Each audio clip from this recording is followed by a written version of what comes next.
романы, повести, рассказы, поэмы. Все о том времени. Все о том времени.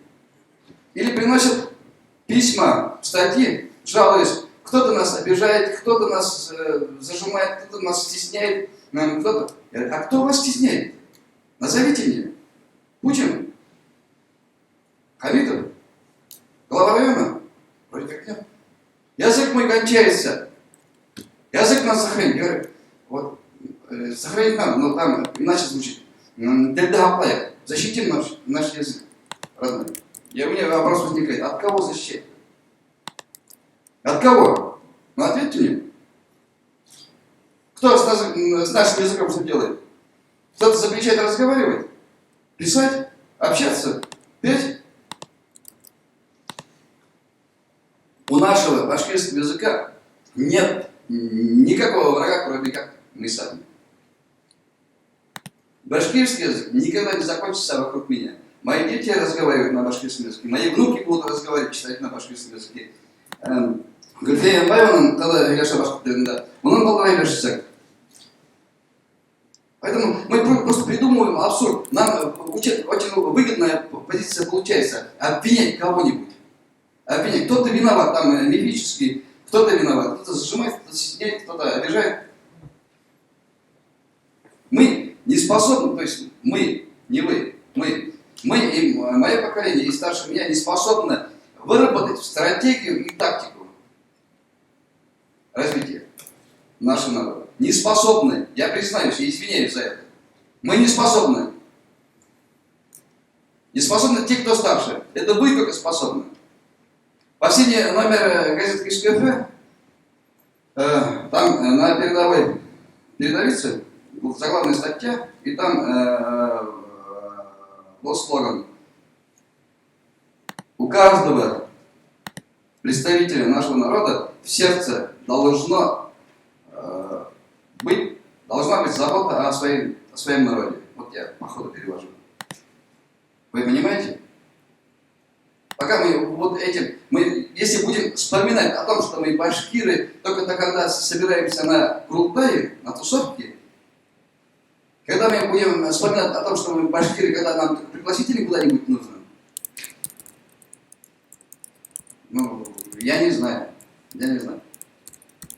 Весь мир сегодня открыт для... Если Нигматуллина наша, вот я ее всегда привожу в пример, всегда куда-то не идет. Как маленькая девочка из глухой деревни Хайбулинского района, как Мюнхгаузен, подобно Мюнхгаузену, сама себя вытащила за волосы сегодня в Германии. Каждый способен.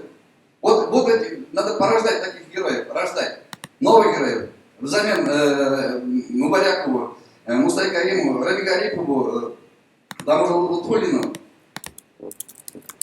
Вот надо создавать.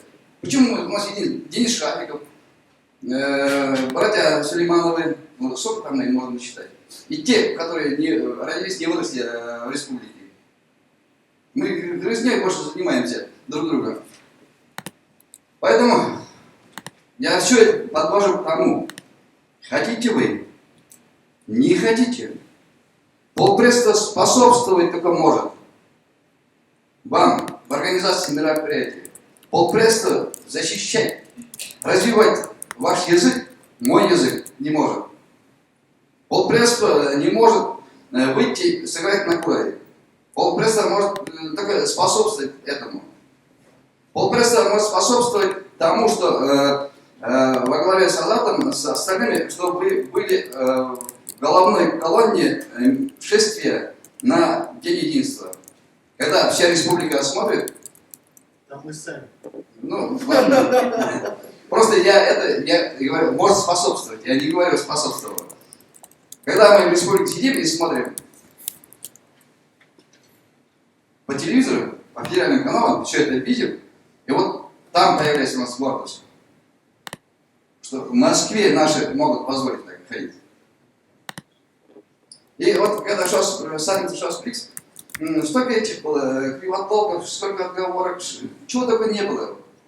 Вот. И в адрес главы республики, и в адрес правительства, кому угодно. Но когда саммит начался, когда по всем федеральным каналам главные прайм-тайм новости начинались с изображения Салавата Юлаева, с изображения башкирской деревни, ну, разве это плохо? Вот сидит герой нашего времени, Ильдар. И не вижу Ильдара Бухарова. Вот. Мы знаем, мы сидим за вами, мы знаем героев нашего времени. Кто может сегодня нести, вот, сегодня с кем мы разговаривали? С питерцами разговаривали. Не надо думать о всеобщем благе, не надо думать о всеобщем счастье. Всеобщего национального счастья не бывает. Когда счастье каждый по отдельности, вся нация может быть счастливой. Для того, чтобы всеобщее было, каждый из вас просто должен свое имя нести. Чтобы там, где проходили вы, как мне старшина Тихонов из Рязани сказал, уходя на дембель: Азамат, если весь твой народ как ты, я уважаю весь твой народ. Чтобы вы о каждом из вас вот так говорили.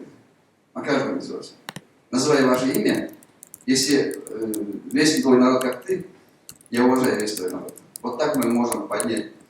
Пока мы сами себя не уважаем и хотим, чтобы нас уважали. А за что нас уважать?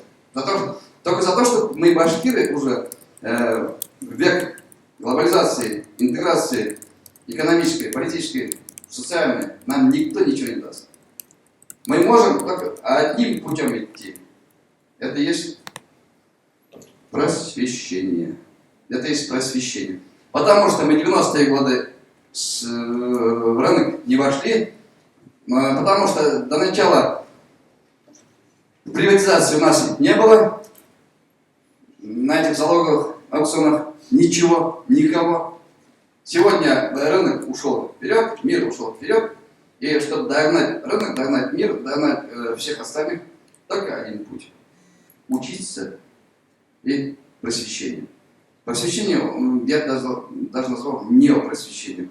Потому что просветительство у нас было в начале прошлого века. Это Сафоний Акшевилов, Мажит Гапури, Шехзадабабич и остальные. Поэтому просвещение, учиться и знать, зачем ты приехал в Москву, не тусить, что здесь искушений побольше, а учиться, встать на ноги и не думать о том, кому ты должен. Сначала сделай, встань на ноги, потом вспомни, кому ты что должен. Шум? Вопросы будут, отвечу. Не будут, не отвечу.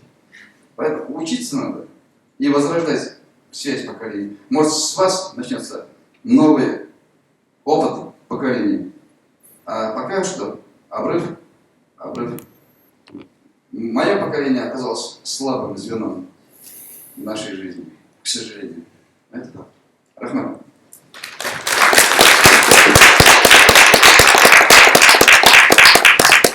Рахмат Азамат Рамилович, такое эмоциональное выступление. Азамат Рамилович, когда он Галина Эндегер,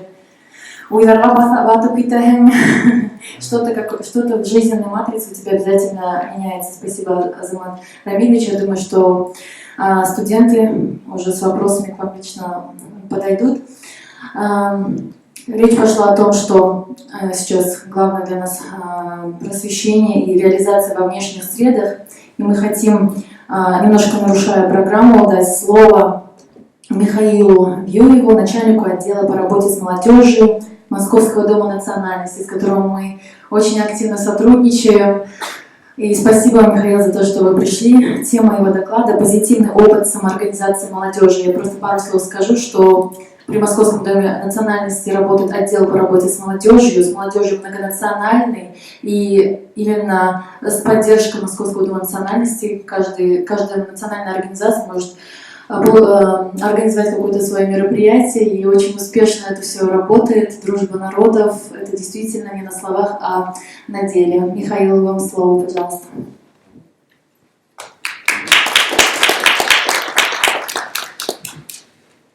Большое спасибо, и я хотел бы вначале извиниться за то, что вынужден так нарушить программу сегодняшнего Курултая.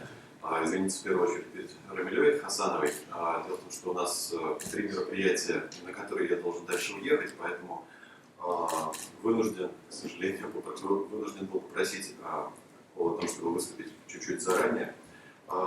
Дорогие друзья, в первую очередь хотел бы передать вам низкий поклон от директора Московского дома национальностей Владимира Борисовича Тарасова, ассоциации и полномочному представительству.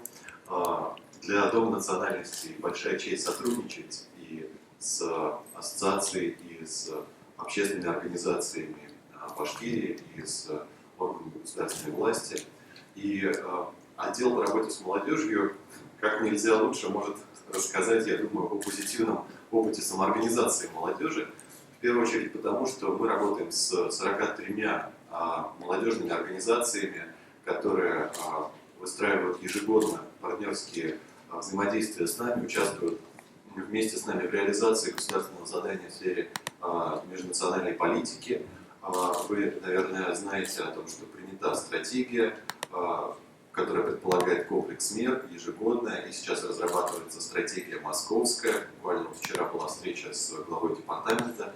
Эта стратегия будет обсуждаться на очень широком уровне и по каждому округу Москвы, и с департаментом культуры, с департаментом образования, с участием, с привлечением общественных организаций. Поэтому, возвращаясь к молодежным организациям, я должен сказать, что из этих 43 молодежных организаций, с которыми мы работаем, 12 зарегистрированы в Минюсте, 7 аккредитованы в Доме национальностей, то есть все остальные, они и не зарегистрированы, и не аккредитованы, но мы с ними работаем, а они фактически являются тем позитивным примером самоорганизации молодежи, основанным на инициативности, на, в общем-то, самоорганизации, да, во многом волонтерской работе, которая не только интересна самой молодежи, но еще и приносит существенные масштабные плоды в городской политике межнациональной и влияет на российскую межнациональную среду, потому что когда мы встречаемся друг с другом и говорим на какие-то абстрактные темы о межкультурном диалоге, это все очень замечательно, но межкультурный диалог начинается с того, когда представители одной национальности, отдельно взятый человек, берет и начинает конкретно взаимодействовать, общаться с представителем другой национальности, с межличностного контакта, потому что без межличностного контакта этого не будет.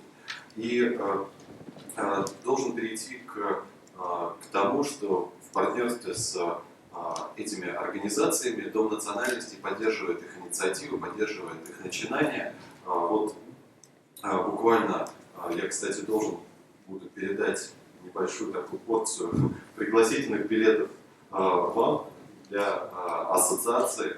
Это наши ближайшие мероприятия в ноябре, которые мы готовим. И сейчас открылись позавчера Дни Байкала в Москве. Они проходят на корабле «Брюсов» напротив Третьяковской галереи на Крымском валу.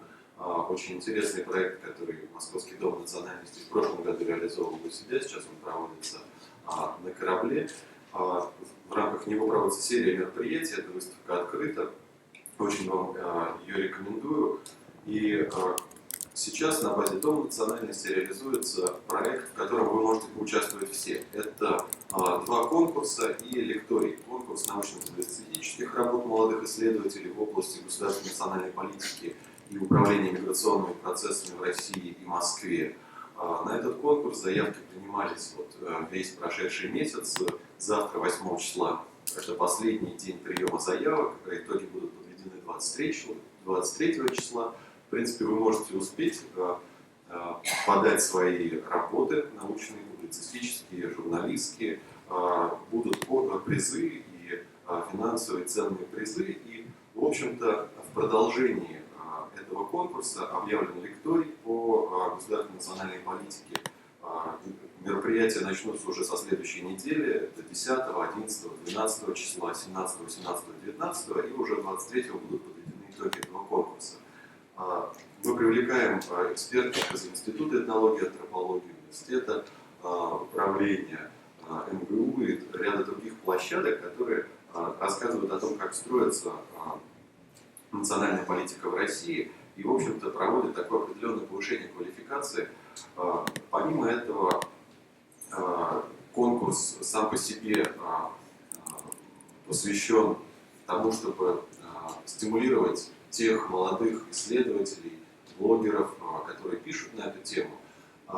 Но если у вас не будет времени, чтобы успеть это за ближайшие 2 дня, мы проводим еще и второй конкурс, непосредственно публикации о Доме национальности. И здесь уже сроки более такие мягкие, до 30 ноября, итоги будут подведены в декабре. Всю эту информацию вы можете найти на нашем сайте mdn.ru, там опубликованы подробно все условия, положения, анкеты. Но, соответственно, помимо этих проектов, я должен сказать, что на самом деле мы очень благодарны ассоциации за участие в этом году очень активно в тех проектах, которые мы проводили, и в выездах, и в собрании лидеров национальных общественных организаций. На последнем собрании обсуждалось то, что вот в этом году состоится 11-й межнациональный вечер «Москва в ритмах народов мира», который мы ежегодно проводим в качестве массового общемосковского мероприятия на 1500 человек. В этом году это будет 1 декабря в клубе «Ред». Пригласительные я передал, мы еще их целенаправленно будем с вашей помощью тогда распространять среди желающих. Я надеюсь, и Башкирия будет представлена красочным музыкальным номером или танцевальным. Но помимо этого, помимо таких фестивальных вещей, я хотел бы пригласить вас на 2 проекта такого тренингового формата. Это 21 числа состоится сессия развития проектов молодежных общественных организаций в формате тренинга на целый день.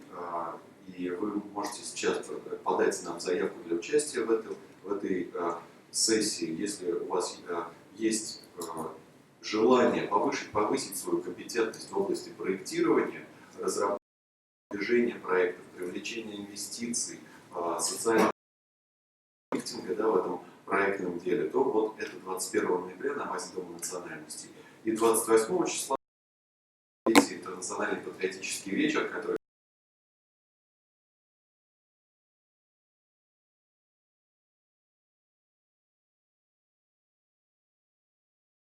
молодежных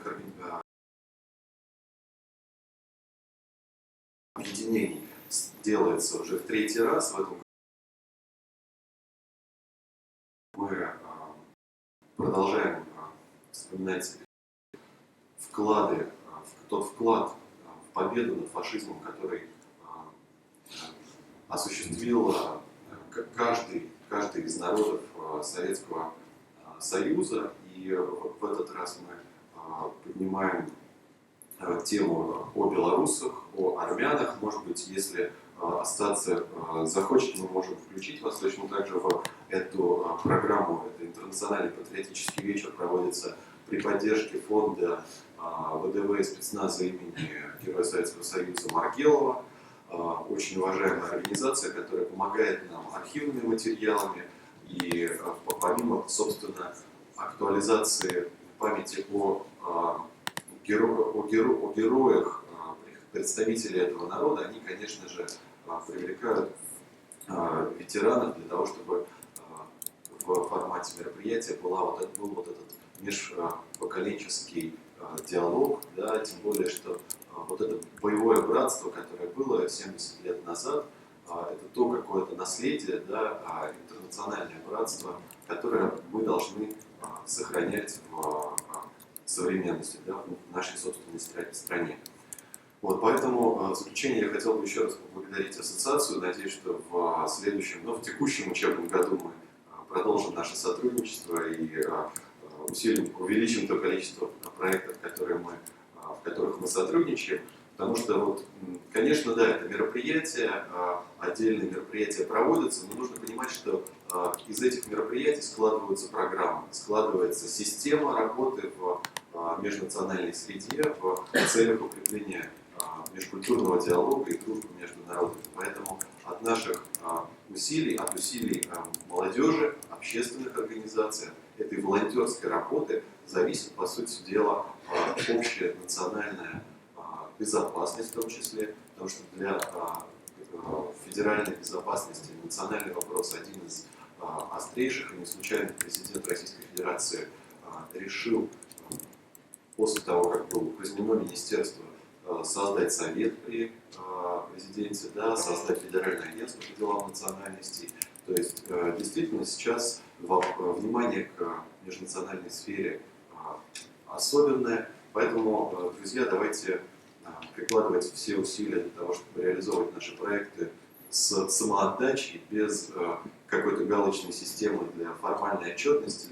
Это абсолютно никому не нужно, если это не нужно будет в первую очередь нам самим. Большое спасибо.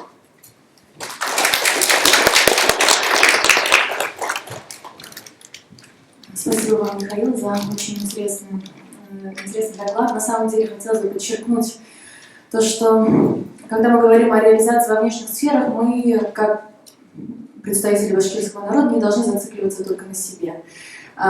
И крайне важно и очень богатый культурный обмен получается при общении с другими национальностями.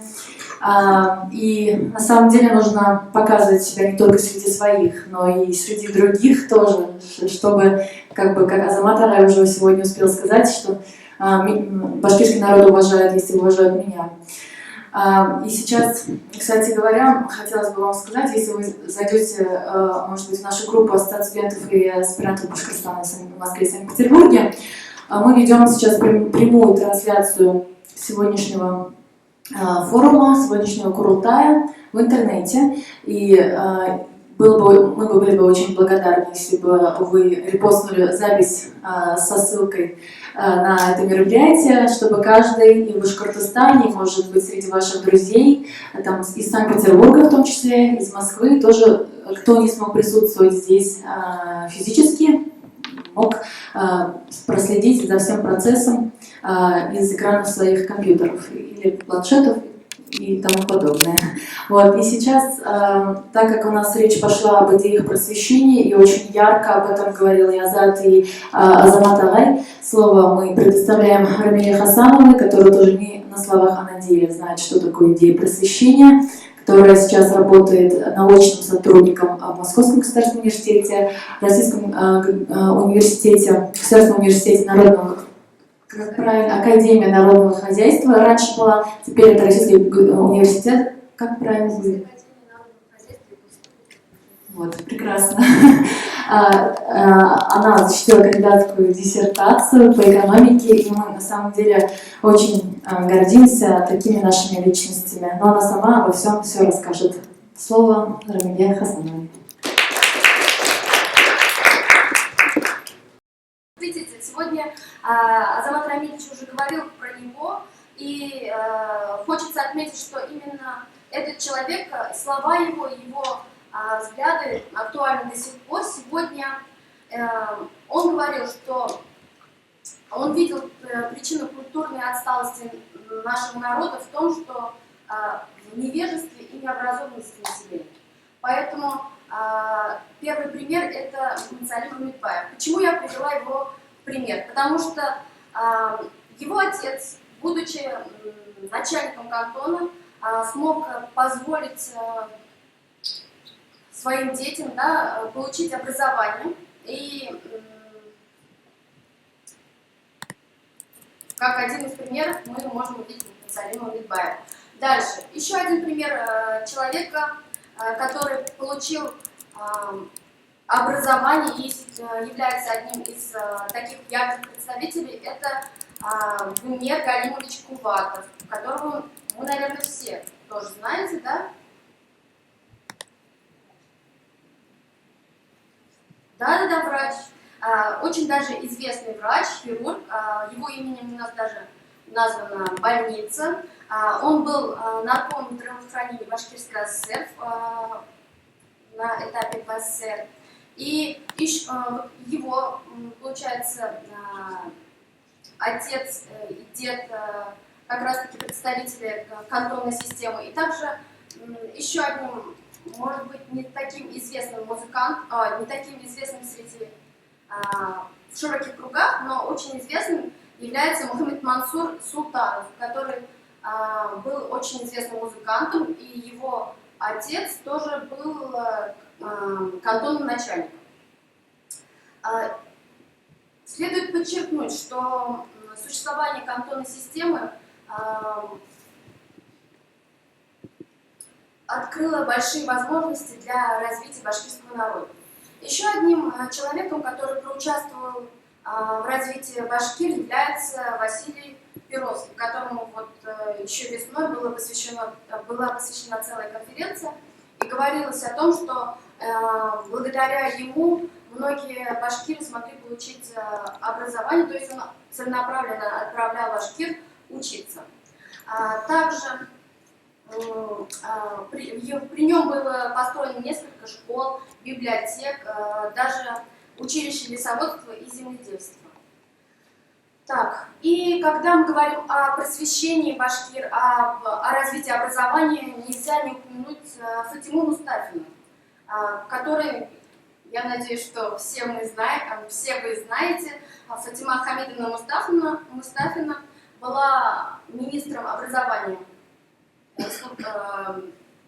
республики, провела немало реформ в области образования. В частности, из-за нехватки педагогических кадров при ней было учреждены педагогические училища в Сибае, в Салавате, в Кумертау и в других городах. Также при Фатиме Хамидовне была открыта Академия наук, филиал Академии наук, также БГПУ. За более 16 лет работы Фатима Хамидовна подняла уровень образования республики на высокий уровень. К чему я все это говорю? Я по своей специальности являюсь демографом, да? И специально к этому мероприятию посмотрела данные переписи населения 2010 года. И вот к чему я пришла. Во-первых, статистика по Республике Башкортостан. Количество людей с высшим образованием в Республике Башкортостан составляет 188 человек на 1000 населения. И 5 человек на 1000 населения имеют путевод. Это среди башкорттарам укол карак до сих пор актуально, и поэтому я думаю, что мы с вами и наше будущее поколение вот такую негативную статистику улучшим.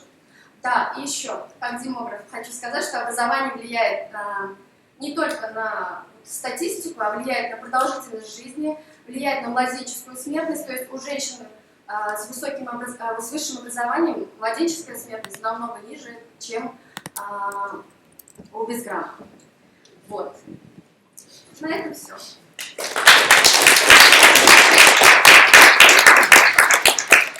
Спасибо большое. Я думаю, что цифры, каждый может сделать свой вывод, услышав такие цифры. Я напоминаю, что про прямую трансляцию, да, вы уже сделали все репосты. Спасибо вам большое.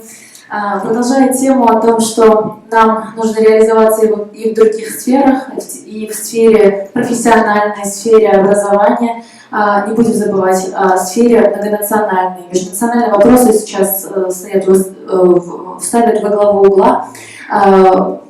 Недавно только прошел День народного единства, который показал единение народов. И сейчас мы начинаем вторую секцию, которая называется «Реализация во внешних средах как стратегия инкорпорации башкирского народа в современное общество». Инкорпорации, интеграции и интеграция в межнациональную среду также является частью вот этой стратегии реализации во внешней среде. И сейчас я хотела бы дать слово Владимиру Никишину, заместителю председателя Всероссийского межнационального союза молодежи, с которым мы отлично дружим. Наши ребята тоже участвуют в мероприятиях ВМСМ. Мы очень рады вас видеть. Тема «Межнациональные отношения в парадигме развития российского общества». Владимир, вам слово. Спасибо большое.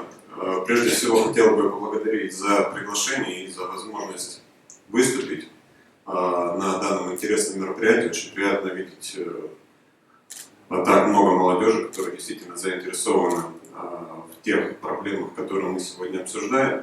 И я постараюсь не сильно задерживаться по выступлению, но хотелось бы поговорить именно о нашей, в принципе, деятельности по интеграции молодежи разных национальностей и, в частности, о том, как башкирская молодежь, и прежде всего организация Bash Students, участвует в данной деятельности. Конечно же, как уже отметила Фатима, сегодня вопрос гармонизации межнациональных отношений ставится во главу угла. Это находит и отражение и в том числе в актах и в стратегии государственной национальной политики до 2025 года. И, конечно же, наиболее остро этот вопрос стоит в крупных городах, где находятся крупнейшие учебные заведения, куда тянется молодежь из различных регионов, из республик и так далее. И вполне закономерно, что молодежь, когда приезжает в такие города, она тянется друг к другу, к своим землякам и так далее. Но главная проблема состоит в том, чтобы эта молодежь все-таки не замыкалась в таких сообществах земляческого типа. И наша цель – это как раз-таки интегрировать их в совместную деятельность. Мы в том числе занимаемся созданием интернациональных структур студенческого самоуправления в российских вузах. То есть это возрождаем традицию клубов интернациональной дружбы, межнациональной дружбы, где-то это называется комитеты по межкультурному взаимодействию и так далее. Но главная идея – это вовлечь молодежь разной национальности совместную как образовательную деятельность, культурно-просветительскую, спортивную, благотворительную и так далее. В том числе, если мы говорим о некоторых наших федеральных проектах и, в частности, московских, из образовательных, это и проведение всероссийских образовательных форумов, и, во-первых, участие наших делегаций в федеральных форумах Росмолодежи, то есть во всех крупных форумах, там, территория смыслов, Таврита, Маршрут и так далее, мы своих ребят отправляем, а сами проводим такого рода форумы, в том числе в Санкт-Петербурге с 26 по 29 ноября пройдет Всероссийский межнациональный студенческий форум «Российский студент-2015», на который, в принципе, еще открыт прием заявок, и желающие могут податься. В Москве мы в этом году запустили с июня этого года коучинговый центр.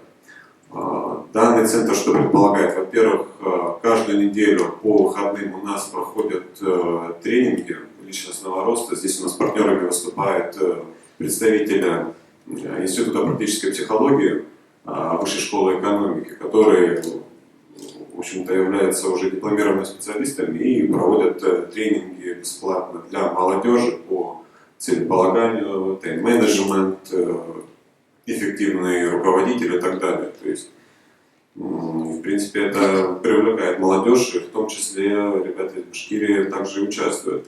И с сентября этого года мы также запустили в рамках коучингового центра курсы иностранных языков. То есть с октября у нас пошли курсы английского языка. И тут стоит отметить, что как раз таки большое процентное отношение имеет башкирская молодежь, участвует в данных курсах. В ноябре вот сейчас с 11 числа испанский язык запускаем. Заработал у нас на базе Московского дома национальностей Московский интернациональный интеллектуальный клуб, где по вторникам проходят еженедельные игры в формате брейн-ринга. Так, это касается, что образовательной деятельности совместной. Спортивная тоже. Мы опять возобновляем работу бесплатной интернациональной секции по боевым усам. У нас планируется турнир по волейболу, по бейсболу. В течение весенне-летнего сезона у нас акция еженедельная была интерпробежки по парку Горького, где каждое воскресенье интернациональная молодежь бегала, занималась. Культурно-просветительская деятельность, то есть это организация фестивалей, в том числе большой упор мы делаем на патриотическое воспитание. Ежегодно у нас проходит в мае это весенний фестиваль национальных культур народа России и стран СНГ, посвященный годовщине Великой Победы. В этом году прошел фестиваль на базе Центрального музея Великой Отечественной войны. Также ежегодно, вот уже 6-й раз, одно из самых массовых мероприятий на 2000 человек, это фестиваль московского юмора «Все свои». В общем-то, очень популярное мероприятие. Тоже в этом году пройдет 9 декабря, традиционно на площадке кинотеатра «Октябрь» на Новом Арбате.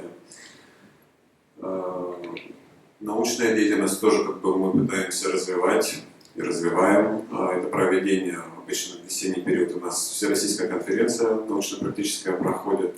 В этом году мы также издали сборник. Ребята готовили работы именно по теме воспитания гражданской идентичности, развития межкультурного диалога, гармонизации межнациональных отношений и противодействия экстремизму в молодежной студенческой среде. Ну и как и деятельность любой некоммерческой молодежной организации, а также и благотворительная деятельность, то есть это акции посещения детдомов, донорские акции, посещения домов престарелых и так далее. Но в то же время хотелось бы ответить опыт наш по непосредственно консолидации усилий интернациональных структур студенческого самоуправления и земляческих организаций, потому что мы позиционируем себя в качестве некого объединяющего ресурса, площадки, на которой молодежь, представители разных землячеств могут совместно реализовывать свои проекты. И весной мы также проводили конкурс мини-грантов, поддержали порядка 10 проектов данных организаций земляческих, направленных на межкультурный диалог. И в том числе это был проект башкирской молодежи 70-й истории к 70-летию Победы. И в заключение хотелось бы еще отметить, что сейчас мы активно развиваем деятельность международную, в том числе участвуем в проектах как по странам СНГ, так и по сотрудничеству с Европой.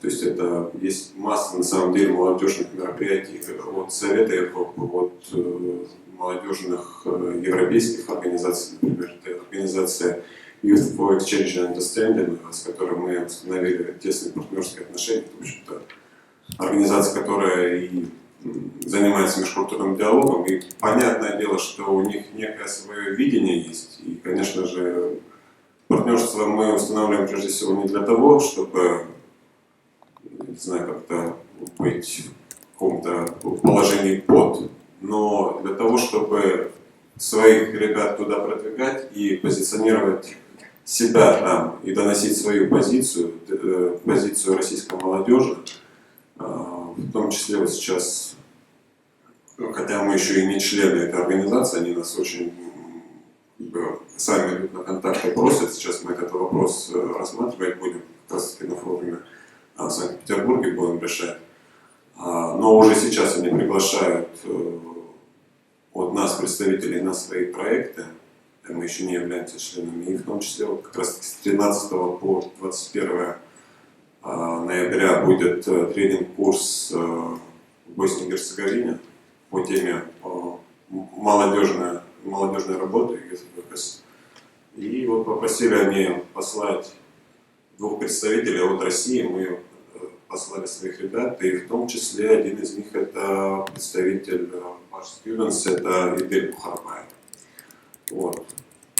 В принципе, наверное, у меня все. Я постарался осветить те направления работы и проекты, в которых уже башкирская молодежь участвует. Кто еще не участвует, будем рады видеть вас на всех наших мероприятиях и проектах. Ну, если есть какие-то вопросы, буду рад на них ответить. Спасибо большое.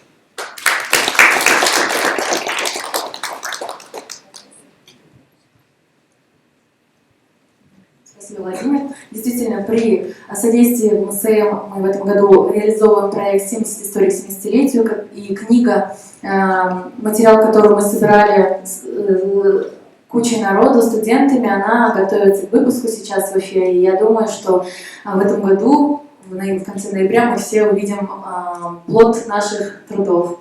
И сейчас действительно, я знаю, что многие из наших студентов учат английский язык на курсах в МСМ, потому что они доступные, хорошие. Я знаю, что очень системно там занимаются ребята, мои друзья ходят на эти курсы, и очень доступны по цене. Вот поэтому, как маленькая реклама тем, кто хочет развиваться, а мы сегодня говорим о просвещении, а это тоже подразумевает знание иностранных языков, пожалуйста, просвещайтесь вместе с нами и вместе с МСМ. Спасибо, Володя, что пришел. Сейчас, говоря про реализацию во внешней среде, мы не можем не сказать о реализации студентов в каких-то профессиональных сообществах, а такие существуют, и их немало. И вот ярким примером для всех нас является Марат Тухватуллин, который выучился в университете Губкина, нефти и газа, и всю свою студенческую жизнь он не потратил зря, не потратил только за учебниками. Он активно ездил по миру, он увидел очень много стран, как президент СПЕ, это общество инженеров-нефтяников, и он являлся президентом секции СПЕ в университете Губкина. И сейчас, вот, например, он поступил в ГИМО, и в следующем году, с Нового года, он едет в Норвегию учиться, получать, значит, двойной диплом, уже в качестве специалиста по международным отношениям. И вот все эти регалии, так скажем, да, его результаты уже говорят сами за себя. Но мы хотим, чтобы и Марат сам высказался, как вообще это происходила, вот эта трансформация в нем, а он такой же обыкновенный парень из Башкортостана, как и любой из нас. Мы очень с любопытством бы тебя послушали, Марат. Слово Марату Тухватуллину.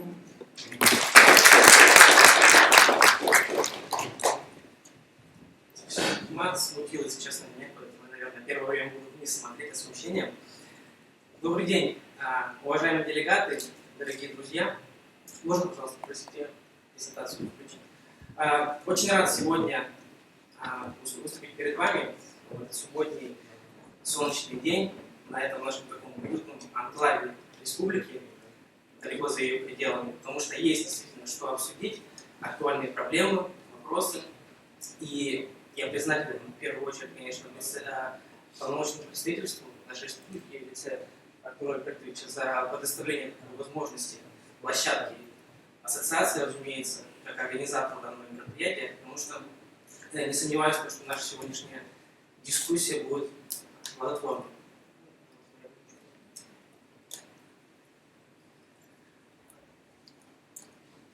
Дело в том, что когда мы беседовали с Фатимой о сегодняшней конференции, Фатима предложила мне выступить с темой глобальные молодежные, научные и профессиональные сообщества.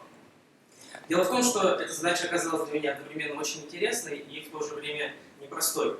Интересно, поскольку я считаю, и всегда так считал, что международная деятельность – это очень интересное направление, актуальное, и нам всем есть о чем поговорить. И в то же время это было для меня непросто. Дело в том, что я должен был строить свое выступление на основе своего личного опыта. И в процессе своей подготовки я, честно говоря, столкнулся с трудностью, потому что я вдруг представил, каким образом я буду стоять здесь на сцене перед вами и говорить о своих достижениях, о каком-то своем опыте. И я представил, что если я, будучи слушателем, и сидя среди вас, я был точно самым первым, кто вышел и пошел себе заваривать чай на кофе-брейке. Потому что это невероятно скучно и нелепо говорить о своем личном опыте. Я не хотел бы говорить о том, что у меня получилось и как получилось. Потому что прежде всего это было благодаря тому, что... Прошу прощения. Очень много хочется сказать, поэтому если я буду уходить за рамки дедлайна, то мне еще пока не будет. Так вот, поскольку каждый из вас имеют свой уникальный опыт, интересный опыт, с которым мы можем поделиться друг с другом. Я бы просто хотел ответить на вопрос «почему?». Почему у меня что-то получилось?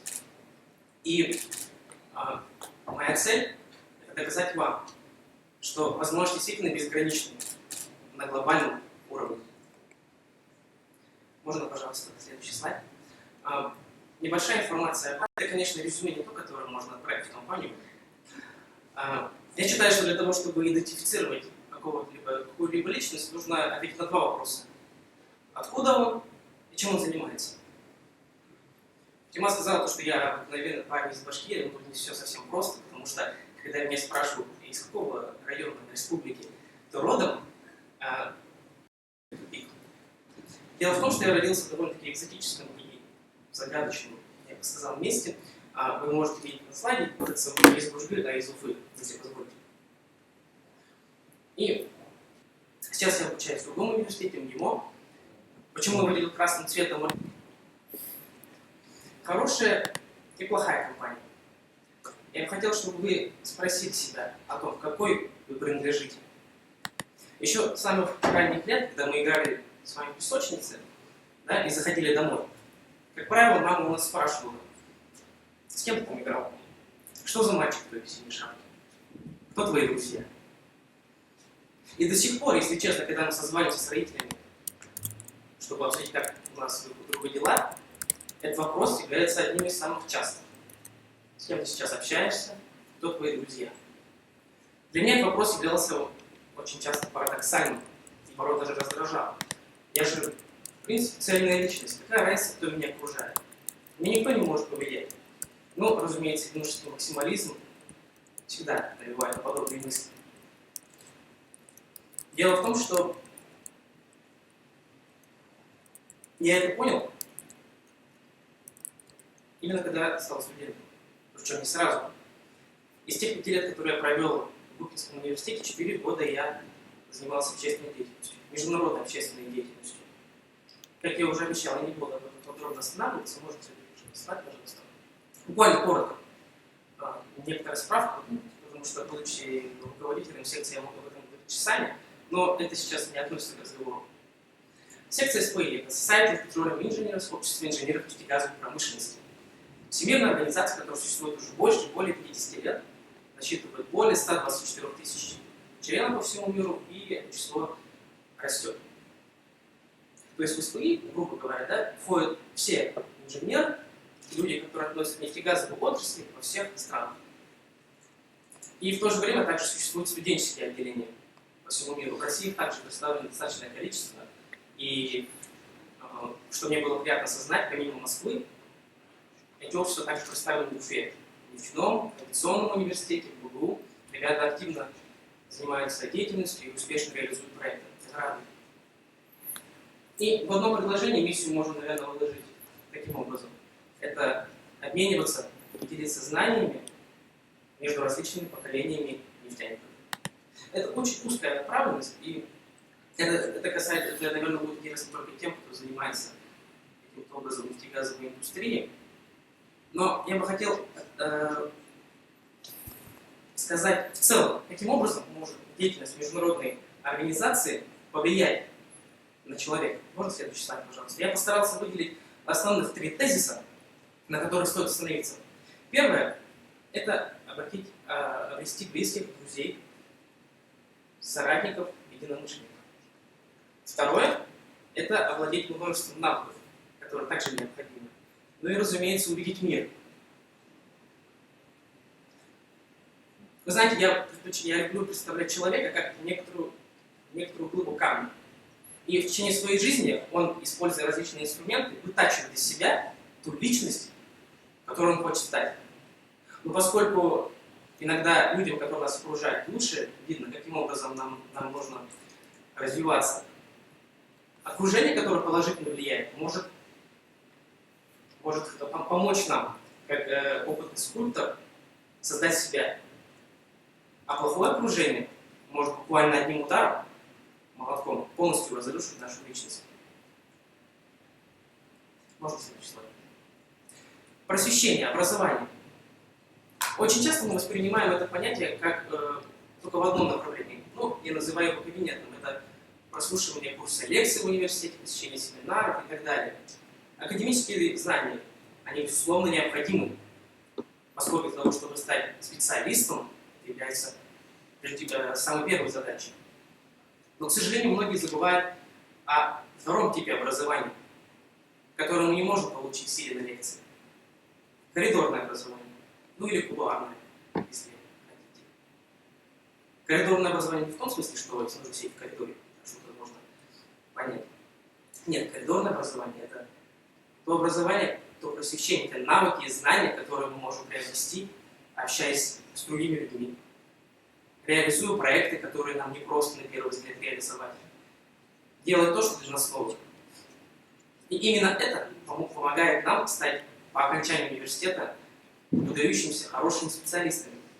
Многие из присутствующих, я не сомневаюсь, во-первых, работают, а кто-то уже пытался устроиться на работу. И поэтому есть такие два понятия, обычно они используются в американской терминологии среди HR-менеджеров. Это professional skills и soft skills. Кто-нибудь может из присутствующих мне рассказать, в чем различие между этими двумя навыками? Professional и soft. Знание и коммуникабельность. Ну, professional — это какие, например? Профессиональность. Профессионально — это та специальность, которую мы осваиваем, то, что у нас написано в дипломе. А soft skills? Это навыки, которые мы получаем в процессе общения, коммуникации. Верно, абсолютно верно. Личностные качества. Те качества, которые помогают нам общаться, взаимодействовать с другими людьми. И это является не менее важным аспектом для успешной карьеры. И именно международная организация, как правило, позволяет реализовывать и развивать эти навыки. Можно следующий слайд? Ну, это слайд, конечно, полный моего самолюбия. Вот. Да, почему я добавил этот слайд? Я хотел сказать, что если бы я его увидел буквально 4 года назад, я бы не поверил.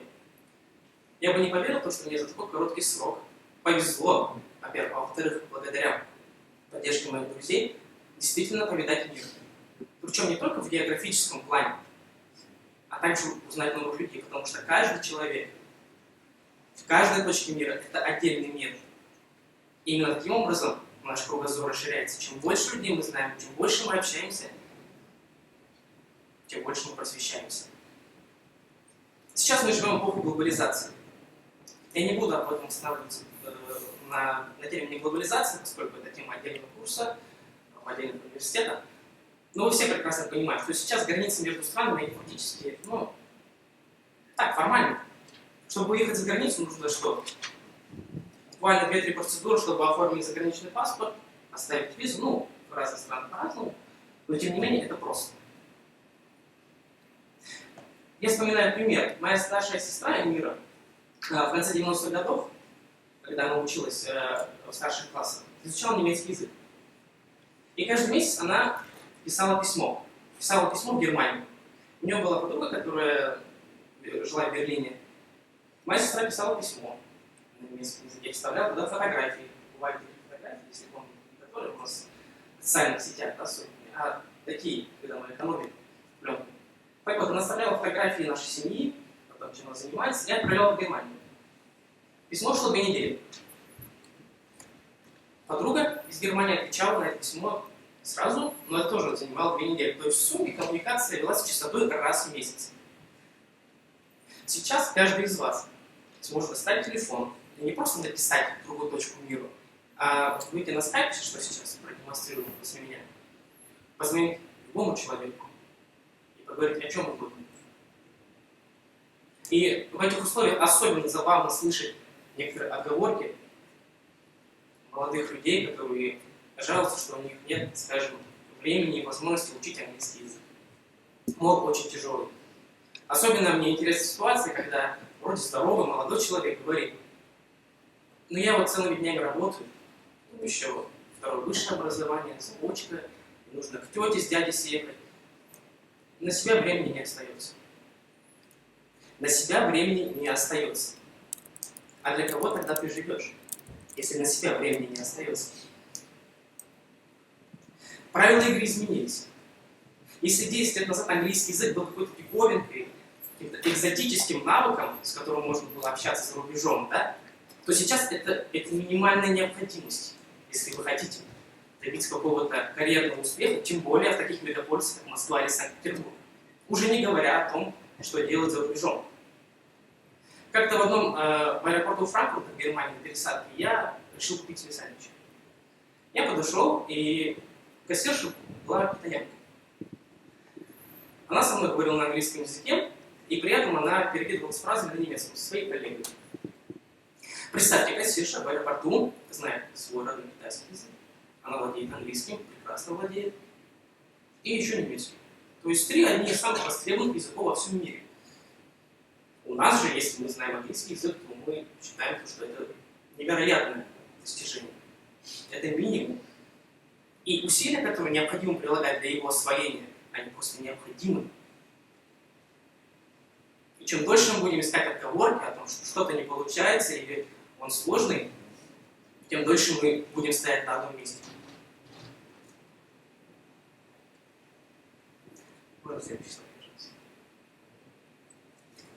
Взросление. Парадокс. Когда юнец хочет доказать старшим то, что он взрослый, он постоянно об этом кричит, пытается упомянуть. Но обычно человек, повзрослев, наоборот, старается как-то оправдать свои оплошности или безответственность тем, что он не юный. Для нас ситуация. Поступили мы в Москву, ну или в Петербург. И вопрос, который я задавал и себе, и многим абитуриентам: почему? Зачем в Москву? Ты не боишься? Почему ты этого хочешь? На этот вопрос, как правило, каждый абитуриент, перед тем, как приехать, разумеется, в Москву, он говорил: возможности. Огромные возможности. Возможности для чего? Спать до полудня в общежитии? Или посещать университет, когда захочется? Или проводить вечера на дискотеках? Или возможности общаться с новыми людьми, знакомиться? Посещать новые места, расширять свой кругозор? Когда я поступил, для меня первой возможностью, которую я хотел реализовать, это было отрастить волосы. Да, я интонации, поэтому те, кто тоже из гимназии, меня поймут. Это была моя первостепенная задача. Я считал, что это серьезное дело, для того, чтобы самому выразиться. Я отрастил волосы практически до плеча, и в течение года я этим очень сильно гордился. И, возможно, до сих пор вы увидели меня в таком виде, но как-то однажды мне сказали очень трогательный комплимент. Вот, меня назвали очень симпатичной и милой девушкой. После чего я ворвался в ближайший парикмахерскую и сказал: просто режь. Режь, да, и после этого я... Ну, это, конечно, такой гротовский пример, вот, но тем не менее, действительно, то, что творится в головах первокурсников, это не совсем то, к чему нужно стремиться. И необходимо им объяснять, необходимо их поддерживать, для того, чтобы они знали, какой путь они будут выбирать. Как мы проводим время в Москве, да, где столько возможностей, огромный мегаполис, более 15 миллионов жителей. Мы с другом недавно провели небольшой эксперимент. Вы знаете, что на современных мобильных устройствах есть такая программа, которая высчитывает то расстояние, которое ты прошел в течение дня. Все знакомы, да? Потому что сейчас такие технологии. Так вот, у моего друга мы решили посмотреть за один месяц, какой маршрут был проделан, пеший маршрут, по городе Москве. Значит, была такая небольшая линия, очень жирная линия, что означает в том, что он очень часто ходил по этому маршруту. Это университет, общежитие, общежитие, университет. Была еще тоненькая полосочка в сторону. Это торговый центр. Ну, потому что нужно же было покушать, да, там смотреть кино, развлечься. Конечно, больше места, чем торговый центр нет. Была еще одна полоска, какая это? Ашан. Разумеется. Это как в том Ералаше, наверное, помните, как журналист спрашивает у москвичей, мол, что за здание перед нами, и не могут ответить.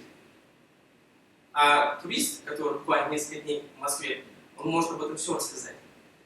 И это печально, потому что те туристы, которые приезжают на пару дней, могут изучить, почувствовать город больше, чем те, кто живут здесь годами. Мы сейчас очень сильно гонимся за какими-то доказательствами, за подтверждениями. Получить диплом, получить сертификат о том, что вы что-то прошли. Недавно я своего приятеля спросил, он мне сказал, что он горд тем, что прошел определенный курс одной крупной нефтяной корпорации. Я спросил: отлично, что тебе понравилось, какие знания ты приобрел? Он говорит: я уже ничего не помню. Я говорю: это было буквально недавно. Я говорю: а зачем тогда ты ходил на эти курсы? Он говорит: ну у меня же есть сертификат.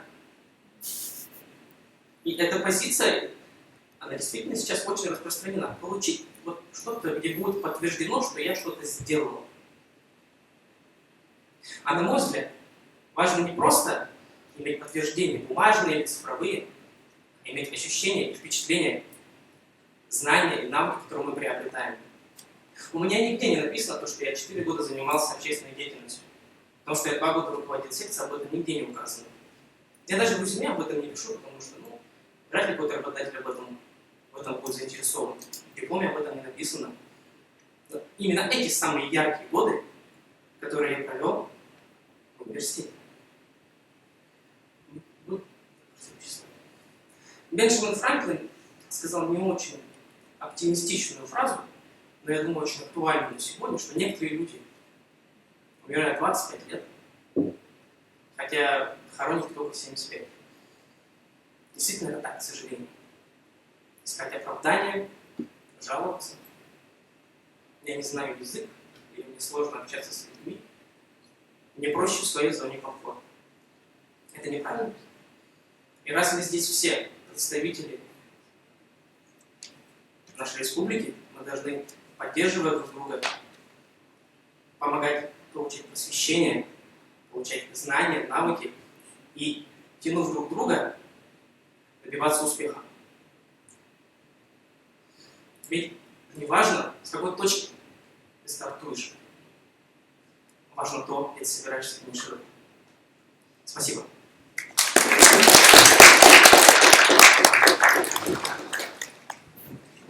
Но после такой речи нужно все обдумать. Сегодняшний разговор действительно складывается в формате диалога поколений. Мы слышим взрослое мнение, слышим мнение недавних выпускников, нынешних магистров. И это действительно очень интересно слышать какие-то, может быть, полярные зрения и, наоборот, находить точки соприкосновения. И очень много идей сейчас было озвучено. Я думаю, что нам нужно немножко, может быть, подумать, проветриться.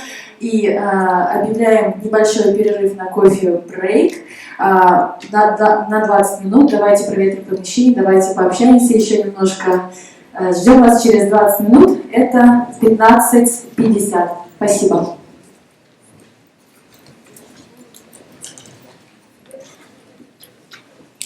Кофе-брейк на 1-м этаже. Пожалуйста, там, где вы раздевались, можете потихонечку туда спускаться.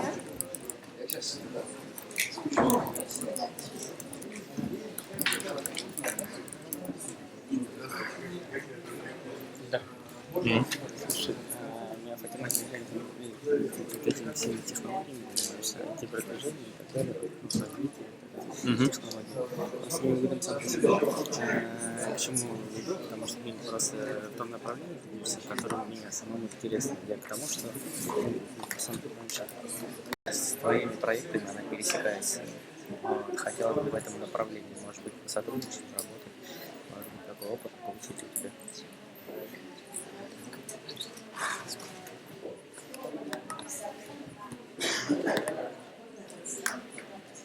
Здравствуй.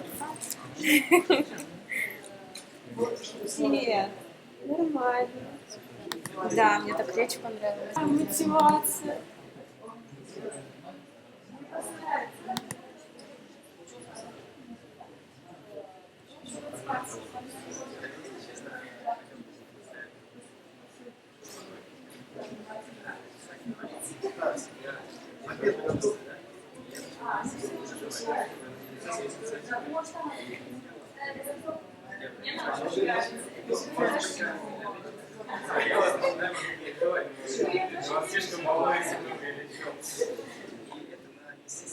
Я не успел, да?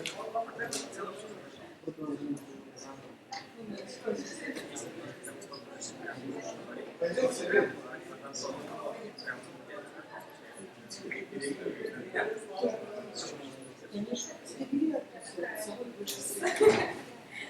Я, если честно, тоже.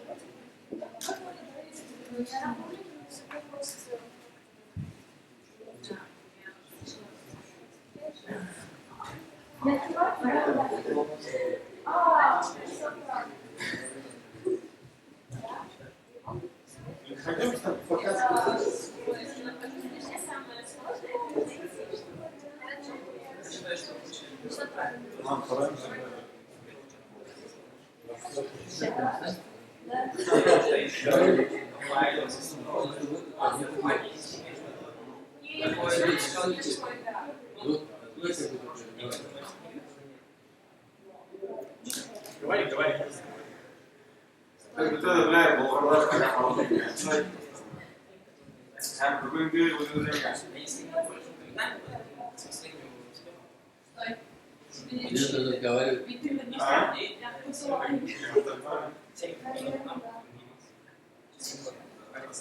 O'zbekiston narodlari ular senga qurollarni ham O'zbekistonda ular avvaldan bo'g'alarni birlikda Даже по-английски.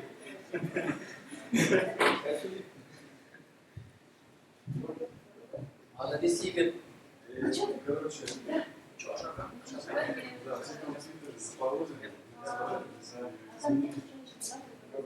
Если он эмоциональный шейер, я бы не знаю, он смотрит, что понравился.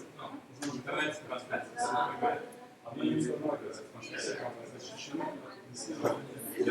Я просто не успел сказать. В смысле, они говорили, что онлайн? Ну там чат. А, чат? Там 15-20 человек. Потому что мы поздно. Просто то, что вышли, вообще не видели. Потому что есть тема. Я думаю, что вот если все чаты, просто это первый эксперимент, сейчас мы заранее.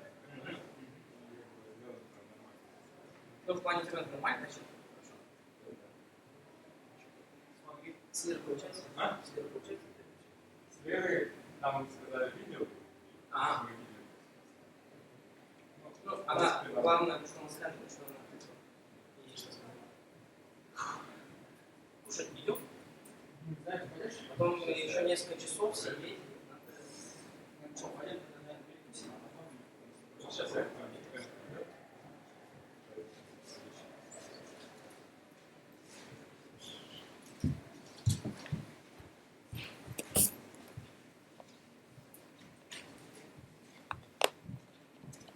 Ты сейчас спускайся, я подойду. Чат, телефон будем оставлять?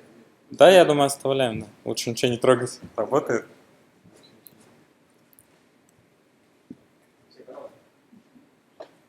эти мапки, да? Ладно, это там толпа, все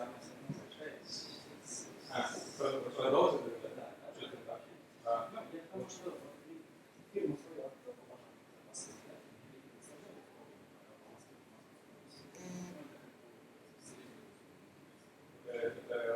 это оборудование? Проектирование, монтаж, обслуживание, инженерное, да, инженерное. Ну, да, специалисты на самом деле не очень много. То есть там, которые знают свое дело,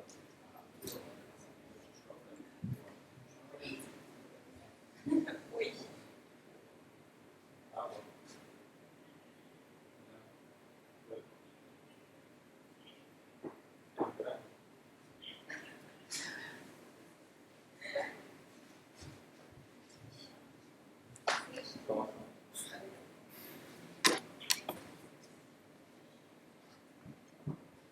Ayda bir 10 minutdan шалтыратырмын.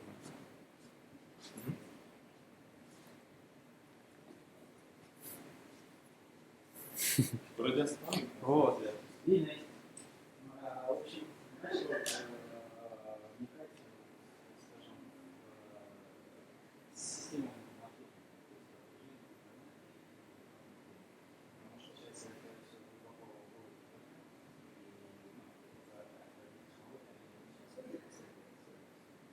точнее, проще говоря, все, что раньше там был маркетинг в реальном мире, там или то, что там был какие-то промежуточные, там медийные каналы, то сейчас все уходит прям конкретно в медийку, все.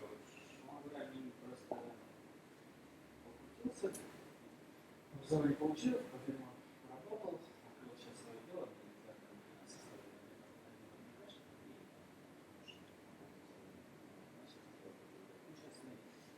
осталось задали сейчас Это папа же. ну там и пожар, да. И видеонаблюдение, и охранка, и ну, вообще разработка документации, пожарной безопасности, и там ОЧС, то есть такие обширные деятельности, то есть мы как бы сами по себе втроем и в разных направлениях специализируемся.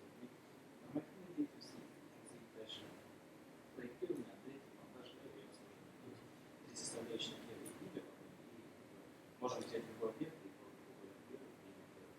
Суть не в этом, а суть в том, что мы хотим сейчас его автоматизировать, грубо говоря, сделать так, чтобы и заказы шли, и все это автоматизировалось, и делалось то самое все. И сейчас я пока нам делаем сами проект, сейчас Либо хотела, допустим, не создает только на этом деле, а допустим, где-то технологии, либо, допустим, да, и вот уже и в дальнейшем уже какой-то другой дело проверяет. Но он говорит, не только в Москве, а просто с нашей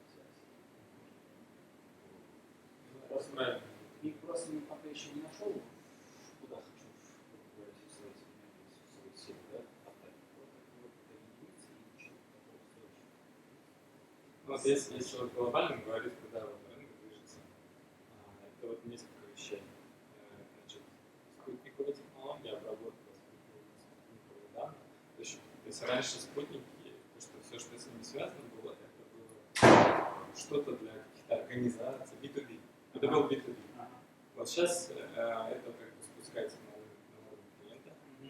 И как бы очень много вещей. Но самое банальное, что спутники дают, это вот, например, Яндекс.Пробки, какие-нибудь там, вот эти, навигация, да? То есть это то, чем каждый день все пользуются.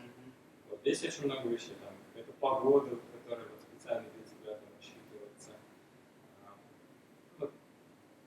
И вторая отрасль это Big Data, то есть собирают какие-нибудь крупные массивы данных из чего-то и из этого выжимают что-то полезное. Вот. А если про форматы, то самый популярный сейчас формат становится мобильное приложение. То есть почему? Потому что весь интернет движется вот, в двух вещах. Ну, то есть на самом деле он в одном направлении движется, интернет вещей, да? Интернет вещей это что? Слышал, наверное, там Nest термостат есть, да? Вот один этот термостат Nest, он может управлять всем как бы... Да. У нас вот по пожарной безопасности тоже, конечно, объединяется, благодаря этой технологии, через мобильное приложение можно вообще любой системе управления. Вот я знаю, рад содержать, что ты тоже знаешь. Вот он программист, и вот он как раз занимается разработкой этой системы. То есть я думаю, что вот у него опыт солидный. То есть все эти Arduino, там прочее, там, он как раз сейчас специализируется. Вот. Вообще, я считаю, что это самое перспективное направление. То есть просто, вот смотри, если вот взять традиционный маркетинг, это который типа сайт и прочее, все, это, туда можно не лезть, это все, это как бумага. Все это все в прошлое уходит. Рынок, тем более российский рынок вот этого традиционного маркетинга нужно. Там все поделено, его нужно сухожить. Есть новый маркетинг, он там делится на два направления. Это социальные сети, и там сейчас вообще бум, взрыв, там, и, ну, то есть там очень много компаний новых, в основном всякие мелкие компании, весь рынок разделен между мелкими игроками, кроме там крупных игроков, которые занимаются там правительственными заданиями. Ну, на самом деле очень много. То есть этот рынок вообще супер, но растет, социальный маркетинг до сих пор растет. Вот. И сейчас самый новый тип маркетинга это через партнерские сети, мобильные, всякие там встраивания, всякие геолокационные системы. Короче, продукты взаимно интегрируются, да. Приложения интегрируются. Эта сфера на самом деле перспективна сейчас. Но я лично и стал бы, то есть маркетинг окей, но маркетинг это не та сфера, которая в России в ближайшее время быстро развиваться. А вот какие-то технологии, которые способны бизнесу, в первую очередь бизнесу, крупному, среднему, сэкономить государству тоже, сэкономить на использовании.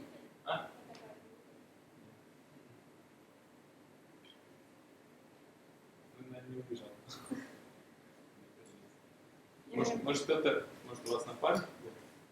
Нет? Не знаю. Мне просто сказали, что здесь Он было. там часы лежат. Наверное, там. Вот. То есть в плане вот интернет вещей, мне кажется, это самый перспективный сфера. Конечно, он не даст денег прямо сейчас. То есть, если именно вот искать сферы, куда вот вложиться, там, например, что можно сделать там, в течение года-полутора, там, именно в этот бизнес. То есть пока вкладываться, но потом что-то выжить. В этом плане, мне кажется, интернет еще более продвинутый. И плюс, не просто интернет вещей, он, естественно, неразрывно связан с вашими данными. То есть, например, у тебя это какая-то всегда экосистема, у тебя есть устройство, и есть какая-то инфраструктура в облаке, которая эти данные умеет обрабатывать и интегрировать с другими системами поведения. То есть, например, если, я просто думаю, что крупные компании уже используют либо там с данными, либо хранят, либо используют там какие-нибудь программные продукты, которые уже стандартные. Все, что с ними интегрируется и помогает еще решать какие-то задачи, вот это. Потому что сами вот эти большие продукты, они не могут быстро развиваться. Но все, что с ними связано, как бы может стать современным.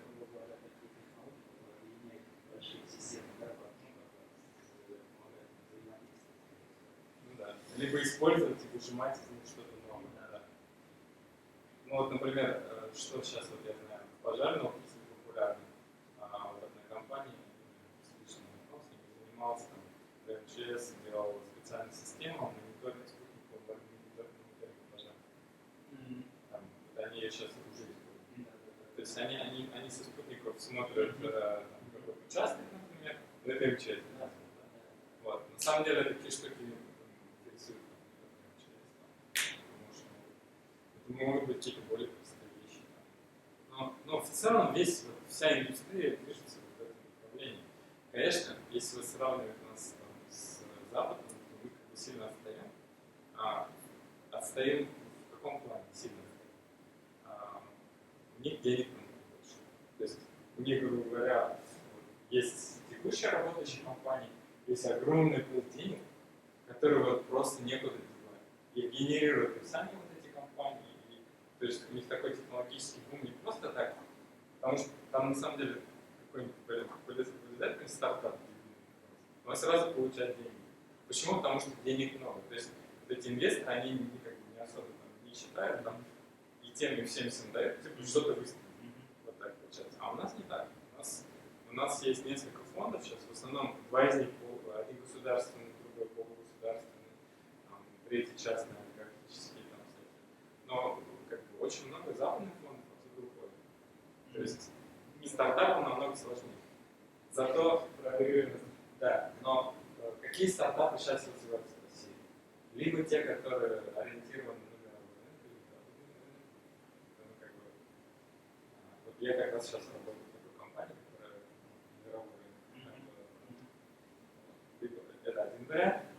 Второй вариант это когда стартап разрабатывается либо внутри большой компании, другой, даже не обязательно айтишной компании, но это может быть айтишный стартап внутри айтишной компании. Телеком очень много стартапов запускают. Почему они понимают, что телеком как бы, сам по себе он большой приоритет, и что телекому нужны партнеры, партнерские бизнесы, которые могут его дальше учить. Они поэтому и у Билайна, и у Мегафона у них есть сайт стартапчик, или какие-то инкубаторы, они покупают эти компании, и дальше они их финансируют по своим кругам. И я думаю, что есть такой вариант, то есть стартап под заказ. То есть, например, берется какая-то идея какая-то и продается в крупной компании. Типа, что вот мы поможем вам обеспечить вот эту вашу вещь, нам нужно вот какое-то финансирование, то есть у вас ваш профиль такой, а мы как бы, если не возможность выйти на рынок, тогда своей замкнутости в области пожарной безопасности, я не понимаю, как его интегрировать в какой-то свой предмет. Может быть, даже и не заморачиваться в целом пожарной безопасности, а просто в сторону начинать изучать. Не, почему? Я думаю, что вот все, что я сказал, это общее, да? То есть ты можешь найти вот, ключевой момент. Ты такой, как раз сегодня будет, ты же останешься до конца. Вот сегодня у меня не выступление, сегодня будет такая бизнес-игра. Мы как раз брейншторминг устраиваем, типа генерации, и разобьемся в команды, и я покажу, как это делается. Как можно ну да, то есть ты понимаешь, как все это работает, куда движется, и ты, возможно, найдешь из своей отрасли, тебе знакомых, какие-то места соприкосновения всего. Типа, как можно какой-то... Потому что не всегда айтишники знают, что нужно. Значит, можно направление. Вот именно, вот именно. Самое главное это знать, какие существуют вот, если вот серьезные, если взять серьезные компании, которые занимаются разработкой приложений, IT, там вот как работает, там есть куча аналитиков и начинается с выявления реальных проблем. То есть, где проблемы? Например, если это какая-то интеграторская компания, аналитиков всех посылают туда, в поля, и они там смотрят, как люди работают. Они пытаются понять, что не так, что где. Вот без этого вообще никак. А вот если ты из отрасли, да, на самом деле намного легче. Ты уже и так все знаешь, просто те, кто работает в отрасли, не понимают, что эту проблему можно решить с помощью новых технологий. А те, которые айтишники, они не понимают проблему отрасли до конца. То есть там в любом случае есть какой-то... И если ты вот нащупаешь вот это место соприкосновения, это как раз самый удачный вариант. Главное его протестировать, понять, что это реально нужно. То есть, вот в английском языке есть такое понятие need find. То есть найти потребность, нахождение потребности. Да? Это самый ключевой момент. Если ты все-таки сможешь для себя сформулировать, что вот надо людям, вот, причем это может быть разное. Либо ты найдешь то, что нужно компании, либо ты найдешь, что это нужно там, конкретно людям уже, да? Либо ты найдешь то, что нужно другим IT-компаниям, предоставить что-то. Я думаю, что это реально. Тем более, что сфера такая, ну, то есть очень много сфер, пищевая промышленность, пожар. На самом деле очень много сфер, которые довольно консервативны. Но я тебе вот прямо гарантию даю, что вот в ближайшие несколько лет вот, IT, то есть вот эта интеграция с IT, она пойдет во все. То есть не будет таких отраслей, которые не связаны с этим. То есть вы просто привыкли жить в каком-то таком стабильном мире, где ничего не происходит. Но если посмотреть вот в США, например, там происходит технологический бум. Все. Если вот в Калифорнии уже там четверть автомобилей или гибриды, да? То есть это на самом деле очень много. Потому что там, буквально там, несколько лет назад никто не ожидал. Или там у Гугла уже там, готовы к во внедрению там, программных продуктов, которые позволяют машинам ездить без водителя. Да? То есть это уже готовое решение. Вот. И все, что объединяет живой мир, настоящий мир и реальные потребности, которые раньше руками, которые вы решали, но сейчас может решить интеллектуальная система, машина, или, с помощью вычислений это можно решить. Вот это все интегрируется без всяких вариантов. Просто вопрос, кто это сделал? Вот если, например, говорить про какие-то самые крупные технологические гиганты, они все движутся в этом направлении.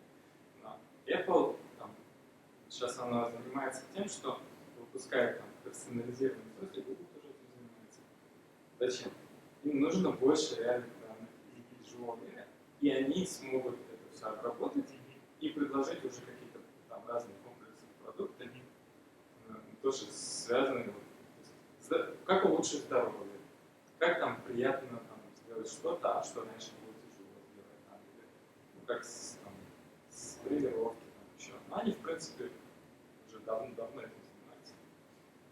Но у меня, наверное, большой только плюс это знание своей области. Ну, вот я думаю, что вот как раз тебе проще будет найти что-то там, это чтобы стартануть, а параллельно как бы, в процессе можешь изучать то, что связано уже с этой составляющей. Я вот если вкратце говорю, да, все.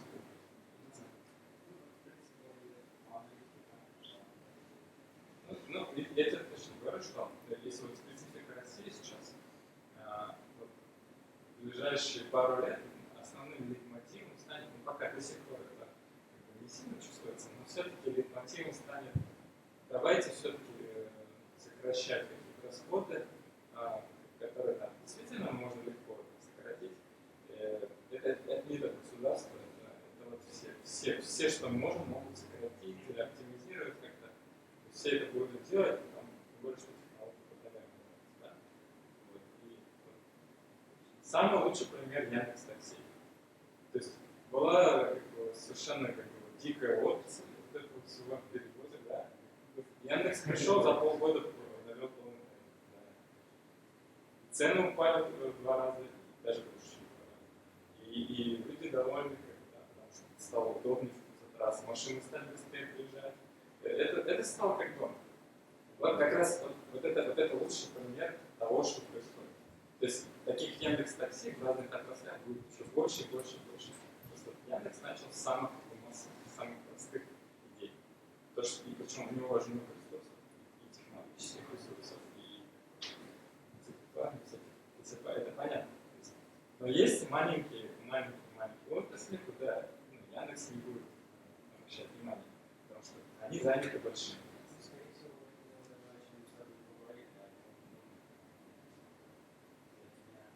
Ну просто смотри, кто-то, например, ты должен понимать, вот те, кто разрабатывает умный дом, они не все сразу продумывают. То есть они продумывают какую-то инфраструктуру внутри дома, как оно с какими-то отдельными системами взаимодействует. Вот, основной тренд нового времени, что все эти системы, либо они не зарабатывают, пытаются друг друга. Ну, API совершенно фундаментальная вещь. То есть API это как уже ничего не разрабатывается без того, что без возможности к нему подключиться. Соцсети все. Там на самом деле интерфейс это только часть. А там очень много всего, что с ним можно. Если ты можешь разработать там, например, какую-то штуку, почему могут все умные дома, способны. Нет, то есть любой IT-проект связан с причем не самый простой. Но этот процесс, сам процесс как бы, есть идеи, вот дальше вот уже все отработать. То есть как действовать, это все отработать. Я как раз сегодня показываю маленький, короткий участок этого процесса. Но важно. Там есть, например, как инвестиции получить, да, процесс, как там с маркетингом. Тоже все продумано. То есть, это раньше было то, что IT непонятно. Сейчас уже не так. Сейчас все есть. Все как работает. Да. Ты там самый главный начальный этап, с чего-то стартовать, начать, причем возможно двигаться быстрее. Потому что конкуренты тоже конкуренты.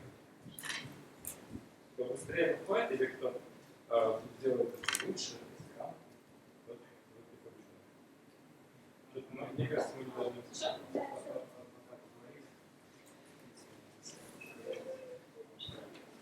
А вы здесь будете, да?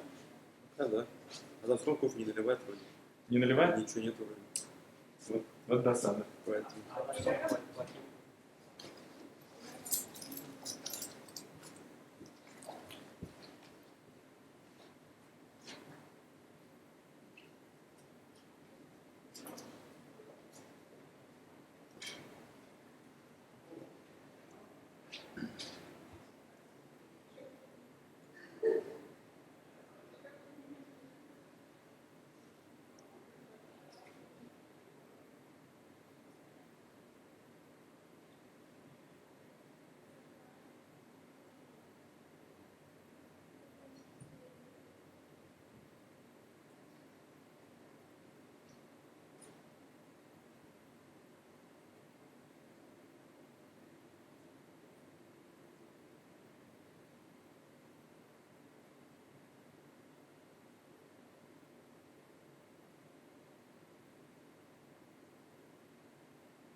Что? Активируется. Сегодня я начала нравиться.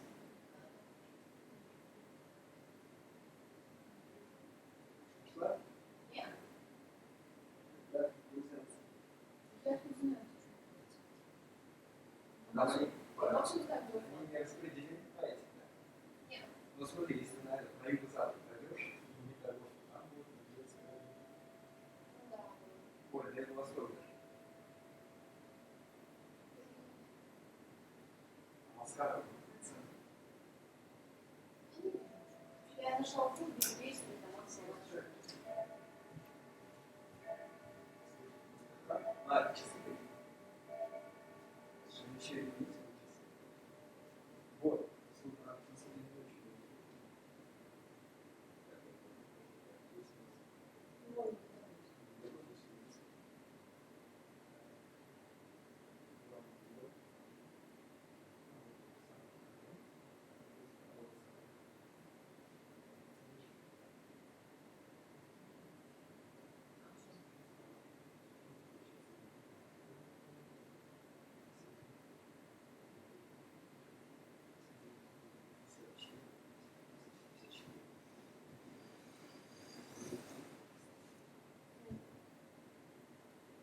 Нет,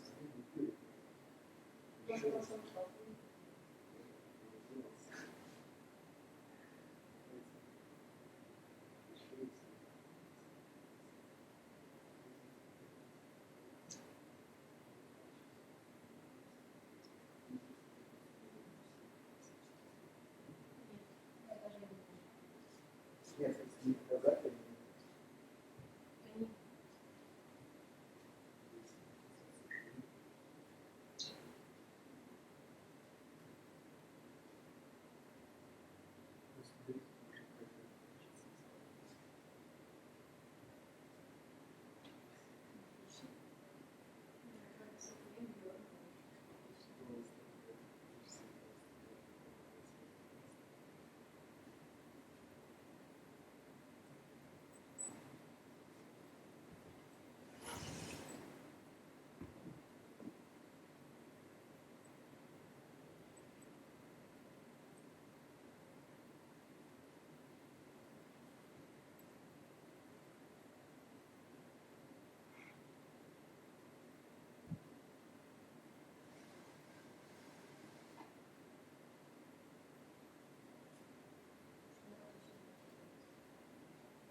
Что, народ подтягивается, нет? Не спешат что-то? Что-то все долго очень.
Это поели, да?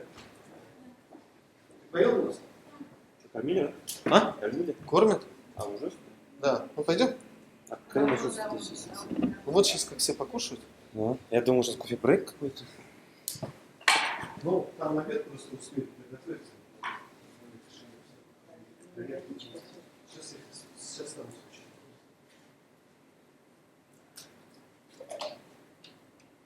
А товарищ твой где?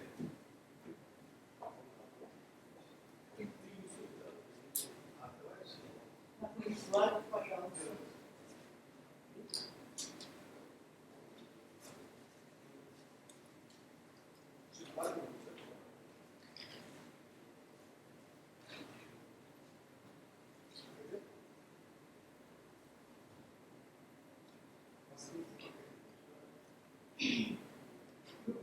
Будущий журналист.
желающие друг другу всегда помогать, организующие такие коллективные мероприятия, большими группами приезжают и лидеры, и в самом городе тоже организуют. Участвуют во многих городских акциях.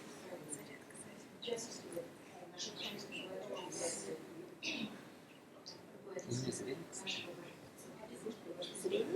Зарядник.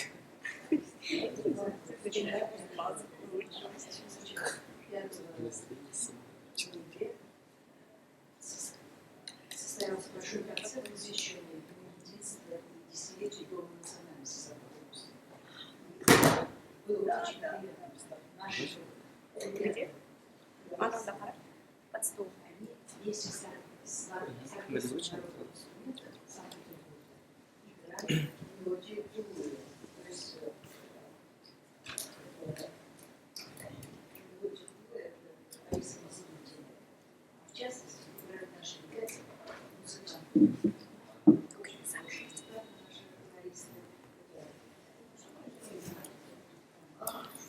Хандар. Хандар. Халашка. Девушки, пошли с ансамблем. Молодой человек. Ахмад.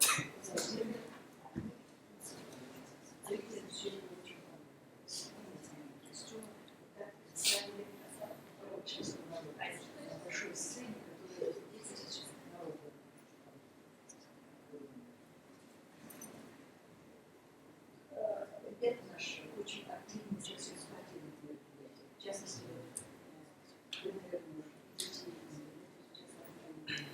регулярно занятия в футболе, регулярно занятия в до сих пор, до конца этого года, в Общественной молодежной ассоциации была а сейчас вот избрали изъявили желание даже 3 человека. Вот сейчас до конца года будем смотреть, как они сделают работу.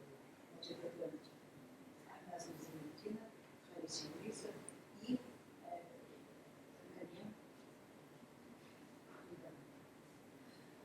Они втроем пока взялись за руководство Общественной молодежной ассоциации.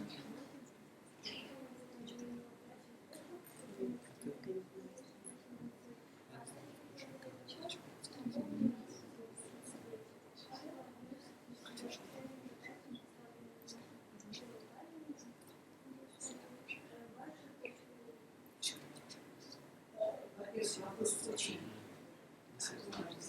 молодцы. И организаторы, те, которые сегодняшнюю встречу организовали. Молодежь станция. Впервые, мне кажется, собирают студентов. Очень я отрадна. Мы же сегодня заседание.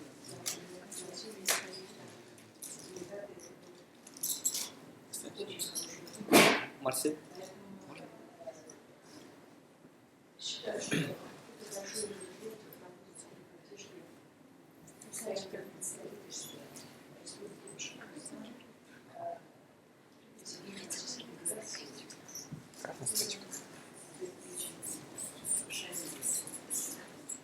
очень хорошо, потому что если есть такая солидная задержка, когда и молодежь так сильно работает, и осуществляет свои замыслы, свои замыслы обычно, бывает это молодость, потом, если им не дать хода, себе забывают, потом уже семья заедает, дети и так далее, студент тогда опять даже работать, вам очень повезло, что у вас есть такие представители, сейчас не казаться, за школой, если они вас здесь встречают и общаются.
Вы уже с другим тогда.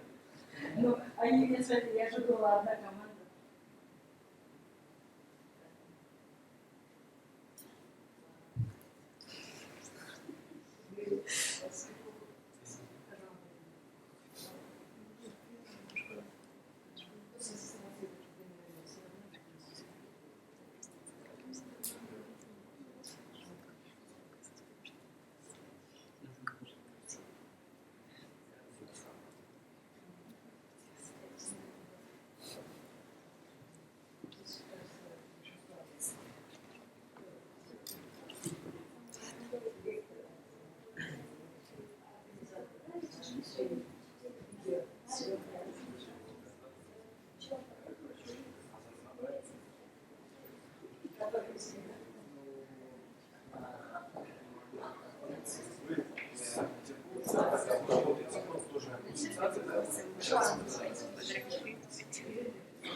Ялай, шаярмал.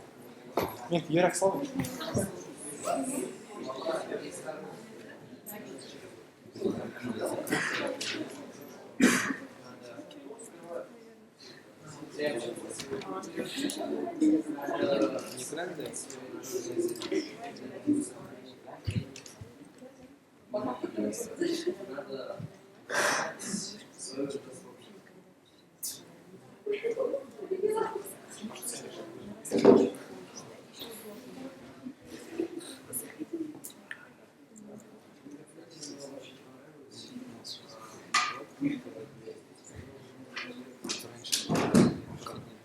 Сейчас как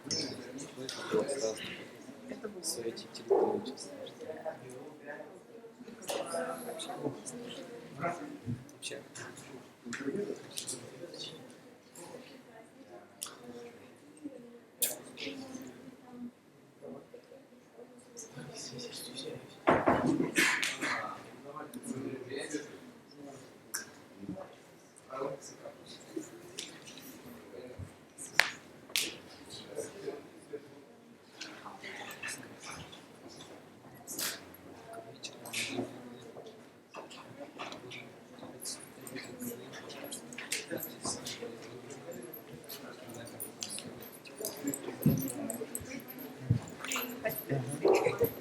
Косише.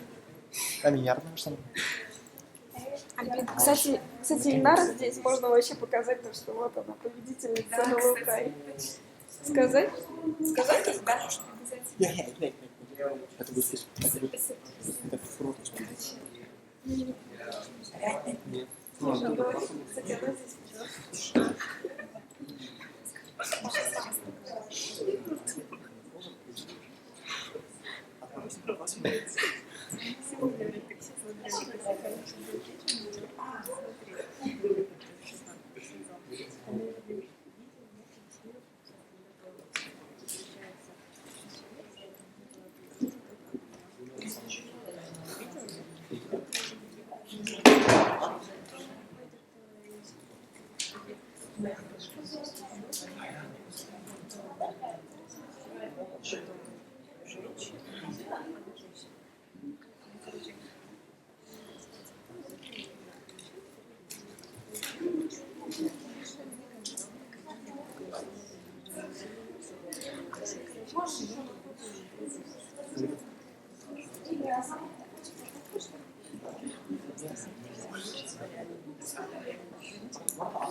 Ой, нет.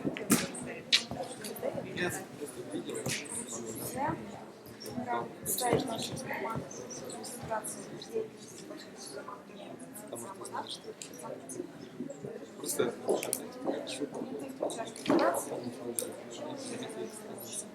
как жить дальше?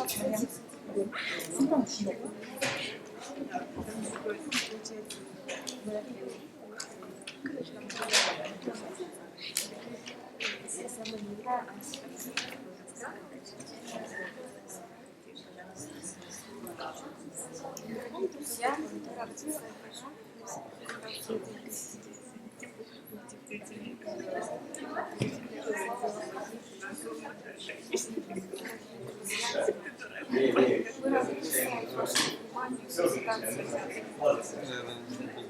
По-моему, типа, что 23 сентября 2009 года было запущено сообщество ВКонтакте, которое создавало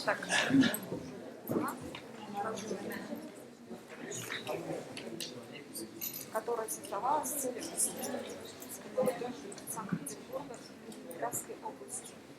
В течение 3 месяцев проводились различные встречи для башкирской молодежи Санкт-Петербурга, на которых люди знакомились, языками, общались и они просто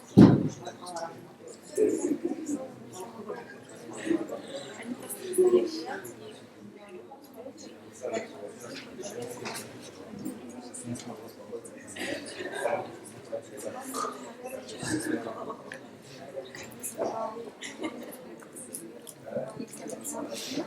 Тенденция интеграции. больше 6 лет. Мурка.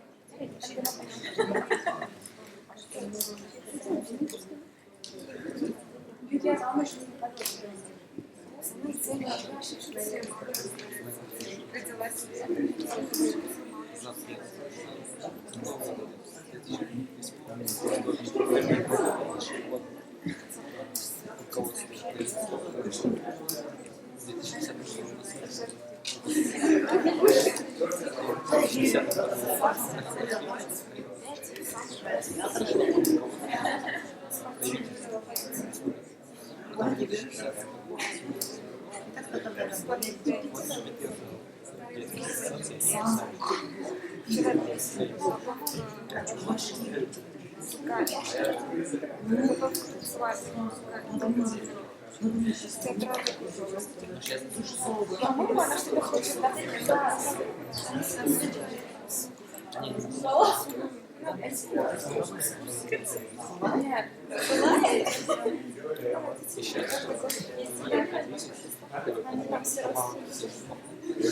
Нет, вы, кстати,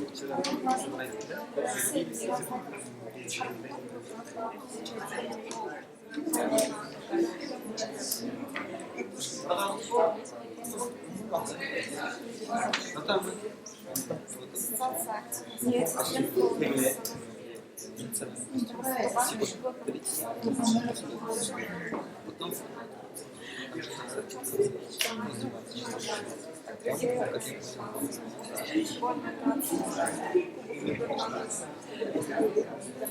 соревновались в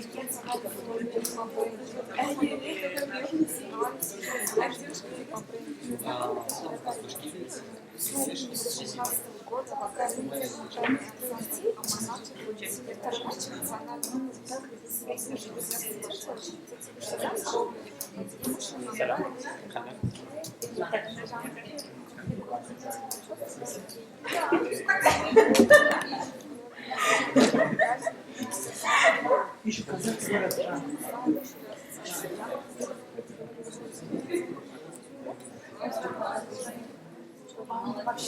А я отключила, чтобы не звонили, да?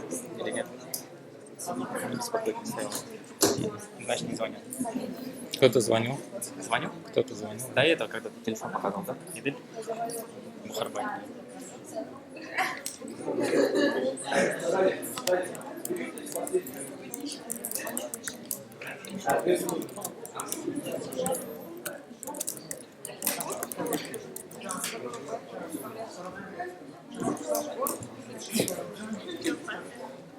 Давай. А нет, мы, видишь, прямую трансляцию настраивали, пришлось от провода все задержать. Зато, тем не менее, видишь, народ коннектится.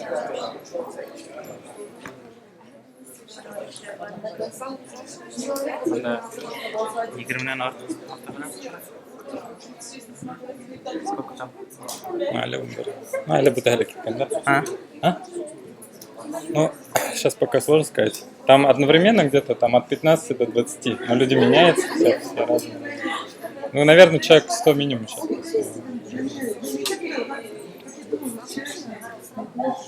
Они как через башкирские проекты. Ну, башкирские проекты, это у нас канал, есть видеоканал, мы там выкладываем учебные ролики. Вот, и сейчас вот трансляцию решил там же организовать. А ролики обучающие чего? Разным программным продуктам. У нас вот была система управления проектами Asana, email-маркетинг, такие вещи. Типа рассылки, как бы. Ну, полезные вещи всем, которым... Ну, то есть для меня тоже будет. Да. В первую очередь. Могут быть. Ну, ты, то есть, сам этим тоже занимаешься? Или как бы ты взял информацию и как бы положил? Сам. Да? Ну, у нас башкирский проект, есть свои смс-рассылка. Так может быть тогда...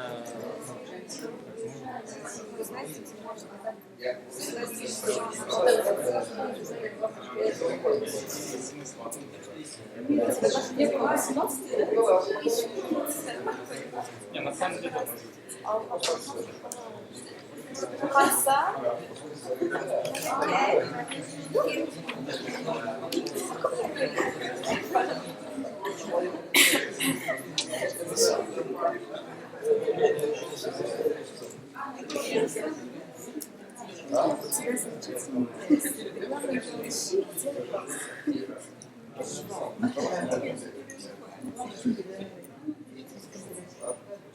Поддержите.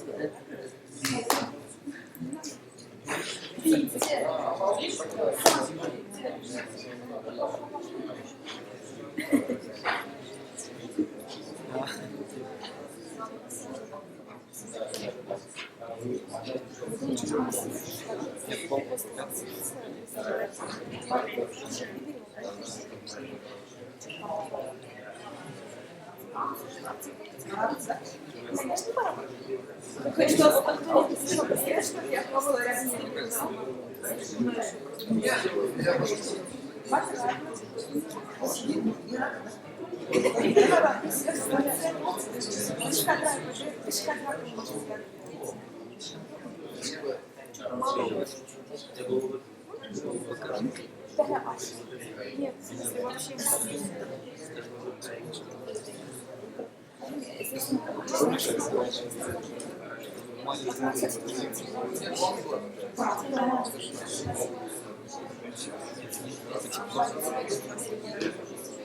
типа, а что нельзя? Послушайте, а ведь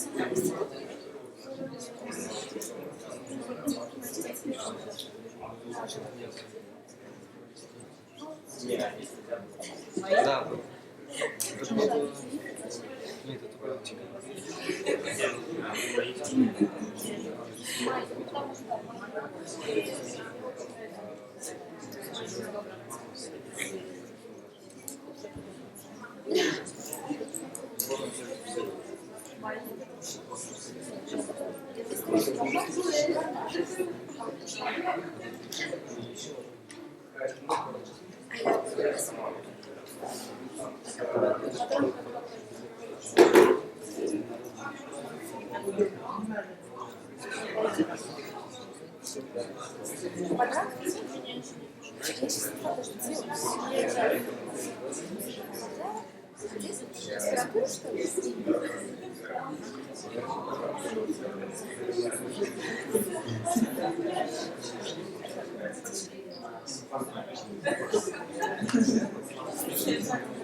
Научную деятельность аппарата.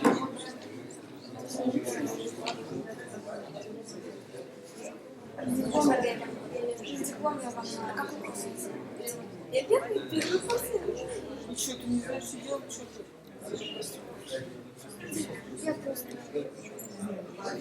Ну, если тебе не нравится, то иди на это.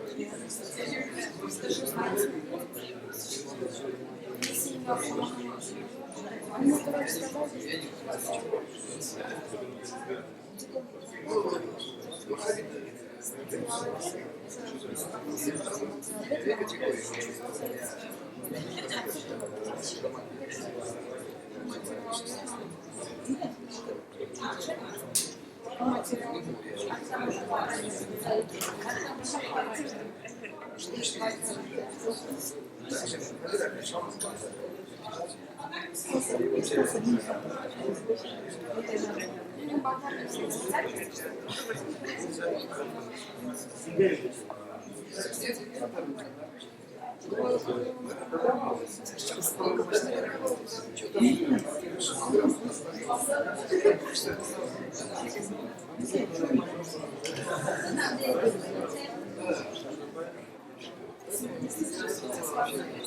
Можно прийти?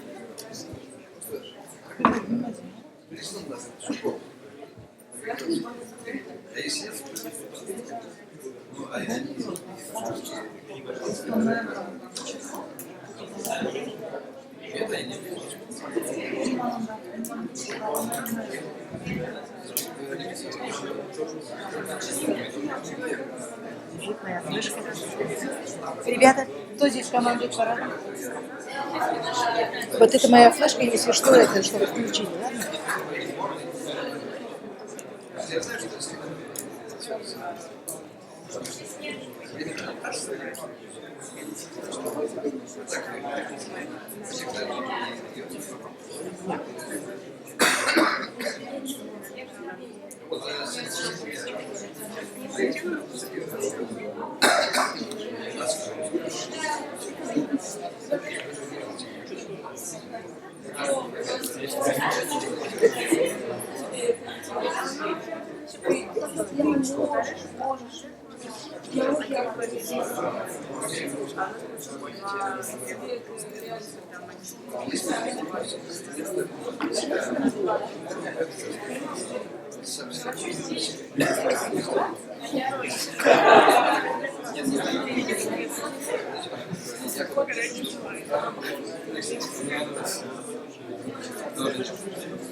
Лучше тогда не 5 если не замариновали бы, если выбираешь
Ну, конечно, много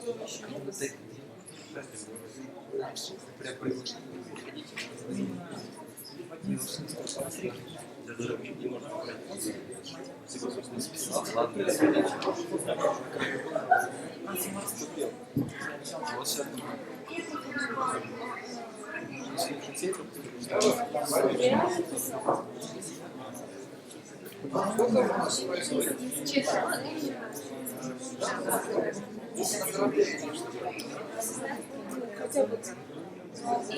И даже все. Да, ЕГЭ будет во время по 80.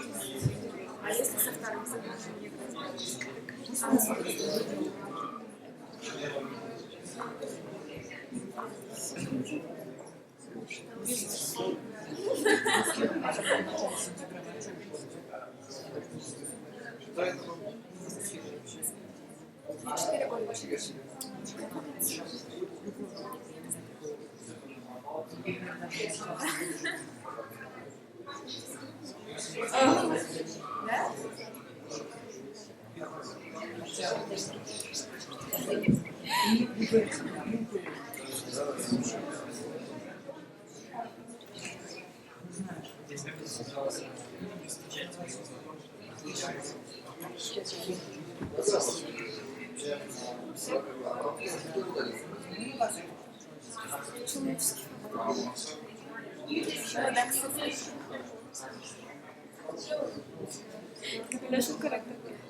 Сань, ты поедешь? А? Я оставляю. На ужин оставил. Свой казан есть. Там где мясо продают мясо. Там просто есть статьи. Нет. А? Поел?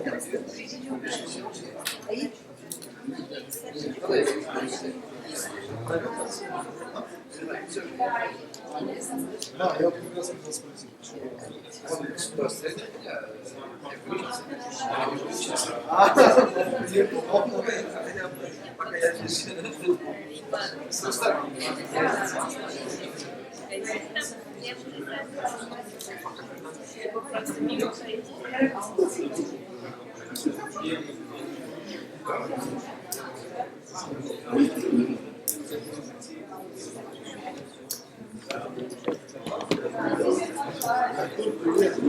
звук есть?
Давай, скажи о смене поколения. Подожди, вот уже определял.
Алло.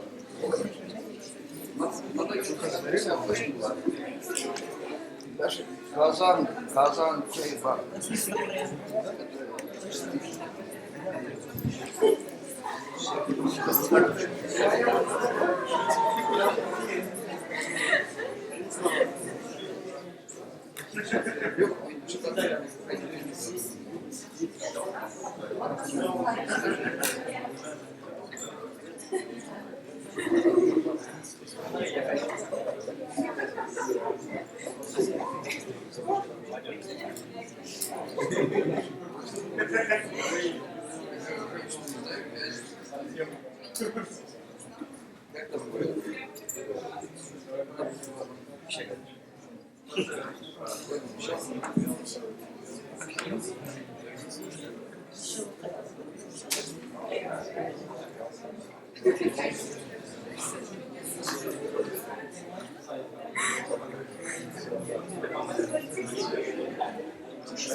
Достар туғандар ілгерірек отырайық, матур кішкене ситке кетмейік, қорқмайық, біздің обстановка бұнда йылы. Бүті біздіңді аштан мұқтам ситте отырғандар, ұқтарап отыршалып деп кәрет болуын. Түшкі аштан мұң бұтәлігінде кәйфі bestағанға көтерілген деп ұшанайық.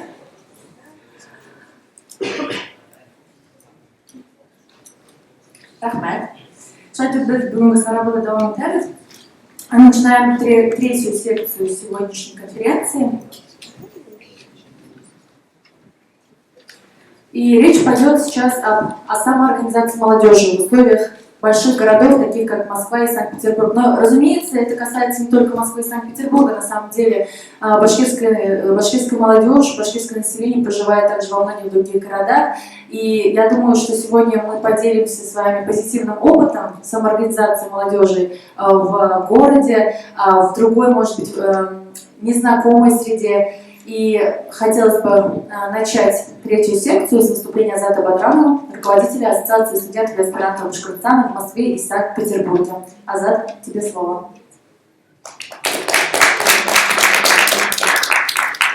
Спасибо. В общем, о самоорганизации нашей молодежи. Расскажу коротко о нашей деятельности.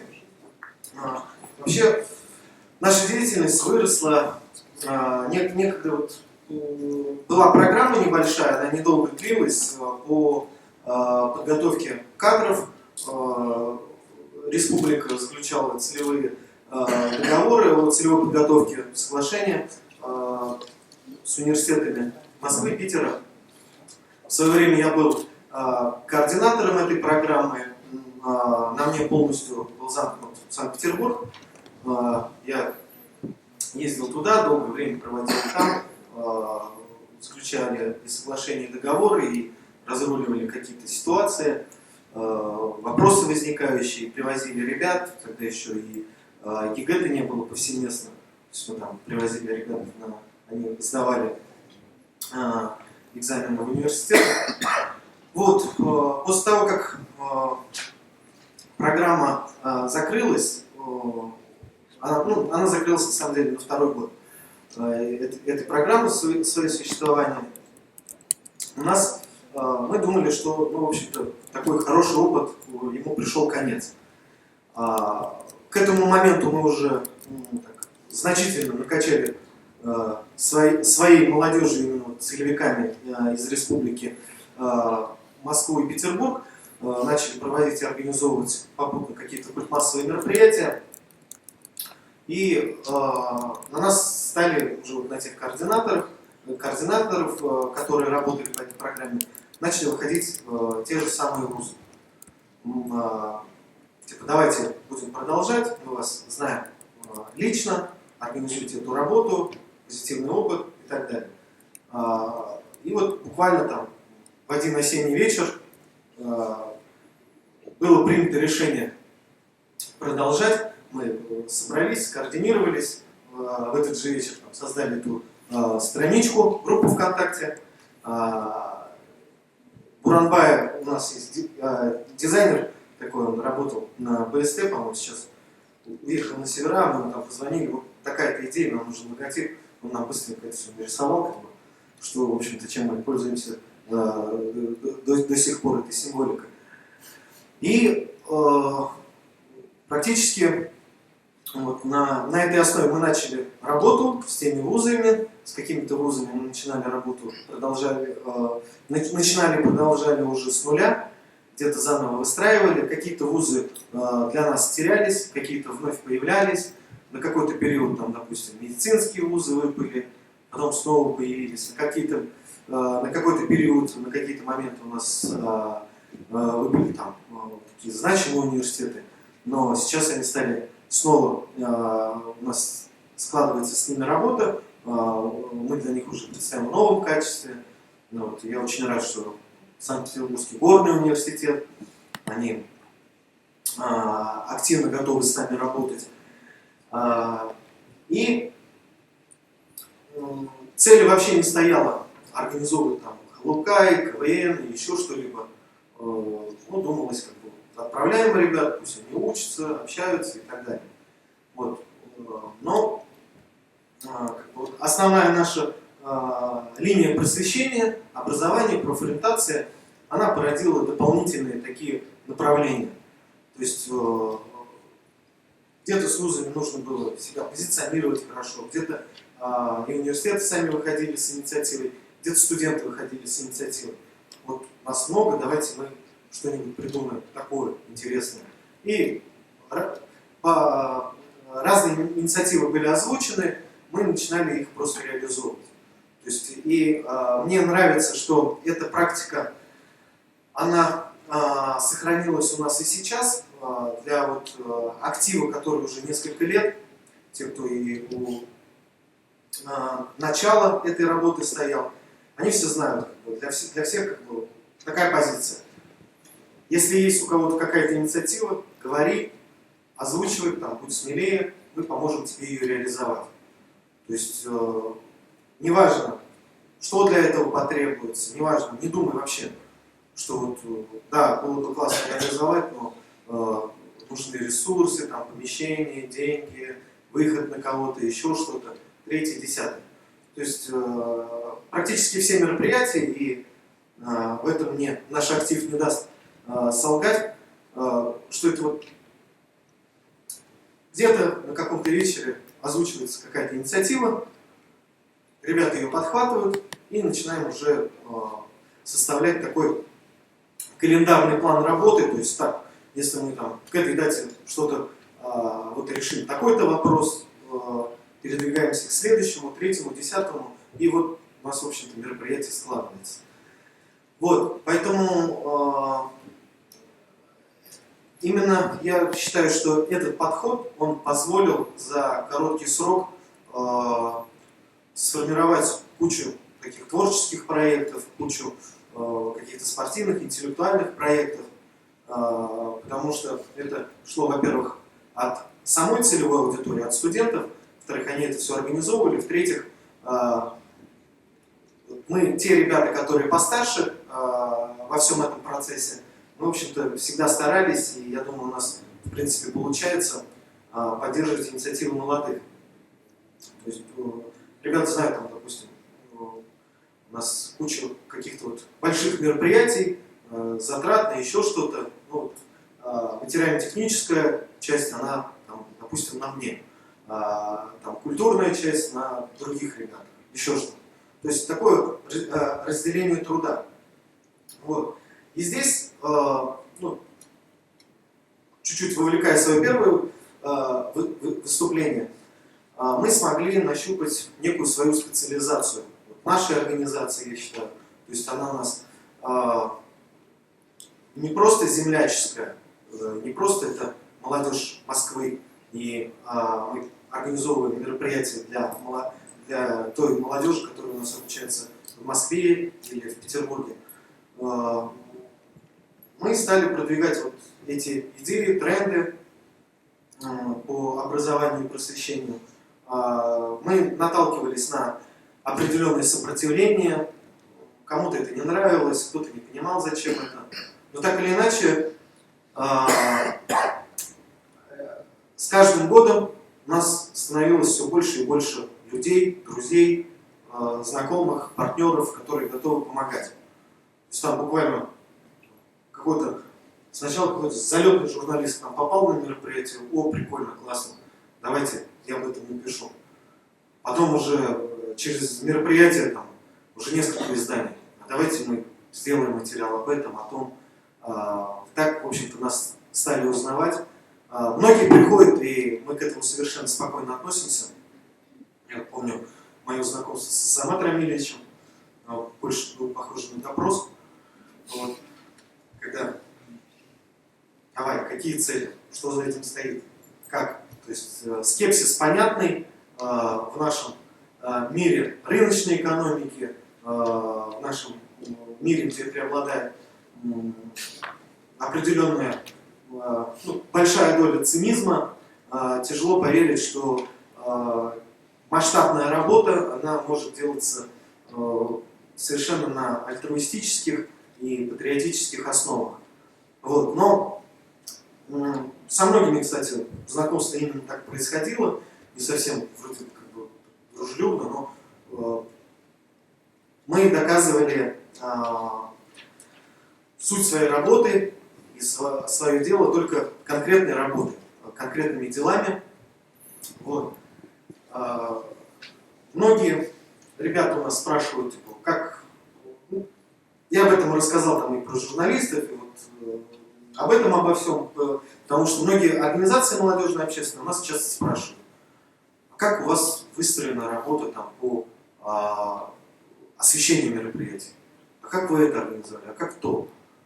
Ну, как-то вот, если честно, работа уже поставлена такая у нас на поток, аудитория примерно нас уже знает, и в принципе особо не заморачиваемся по поводу того, как освещать это мероприятие. Чаще всего бывает, что ресурсы, средства массовой информации, они сами на нас выходят и говорят, давайте, дайте либо материал, либо мы осветим. Ну, бывает, конечно, что и говорят, что не можем осветить. Вот, по тем или иным причинам. И если проводить такую методологию в плане делиться опытом с другими организациями и какие такие у нас практические советы, это, во-первых, любая общественная организация, молодежная тем более, она не будет жить и развиваться, вернее, она будет жить и развиваться ровно до тех пор, пока туда будут приходить новые люди, пока там будет появляться новый актив, пока там будут появляться новые проекты, новые инициативы и улучшаться старые. Вот. То есть мы тоже наблюдаем, как развиваются наши коллеги, иные какие-то общественные организации, организации башкирской молодежи. В принципе, везде как бы эти тренды сохраняются, то, что, в общем-то, и мы делаем. Но бывают ситуации, когда ребята самоорганизовываются, там, называются какой-либо общественной организацией, вот, появляется актив, вроде бы интересные проекты, вроде бы интересные дела, но ребята не проходят проверку медными трубами. То есть, проще говоря, ловят звезду, вот, и это все превращается в какой-то такой закрытый клуб, что мы вот такие классные, мы актив этой организации, а все остальные простолюдины. Вот. И к нам попасть, это, ну, извини, ты таким не родился. Условно, вот такое бывает. Но такие организации, они появляются, они исчезают, то есть они действуют до тех пор, пока вот у этого закрытого клуба есть время этим заниматься, у этого закрытого актива. То есть они пока учатся, пока есть свободное время, потом начинают жениться, создавать семью, работать, и, в общем-то, на общественную деятельность времени не остается. И тогда как бы организация начинает загибаться. Вот. Поэтому эти моменты очень важно, чтобы услышали также наши и активисты, и студенты, кто планирует проявлять какую-то активность и видит себя в активе ассоциации. То есть не надо закрываться, всегда необходимо быть открытым. Поверьте, работы хватит на всех. Это общественная деятельность, мы сами придумываем себе фронт работы, мы сами придумываем себе проекты. Вот. И бывает, что приходят люди из каких-то таких амбиций стать узнаваемым в определенной среде, в определенных кругах. Там, это может быть вуз, это может быть там, сообщество башкирских студентов в Москве или в Питере, или может быть там, проявить и показать себя, чтобы вы узнавали в родном районе, знали и так далее, в республике. Вот. Тут необходима максимальная открытость, потому что при планомерной работе, при планомерной реализации проектов, то есть и славы, и работы, и деятельности, ее на всех хватит. Вот, это такой первый момент. Второй момент, который задают вопрос нам наши коллеги, молодые общественные организации, другие, успешные, неуспешные, с разным опытом, это на какие деньги вы существуете, как вы реализовываете свои мероприятия, кто вас финансирует, откуда у вас деньги, ресурсы. Очень большая ошибка у общественных организаций, это вот они организовались, создались и начинают ходить клянчить деньги. Типа, вот мы же классные, мы такое-то студенчество, такую-то молодежь представляем. Давайте, поддержите нас, нам нужны деньги, нам нужны средства. Тут не обязательно, что ребята хотят заработать на этом, действительно ищут деньги. Но ошибка в том, что никто денег не дает просто так. Просто на общественную организацию никто не дает. То есть, ну, хорошо, вы классные, вы молодцы. А куда деньги-то мои пойдут? Всегда деньги необходимо искать под конкретные проекты, под конкретные мероприятия. И не просто там мы сделаем, я не знаю, молодежный Курултай 2 столиц, нам нужна там такая-то сумма денег. Подряд тоже никто не дает так. Вы должны все прописать, распланировать, смета, чтобы было понимание. И в том числе тут не только смета расходов, но в том числе и концепция. Она у вас должна быть четко осознаваема вами, и чтобы вы могли четко ее донести до любого человека.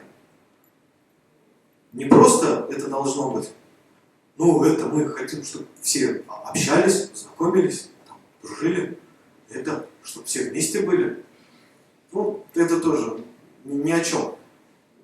Должно быть более конкретно, о чем мероприятие, каков его план, там, если это выступают там типа конференции, кто будет выступать, о чем доносить, и с какими мыслями молодежь должна уйти с вашей конференции. Да? Если это какое-то культурное мероприятие, то тоже. Кто у вас будет задействован, как, что, и опять-таки самое тоже важное, с какими мыслями, с какими идеями, образами, смыслами ваша аудитория должна оттуда уйти. Вот. Когда у вас это все в целом называется предметность. Вот. Если вы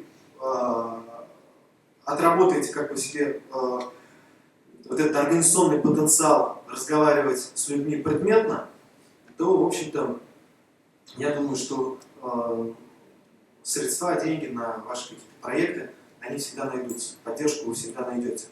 Об этом, в частности, говорит наш опыт. Вот. И, собственно,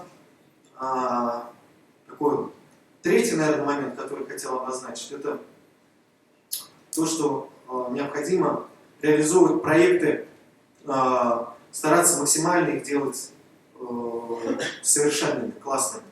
Потому что каждый ваш успешно проведенный, реализованный проект это залог реализации будущего вашего проекта. То есть важны все детали, важно постараться учесть все.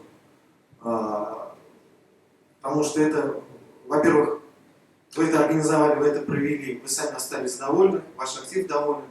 После, тоже наши активисты знают, когда проводится какое-то мероприятие, мы там, определенное время занимает на подготовку этого мероприятия, оно проходит, у всех эмоциональный подъем, эйфория, мы это сделали, это классно, люди довольны, люди благодарны,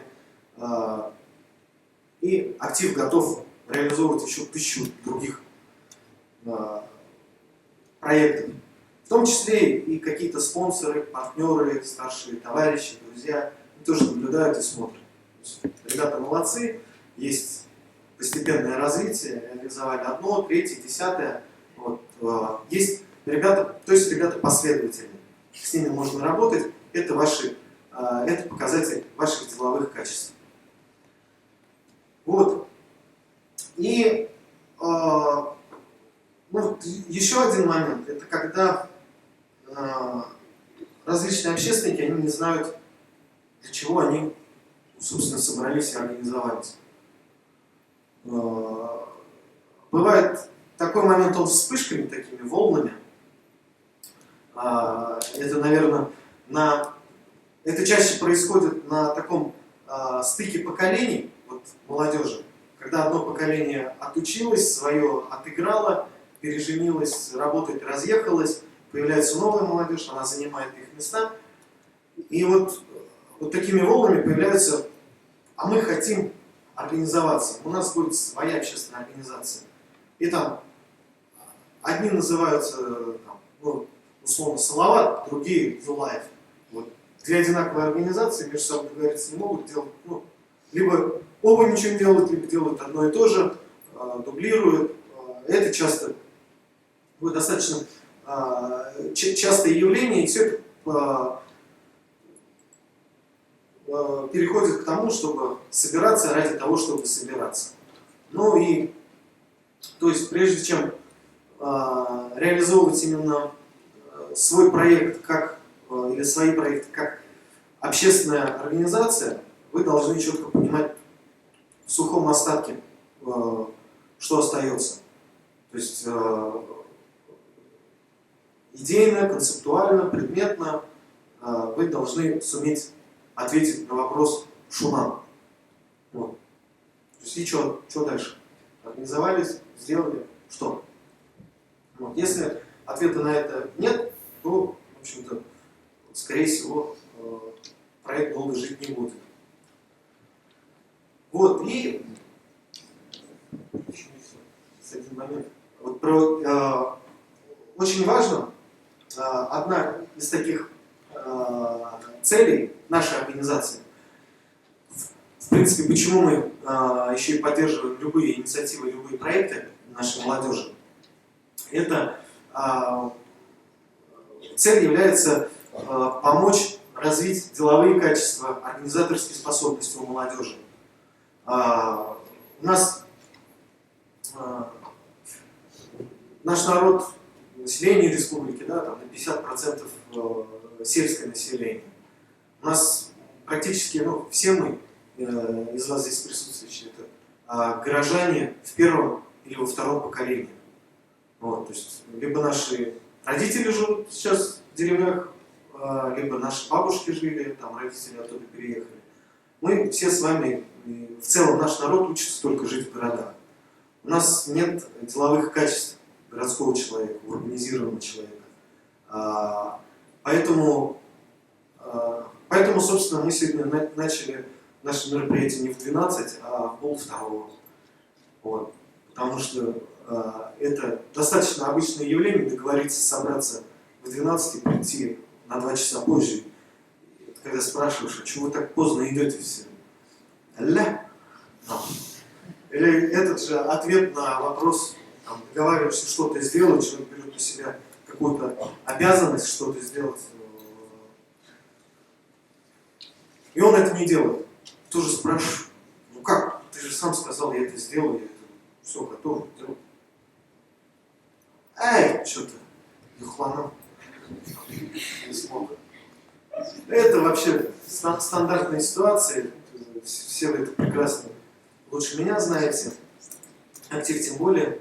Вот. Когда вы что-то организовываете, работаете над проектом, это так или иначе учит вас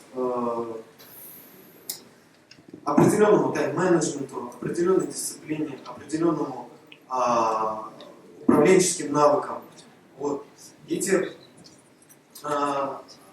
организаторские способности, они, в общем-то, позволяют нашей молодежи впоследствии проявлять себя в иных сферах. Я помню, у нас, ну, периодически такое бывает.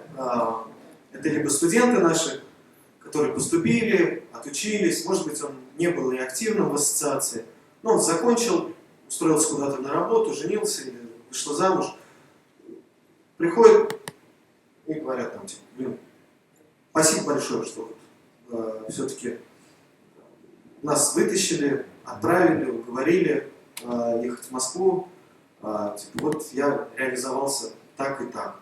Или подходят, бывает тоже, были такие случаи, активисты говорят, что вот я сейчас работаю в такой-то организации, я сейчас понимаю, вот, что если бы я не был активистом ассоциации, многие вещи мне давались бы тяжелее. Или наоборот, что вот эти вещи, они позволили мне где-то сделать определенные успехи в своей карьере. Вот. Поэтому то, что мы говорим, когда собираем вас в августе перед отправкой в Москву, еще только-только поступивших абитуриентов, никогда не забывайте, для чего вы сюда приехали, ловите каждый момент, ловите вообще любые возможности реализоваться. И, в общем-то, если после учебы сидеть просто в общежитии дома, ну, или там смотреть телевизор и пиво валяться, для этого не обязательно было ехать в Москву или в Питер. Вот. И максимально себя реализовывайте во всевозможной общественной деятельности. Это хорошая школа жизни. Ну и все, спасибо.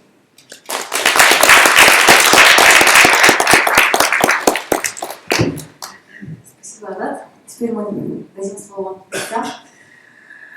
Это Санкт-Петербург, делегация из Санкт-Петербурга, которая, как я уже сказала, представлена аж 3 организациями, что очень приятно, что все они присутствуют здесь. И первое слово мы дадим Букановой Люции Гафаровне, председателю Башкирской национальной культурной автономии Санкт-Петербург. Тут очень много, на самом деле, регалий. Культурный центр Башкортостан, руководитель башкирского фольклорного ансамбля «Ирантык». В общем, много-много талантов у Люции Гафаровны, и будет очень интересно послушать этот многолетний опыт организации молодежи, организации вообще наших земляков в Санкт-Петербурге. Мы ждем от вас интересных идей.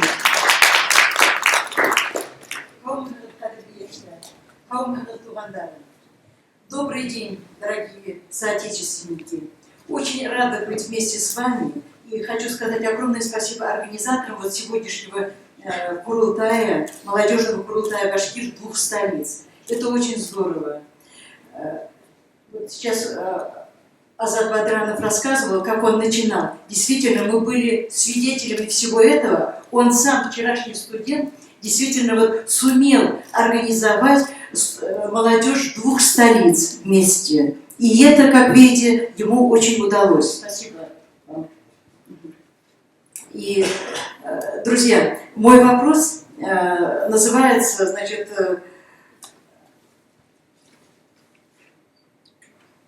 башкиры в Санкт-Петербурге опыт самоорганизации. Но до самоорганизации я хочу сказать о нескольких наших самых знаменитых башкирах Санкт-Петербурга. В частности, вы знаете, кто является первым башкирским инвестором в Санкт-Петербурге? Кто? Совершенно верно. Исмаил Тасимов. Это наш соотечественник, который заложил первый камень в основании горного училища, преобразованного потом в Санкт-Петербургский, на сегодняшний день, горно-технический государственный университет.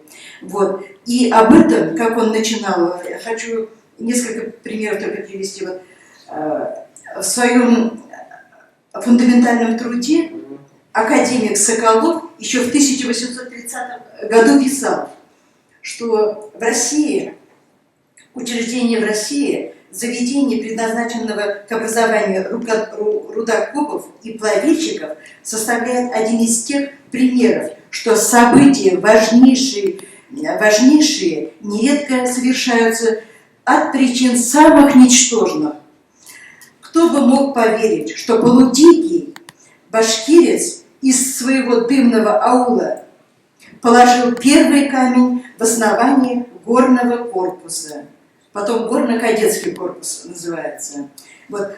Но это, как ни странен случай,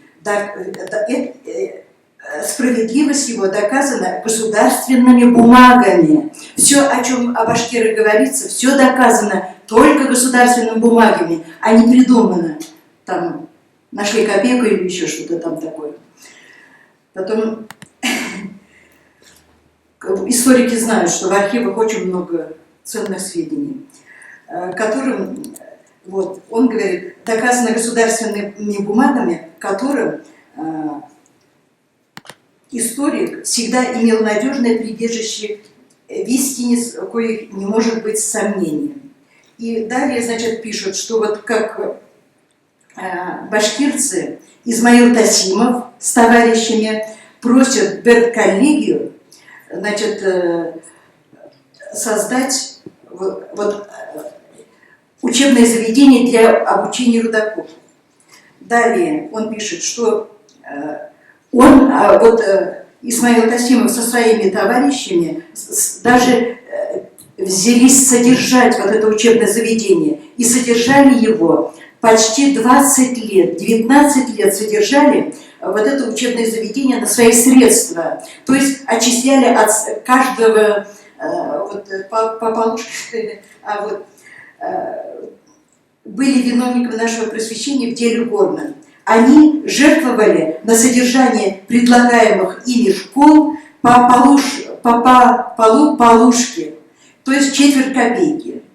Вот. И потом, наконец, но тем не менее содержали. И далее, уже в 1792 году, то есть через почти 20 лет, Сенат перевел училище на казенное содержание и освободил башкир от уплаты этих денег. Здорово? Так, и далее. Вот выпускник этого же училища в год празднования 200-летия, вернее, столетия Горного университета пишет, вот Алексеев тоже. 100 лет тому назад тогдашний горный мир приятно изумил безграмотный башкир. Он подал от своих товарищей прошение в России учредить такое заведение, чтобы рудокопам им безграмотным, как сам, давать указчиков по рудным их делам. То есть он не был, конечно, Исмаил Асимов не был безграмотным. Он и медресе закончивший был, и не зря же он оказался здесь, в Санкт-Петербурге. Вот, поэтому, значит, слава нашим таким славным землякам. А родом он из Гайнинских башкир, то есть где сейчас вот Пермская область. Так, далее еще об одном нашем славном соотечественнике не могу не сказать. Это Ахмед Заки Валиди. Я почему о нем говорю? Потому что в Санкт-Петербургском государственном университете на Восточном факультете открыт Центр тюркских исследований имени Ахмед Заки Валиди. Он тюрколог, он востоковед. К сожалению, но он к тому же первый этот руководитель башкирской автономии. Когда это было? В 1929 году, да? И далее, к сожалению, его потом как бы стали притеснять, и он вынужден был эмигрировать за границу. И очень долгие годы, как ученый с мировым именем, работал в Стамбуле. И на сегодняшний день в Стамбуле имеется его, значит, могила. Так что, если будете когда-нибудь, вот, можно побыть. Так. Известный, вот я сказала уже, что известный во всем мире тюрколог Ахмед Заки Валиди. Более ближние, про ближних уже начну говорить, про нас, как мы самоорганизовались. Вот я сама представляюсь уже сейчас, представлюсь вам. Меня зовут Люция Гафаровна, фамилия моя Буканова. По профессии я врач высшей категории, кандидат медицинских наук. Вот сейчас на пенсии, до пенсии работала, может быть, слышали, Российский научно-исследовательский институт травматологии и ортопедии имени Вредена. Вот я там работала заместителем главного врача многие годы. Приехали из Башкирии. В Санкт-Петербурге 30 лет уже живем. И вот в первый же год нашего приезда, это было в 1985 году, вдруг увидели, что мне сказали, что висит объявление о том, что есть башкирский фольклорный ансамбль, и он набирает людей, желающих, значит, кто хочет. Просто когда я узнала, сразу же в первую же неделю пошли, и действительно, там были и кураисты, и танцоры. А организаторами этого первого башкирского фольклорного ансамбля, вот 30 лет тому назад, были Гази Малаев из Учелинского района и семья Зайнетдиновых, коренных петербуржцев. Там мама Розапай Зайнетдинова, она, значит, и пела, и плясала, и рассказывала стихи, даже заученные когда-то в детстве в первом классе на башкирском языке. А муж ее играл на аккордеоне, а сын у них был вот в числе одного из организаторов. И слава Богу, вот с 1989 года я сама возглавляю вот этот башкирский фольклорный ансамбль, и потом мы покажем, ну, можно уже поставить вот эту первую картинку. И именно приезжающая молодежь, вот мы вначале организовались тогда, когда сами были молодыми, но потом уже вот мы привлекали сюда молодежь, которая пребывала тоже так же, как многие здесь, на учебу. На основе башкирского фольклорного ансамбля стали выступать. Покажите, пожалуйста, дальше. Дальше, следующий кадр. Вот так вот. Это, ну, мы проводим разные мероприятия. В частности, вы видите там картинку. Это уроки толерантности в садиках мы проводим. Видите, русский воин и башкирский воин. Дальше. А это вот башкирский фольклорный ансамбль «Иранды». Это мы в этом году 30 лет, а это тогда, когда справляли 25-летие ансамбля. Здесь вот наши ребята с другими коллективами, местными, петербургскими общаются. В частности, вот общение наших ребят с танцорами Кировского района Санкт-Петербурга. Дальше. дальше. Можно смело там передвигать. А это наши лауреаты. Видите, все с дипломами стоят после выступления на одном из конкурсов.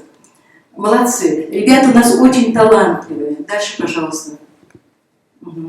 А это, вот первые эмблему видели башкирского фольклорного ансамбля «Грандек». Это, и вот эту эмблему, это Санкт-Петербургская общественная организация «Башкортостан», которая была организована на фоне башкирского фольклорного ансамбля в 1989 году, представителем которого я являюсь. Эмблему сделал тоже наш соотечественник Шамиль Муталов. Вы, наверное, знаете, они приезжают ведь сюда, да? Эльвира Муталова, Шамиль Муталов. Это их труд. Дальше, пожалуйста. А здесь вот они с ветеранами, то есть с нами. Здесь вот наш башкирский фольклорный ансамбль. Дальше выступление. Можно, вот видите, на конкурсе «Под одним небом» все наши ребята стоят в национальных костюмах. Вообще замечательно. И каждый из них – это талант. Это благодаря тому, что они талантливые, я их собираю и даю возможность вот, показать башкирскую культуру через них. Как я сказала, я сама врач, я не человек искусства, но всегда в душе у меня было такое зернышко, которое всегда я стремилась к башкирской культуре и любила, люблю и буду любить башкирскую культуру. Дальше, пожалуйста.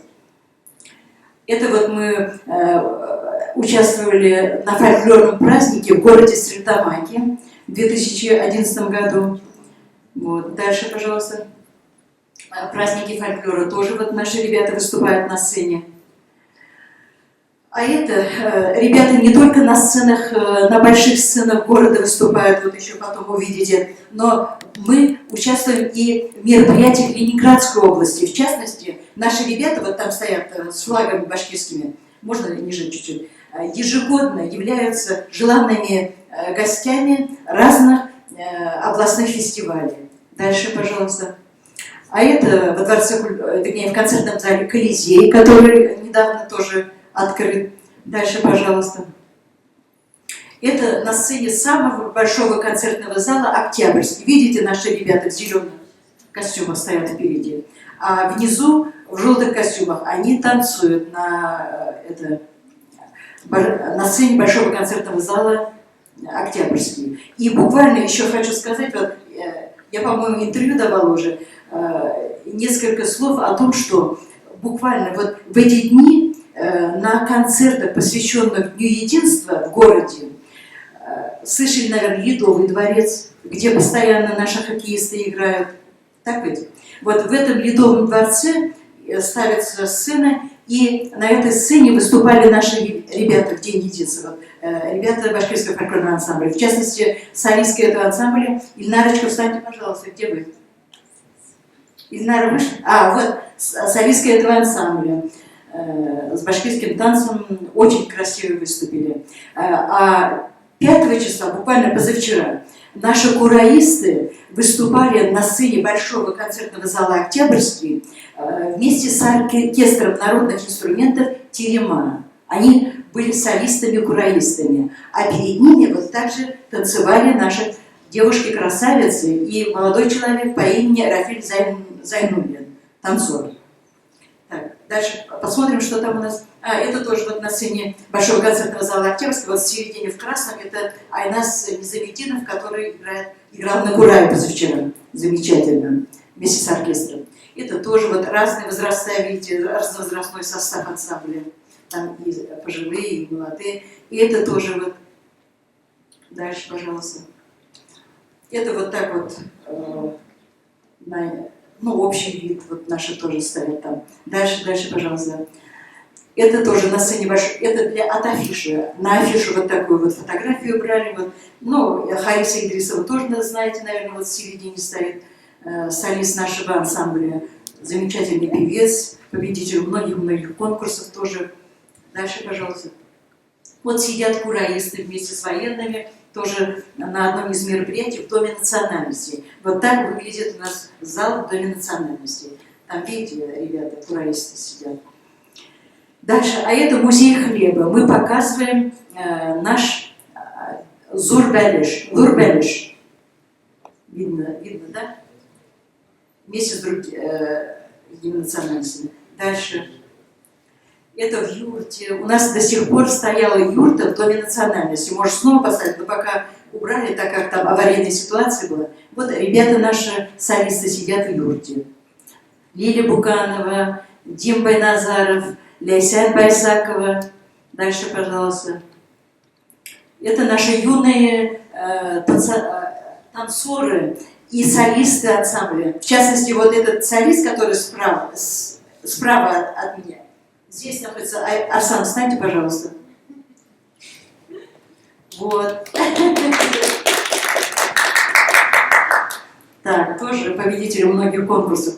Так, дальше. Ребята у нас танцуют не только башкирские танцы, они танцуют и татарские танцы, танцы других народов. В частности, вот после исполнения танца, ой, не кантри, как называется это? Как? Кантри. После, да. Вот, видите, да, они все в ковбойских формах. Вот, и такие есть. Дальше, пожалуйста. А это вот наша, как бы, один из видов наших постановок. Дальше, пожалуйста. Вот тоже солисты наши. Дальше. Это Назифа Исянбаева, хорошая танцовщица тоже, учится в Пушкине, в университете, в аграрном университете, сейчас уже заканчивает. И самое главное, наши девочки вот, и мальчики, которые там учатся, они не только учебой занимаются, они везде, спортом занимаются.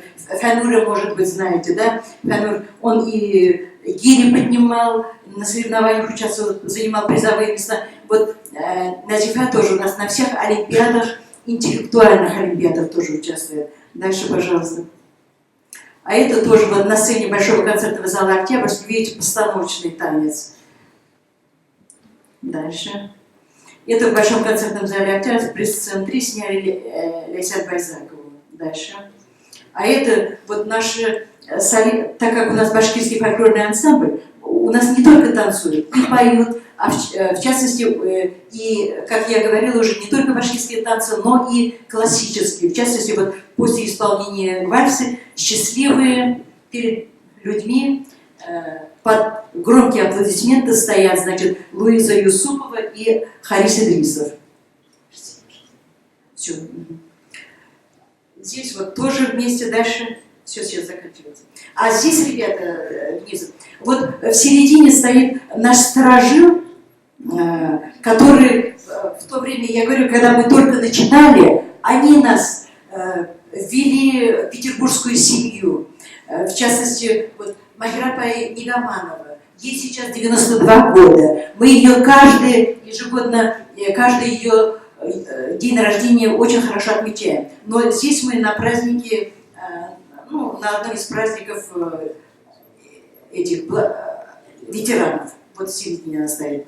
Так, дальше, пожалуйста. А здесь мы с петербургскими марийцами дружим.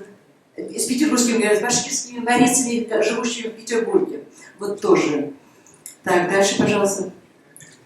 А это в музее хлеба, опять же, разные национальности. Дальше, и все, наверное. А, это на возложение цветов на мемориальном кладбище, на Пискаревском кладбище.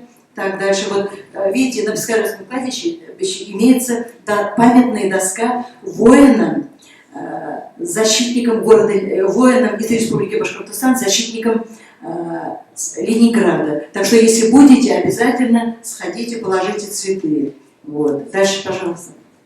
Это то же самое на Пискаревском кладбище, вот башкиры после возложения цветов. Дальше, пожалуйста. Это нашу, тоже знаете, Тулубаеву, Гузелечку, танцует и поет, у вас здесь участвовала на конкурсах. Дальше, пожалуйста. Наши тоже ребята, тоже очень талантливые. Так, дальше. Вот все, вы все уже знаете. Дальше. И заканчиваю тем, что, дорогие друзья, никогда не списывайте стариков, как говорится, подальше от себя, потому что вы желаете что-то сделать, а сделать надо вам сейчас. Я вот по себе говорю, я тоже вот с таким активным желанием была когда-то творить чудеса. С такой целью я вступала и в партию, к сожалению. Не к сожалению, я не жалею. 20 лет после того, как я 20-летний стаж коммунистической партии имела, к сожалению, она распалась даже без объявления. И поэтому творите, делайте. Если что-то не получается, сами создавайте, сами делайте. И обращайтесь к старшим, которые всегда вас поддержат, помогут. Я вам хочу сказать, что белой завистью завидую тому, что у вас сейчас замечательный представитель, который вас поддерживает, и при поддержке которого вот этот форум стал возможным. Благодарю за внимание. Огромное спасибо тебе за яркую презентацию, интересные фотографии. На самом деле, я повторюсь, что сегодняшнее мероприятие мы хотели назвать «Диалог поколений», просто немножко потом абстрагировались от этого, в силу того, что мы хотели услышать и взрослых, и молодежь, и как бы мы, наоборот, прислушиваемся к мнению взрослых, и поэтому как раз в президиуме большая часть это взрослые. Мы опираемся на вас, на ваш опыт, и движемся вперед, уже учитывая уже опыт ваш. Вот, и сейчас как раз об одном из таких опытов пойдет речь. Выступает Рустам Хучашев, Питер Буйлары, организация башкиро-татарская. Очень интересно послушать о вашем опыте. Вопрос я перейду на русский язык, чтобы было всем понятно. Очень приятно, спасибо, что пригласили. Я не буду затягивать время, не буду весь читать, потому что я готовил очень много там. Поэтому сейчас быстро вкратце расскажу о нашей деятельности. Да, вот, в принципе, мы в Петербурге создали организацию, 6 лет она уже вот в этом году, в декабре будет. Мы проводим мероприятия, изначально не просто весельные, это на самом деле мы стараемся дать возможность землякам объединяться в анклаве. То есть мы находимся в Петербурге, у нас есть такая, как сказать, структура, которой мы стараемся землякам помочь, поддержать. Не только для того создания семей, но и в работе, в жилищных вопросах. Это изначально наше было такое. И вообще изначально проект был национальный строительный культурный центр. Далее я скажу конкретику еще.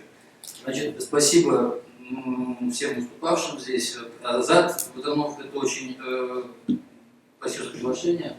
Очень поддержал тоже организацию, приехал там, он кое-куда подсказал, направил. Даже сказать мысленно правильных русле.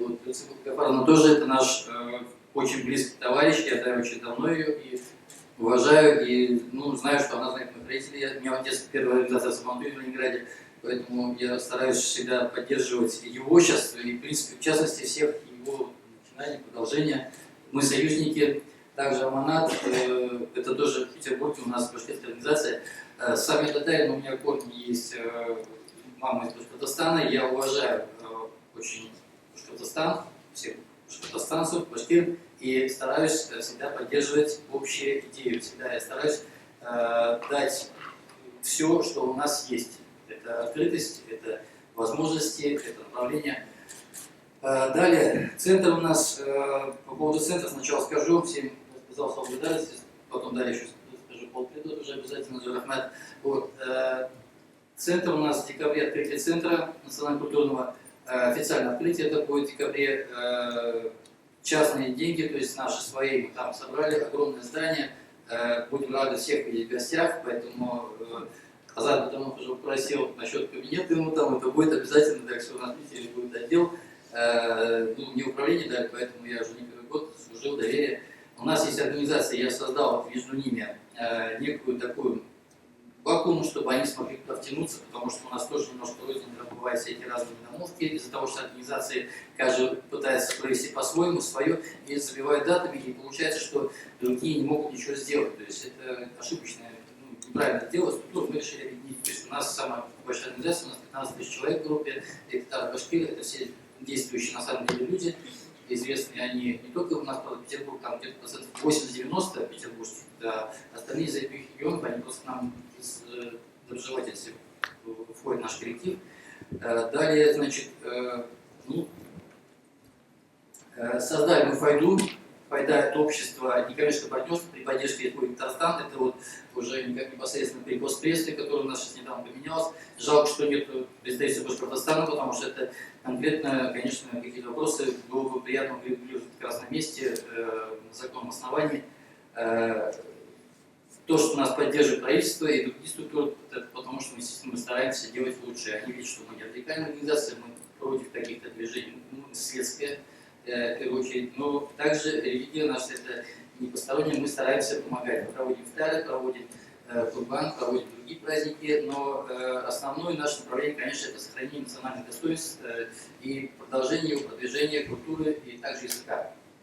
Курсы языковые, детские садики, ветеранов войны встречи там у нас проводятся и другие там мероприятия, они благотворительные, это финансовые, скажу так, ну, актив у нас большой, 50 человек, и мы, в принципе, финансируем за счет своих средств, то есть без поддержки извне. Но сейчас в данный момент уже начали организовывать некоторые проекты, которые уже под финансовую попали, которые будут как раз представительства Татарстана, поддержали проект Азат-Мудранова, то есть ассоциация, организованная ассоциация татарских студентов, но это будет, я думаю, на будущее совместимо, потому что должна большая организация.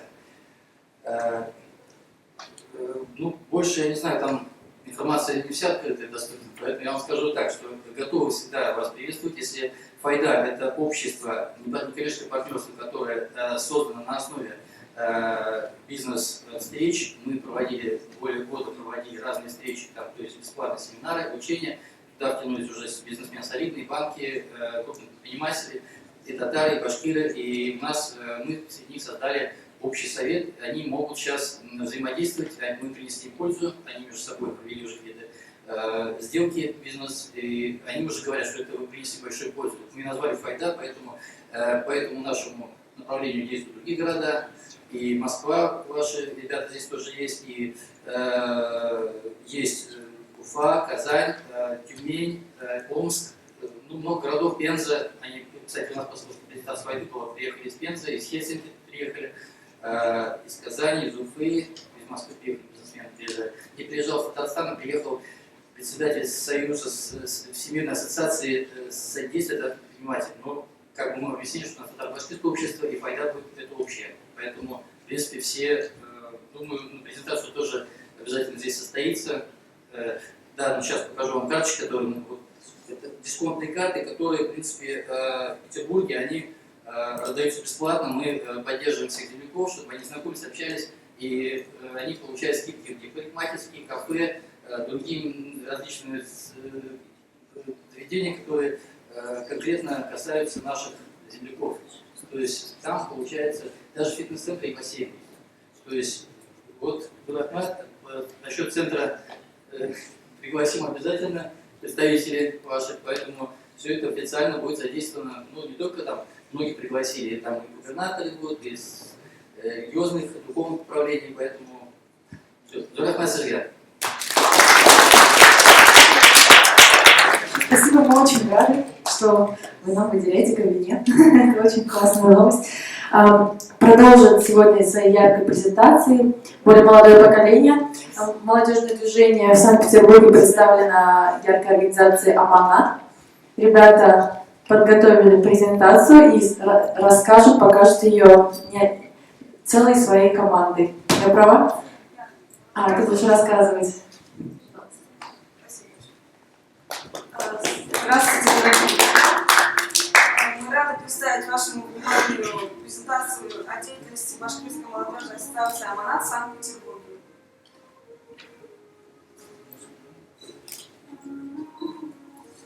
— 23 сентября 2009 года было запущено сообщество ВКонтакте КМДН, которое создавалось с целью объединения башкирской молодежи Санкт-Петербурга и Ленинградской области. В течение 3 месяцев проводились различные встречи для башкирской молодежи Санкт-Петербургской и Ленобласти, на которых люди знакомились с земляками, общались на родном языке и проводили веселое время. И, видя заинтересованность молодого поколения в подобного рода встречах, возникла идея создания полноценной башкирской организации. И 17 декабря 2009 года Шамиль Мухалов, Азамат Узбеков, Вера Тулубаева, Лиана Рикадова, Гюзеля Тулбава и Руслан Куцпитин провели презентацию Башкирской молодежной ассоциации «Аманат» в Санкт-Петербургском доме национальности, и именно этот день мы считаем днем рождения Башкирской молодежной ассоциации «Аманат». Основные цели ГУМА «Аманат» — это объединение башкирской молодежи в Санкт-Петербурге и Ленинградской области, представление башкирской нации в городе, сотрудничество и честное общение с другими молодежными объединениями. Вообще ассоциация проводит множество мероприятий в самых разных сферах. Это спортивные мероприятия, такие как футбол, баскетбол, волейбол, настольный теннис и другие.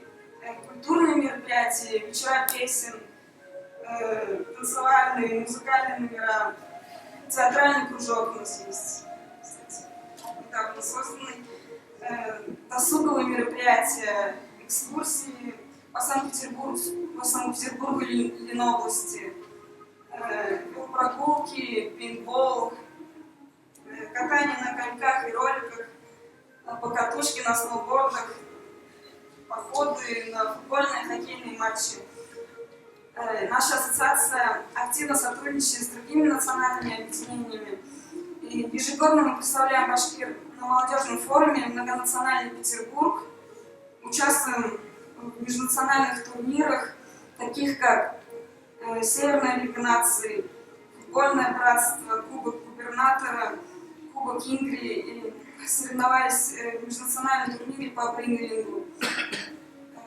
Весной 2015 года вокально-инструментальный ансамбль «Аманат» пригласили на вечер национальных культур песни «Что в сердце вошла», где мы исполнили композиции «Хан КВ» и «Мумло Курай». Вы можете, кстати, в интернете посмотреть наши видео, если интересно. Каждый год мы активно участвуем в проведении Петербургского Сабантуя, и в этом году на очередном Сабантуе Министерство культуры Республики Башкортостан вручили ассоциации грант в виде башкирских национальных костюмов «Кураев» и «Кузов». Одним из самых масштабных мероприятий, которые проводила «Аманат», стала помощь в проведении Калмыктай 2014 в Санкт-Петербурге, победительница которого поехала представлять наш город в Башкортостан и выиграла гран-при. Кстати, вот она здесь присутствует, наша Ильнара Утяшева.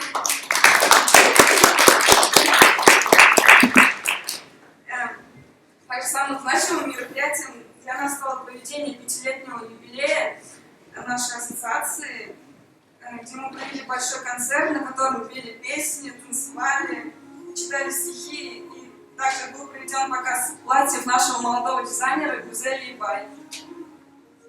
На концерте также были вручены благодарственные письма от Министерства культуры Республики Башкортостан нашим активистам.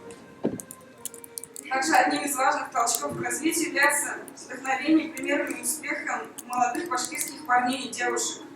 Благодаря проекту «Башкир 2.0», одной из основательниц ГУМА «Аманат» Эльвиры Муталовой, у каждого из нас есть такая возможность. Вы, наверное, видели эту группу ВКонтакте?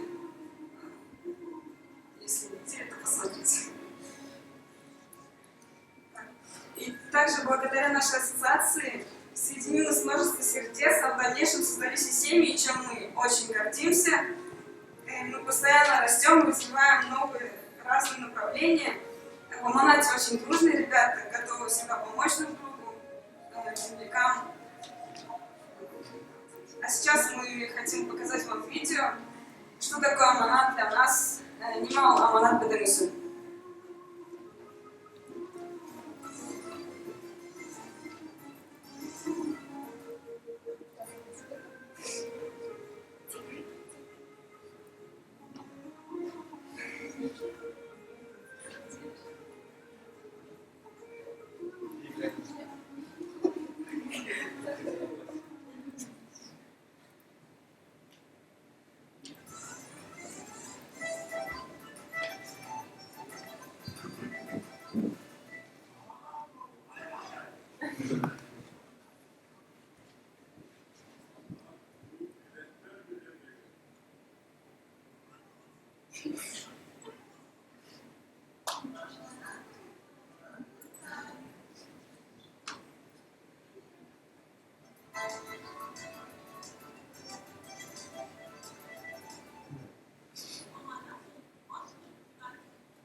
Из которого вы знаете, где вы можете вообще прочитать право.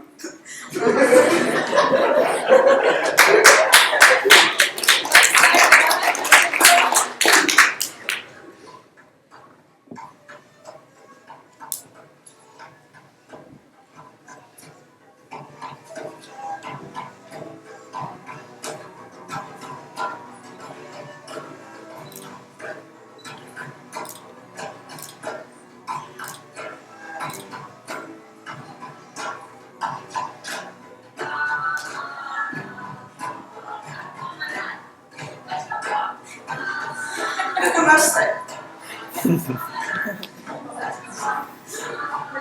Спасибо за внимание. Я предупреждала, что презентация ожидается веселая. Спасибо большое. Сейчас мы поговорим об очень серьезной теме.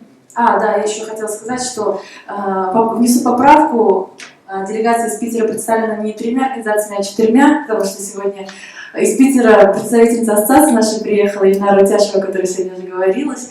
Вот. Она очень хорошо провела у нас там посвящение первокурсников, и мы намерены ассоциации развиваться и в Питере тоже, поэтому мы надеемся на поддержку наших коллег. Вот. Сейчас хотелось бы перейти к серьезной теме. На самом деле, когда я ее услышала, очень сильно задумалась, и, Радмир, подходи, пожалуйста, пока я говорю. Это вот действительно очень значимая общественная инициатива, которую, я думаю, все должны послушать, и пользуясь тем, что здесь собрались активные ребята, все понимающие, вам нужно обязательно это услышать. Радмир Муфтахин у нас музыкант, гитарист и руководитель ансамбля «Заман», но речь сегодня пойдет не об этом. Вот. Он у нас также поедет как делегат из Москвы на 4-й Курултай. И тема достаточно серьезная. Давайте послушаем, он сам обо всем расскажет.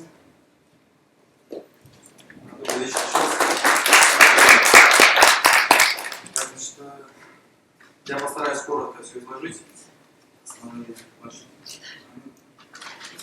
Тема очень актуальна для Курултая, в том числе актуальна для нашего народа.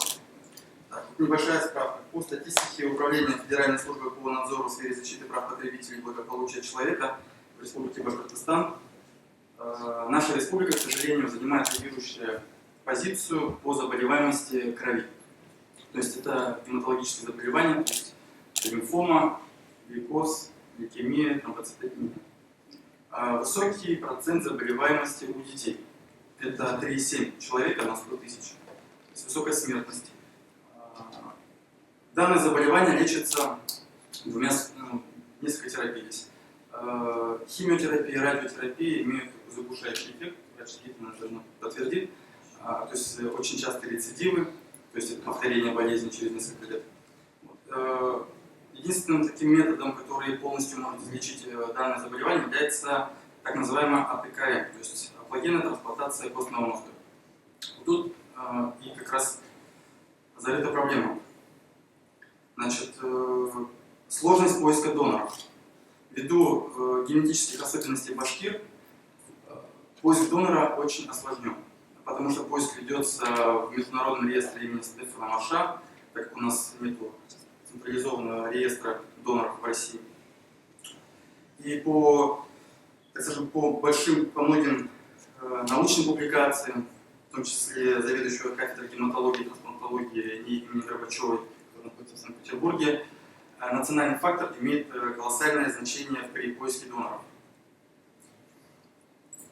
Очень быстрее намного находят доноров в Германии для русских, да, для других национальностей, но в один голос врачи, профессора этого института трансплантологии, главного, где происходят все трансплантации для взрослых и детей, они заявляют, что самый климатичный регион – это Республика Башкортостан.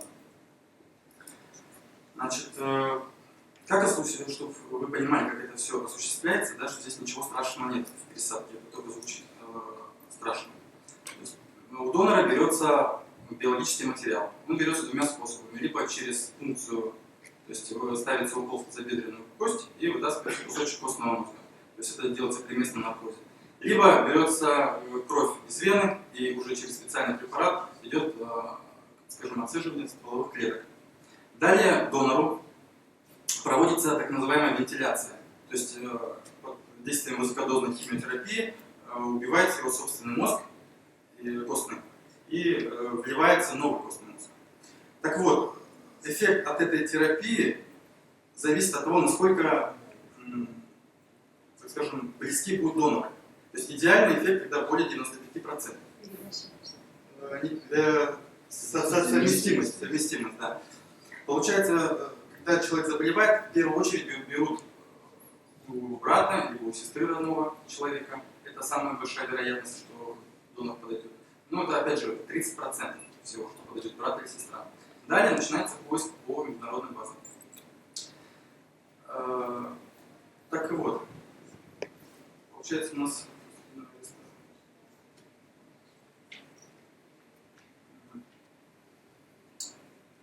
Значит, мы выступаем с такой инициативой, чтобы пополнить базу доноров. Вообще в России нет единого реестра. Есть отдельные были опыты в Карелии, здесь в Москве на базе ФНКЦ, который находится на юго-западном, может кто знает, разноцветное такое здание детской гематологии.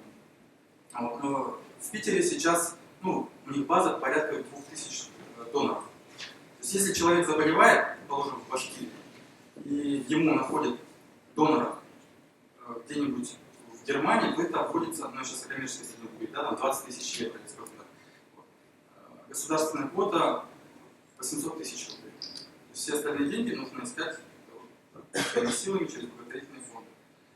А если же мы будем иметь национальную базу, так скажем, башкир, то есть что нужно технически? Каждому сдать кровь. Сам анализ, типа высокочастотное и низкочастотное типирование, довольно дорогостоящее, стоит 15 тысяч рублей. Но у нас сейчас есть договоренность с Русфондом, который готов оплачивать именно для башкир, потому что в этом есть потребность. Что мы можем сделать? Мы можем собрать волонтеров, которые готовы абсолютно на безвозмездной основе сдать кровь для, можно сказать, своих же, для своего же народа, да, который, если что вдруг случись, вы можете ему помочь.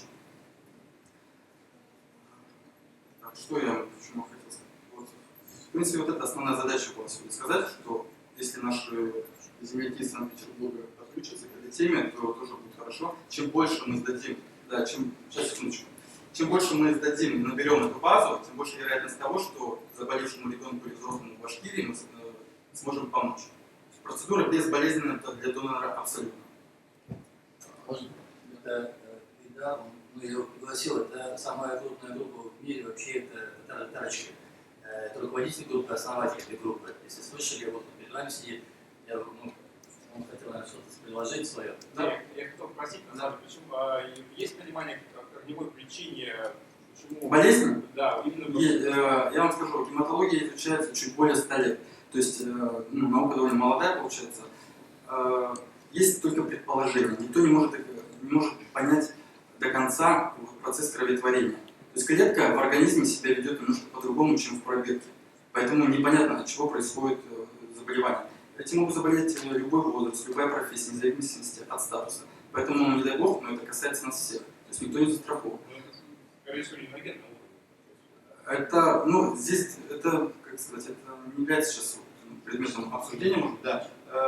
Есть несколько причин. Радиация. Как ставится основная причина радиации?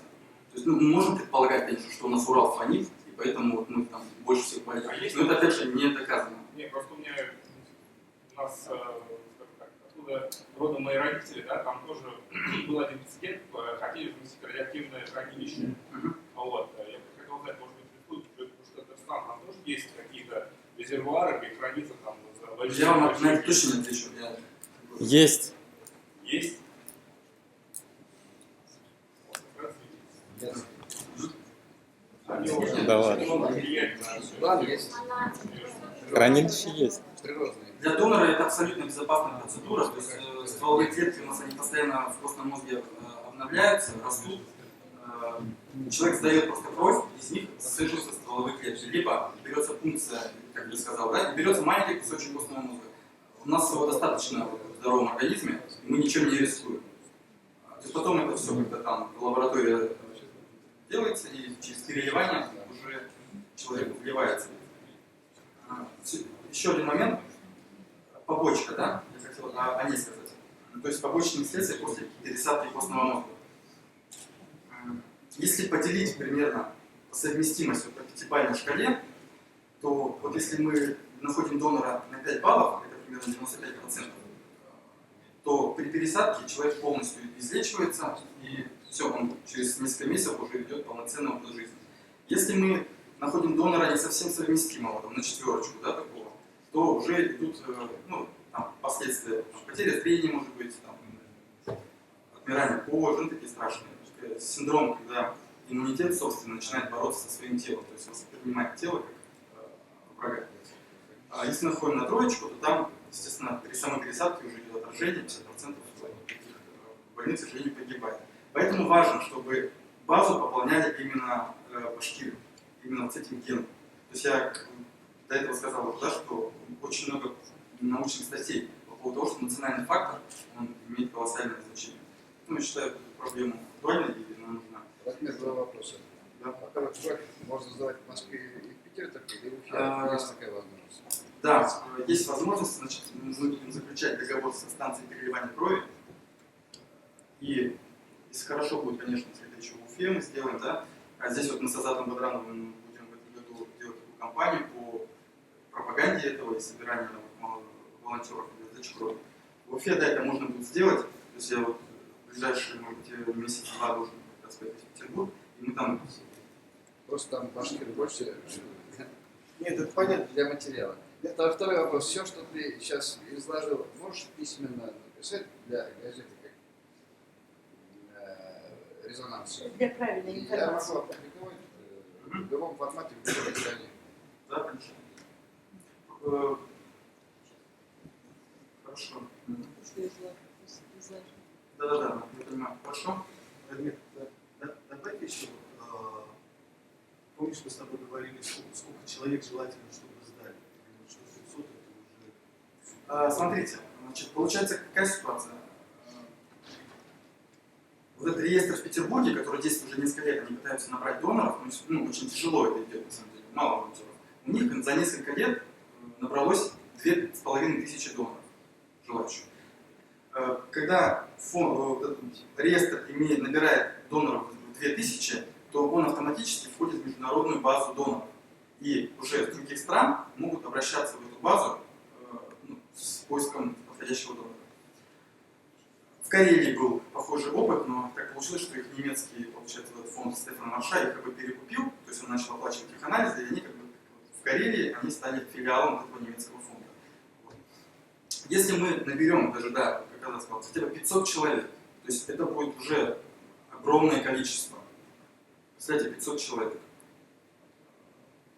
Да вообще хоть сколько. То есть если мы за все эти сборы лет через 10 спасем хотя бы одну жизнь, я считаю, что в принципе результат хороший. У меня все.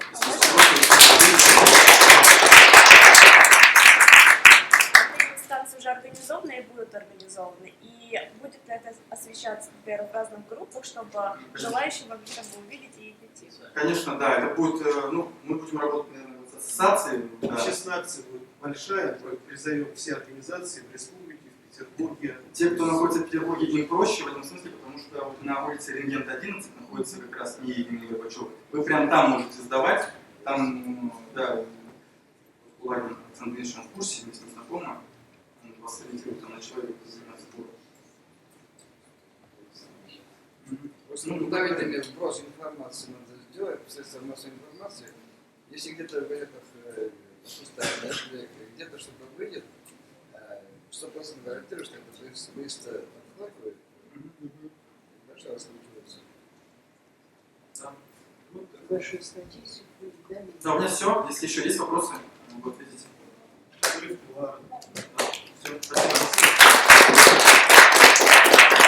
очень рада, что эта информация нашла у вас отклик. В кулуарах, да, с Радмиром можно выловить, обсудить более подробно.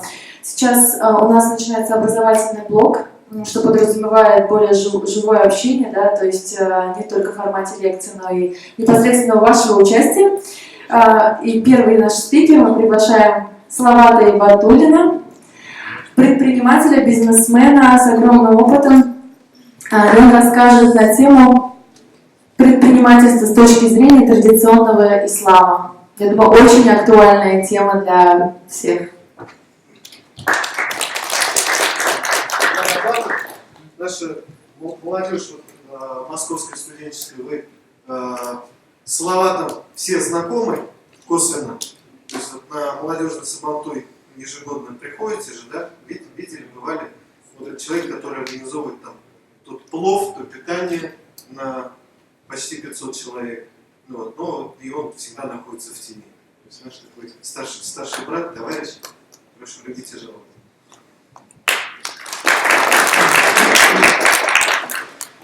Всем добрый вечер.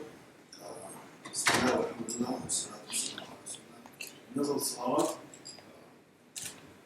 Мне 36 лет, в Москве живу 2002 года. Учился в университете Азра в Египте. И также продолжил образование в Москве, в Московской академии предпринимательства при правительстве Москвы. Предпринимательством полностью занялся я в 2005 году. То есть имел опыт себя и раньше с торговлей. Сегодня я хотел бы рассказать про предпринимательство и торговлю с точки зрения ислама традиционного. Что это значит? То есть существуют как бы нетрадиционные течения, да, которые трактуют все по-разному, но как бы, наш традиционный ислам, который находится у нас, скажем, исторически в Башкортостане, как бы с этой точки зрения. Аллах в Коране говорит: «Ахаллаллаху бай'а ва харрама риба», что означает: Аллах запретил торговлю, Аллах разрешил здесь торговлю, но запретил ростовщичество. Однажды пророка спросили, какой наилучший заработок является для мусульманина. Он ответил: занятие мусульманина – это заработок его руками, то есть то, что он сделал руками своими, и правильная торговля. То есть это имеется в виду предпринимательство и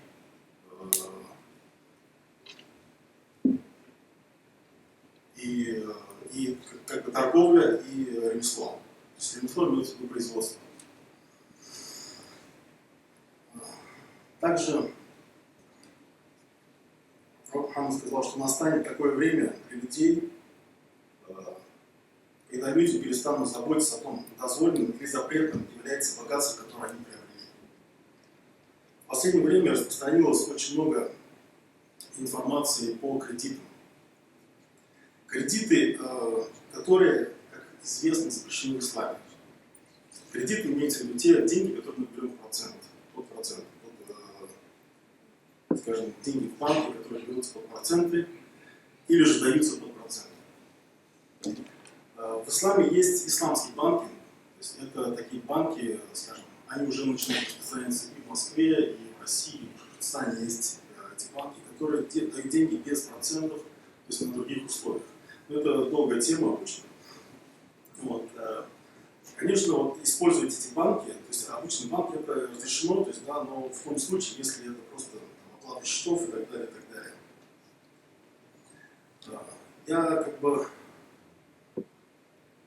сам пользуюсь, естественно, этими банками, потому что в Москве да, не очень как бы, удобно, не очень сильно распространено.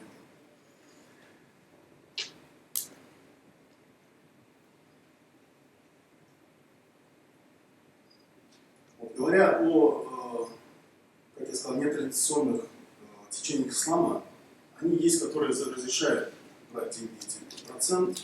Это, не будем называть их названия всякие, да, но они там, у них их лидеры находятся там в Америке, в Англии сидят.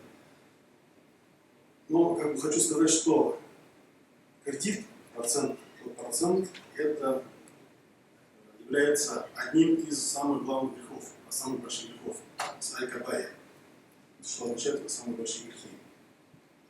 Главный принцип в исламе в торговле, в предпринимательстве является это халяльность. То есть халяльность, как переводится, дозволенность. То есть нужно знать, заботиться о том, чтобы деньги, которые мы зарабатывали, были дозволенным способом. То есть это не было, чтобы не в азартных играх, чтобы это не было, скажем, там, продажи спиртного, там, неразрешенного мяса, скажем, которое там имущество, которое было там получено с помощью воровства. То есть это нельзя этим торговать.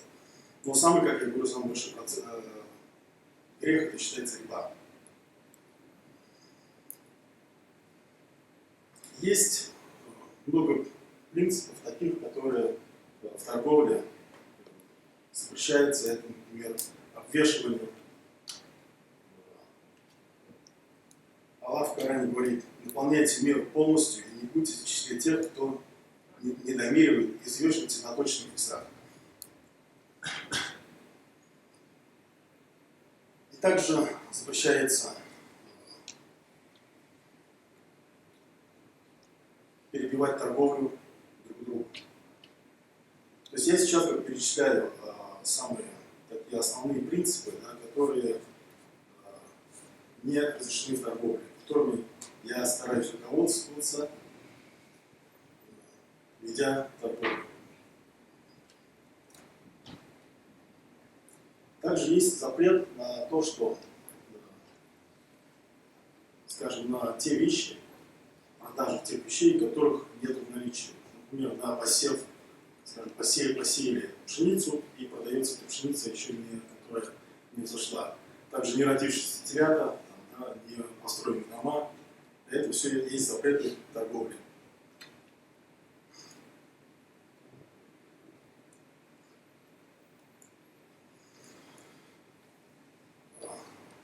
Также основной формой предпринимательства и деятельности в исламе является партнерство. То есть это так называемый мушарак, который предполагает принцип ведения совместной деятельности и разделения прибыли и убытков пропорционально вложенному начальному капиталу каждой стороны сделки.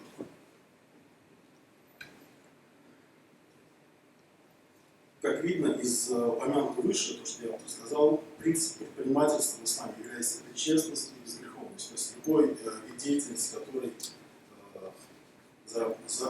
будет заработок именно халяльным способом.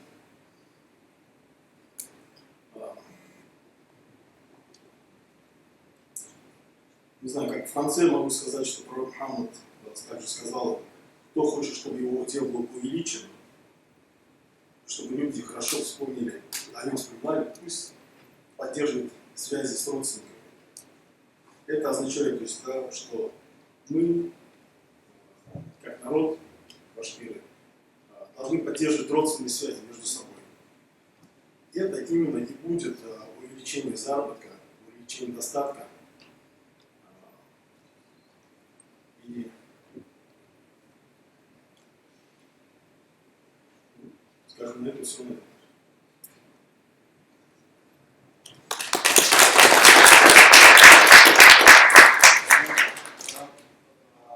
Как реализуется на практике? Как мир, все это используют, все берут кредиты, все облапошивают друг друга, обвешивают, обманывают.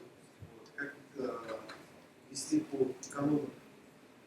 Ну, самое главное, вести по канону, вести бизнес, да, торговлю, это если мы хотим, скажем, привлечь деньги, дополнительные какие-то деньги, нужно просто их привлекать, не используя эти банки. Не используя банки, которые с точки зрения шариата они не дозволены. Это можно будет, так сказать, исламские банки. Это, по-моему, в Москве, в Уфе есть банк. Москве, по-моему, да, Алмаз. Вот. И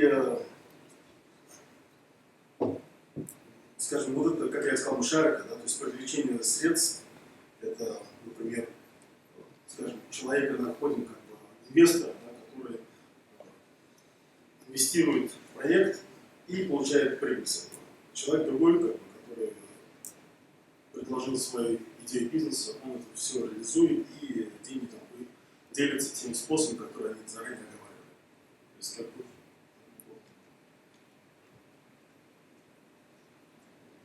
Вопрос еще. Большое спасибо за ваше выступление. Хотел задать два вопроса. Поскольку в исламе запрещены кредитование, мы все знаем, что на Ближнем Востоке очень активно развита нефтегазовая промышленность, то есть стопный рынок очень динамично развивается.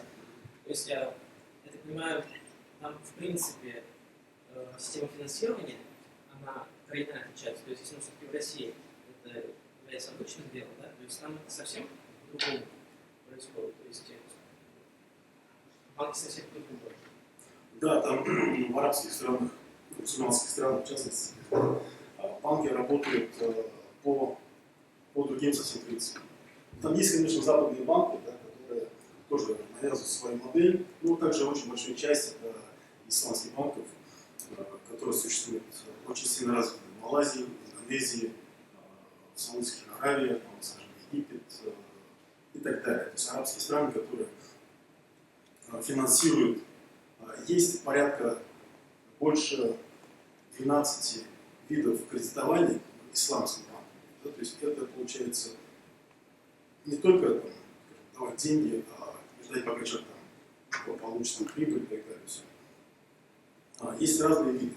То есть в том числе вид, похожий на лизинг, да, то есть это разрешено.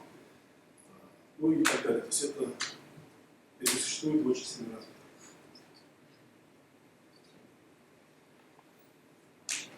Второй. Да, и по поводу перебивания торговли, то есть как относится к конкуренции и своих перебивание торговли, это значит, что имеется в виду? Например, я купил у какого-то человека, скажем, пальто, например, и прохожу мимо другого, ну это скажем, да, вот, условно все скажем, прохожу мимо другого продавца, он мне говорит, подайте сюда, почем пальто купил? Я ему говорю, ну там за 1000 рублей. Я тебе за 800 продал, зачем за 1000 купил? Я, естественно, возвращаюсь к этому продавцу, возвращаю ему пальто, за 1000 рублей забираю свои деньги, иду к этому человеку, покупаю за 800 рублей. То есть вот это называется перебивание торговли. То есть таким способом. Вот это, естественно, все это запрещено. Основные такие принципы это именно вот, разрешенность, да, и, как сказано в хадисе, что халяль разрешен, то есть халяль это баин, то есть баин, как у нас говорится,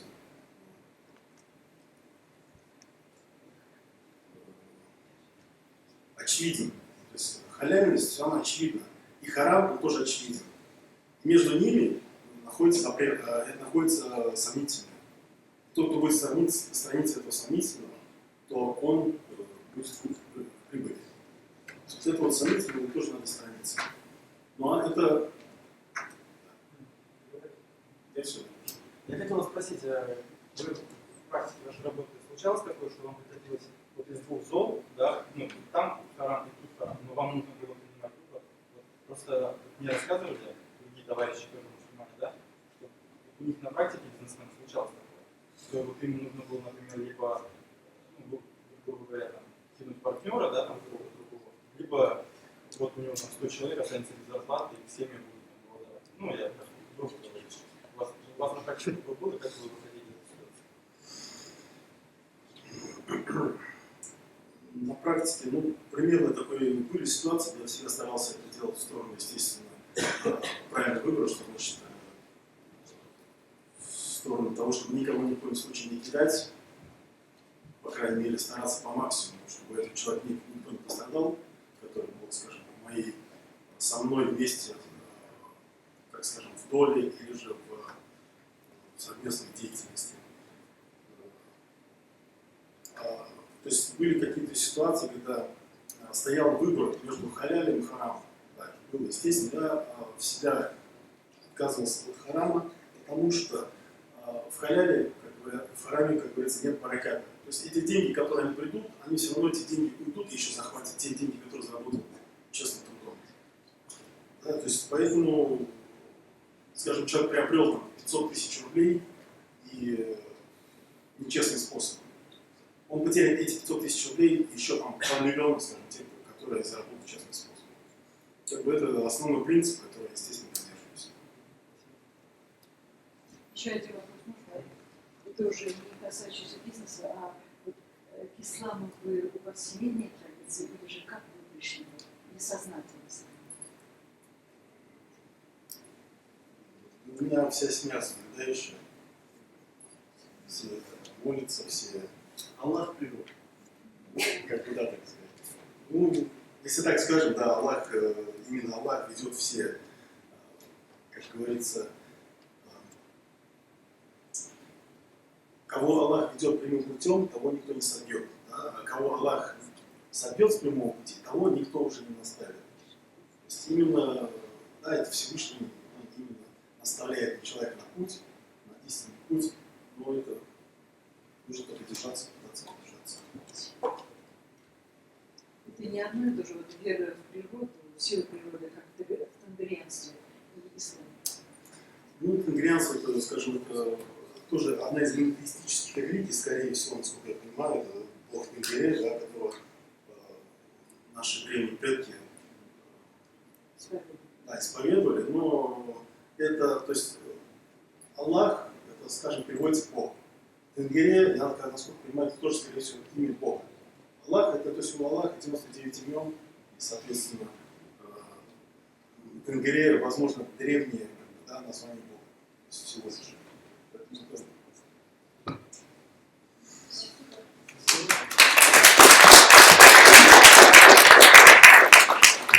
Очень интересный, я так вижу, разговор получается. Давайте продолжим, может быть, вопросы задавать можно уже за чашечкой чая. Приглашаем вас на первый этаж, на кофе-брейк. Пожалуйста, 20 минут, не на час, как в тот раз. Спасибо.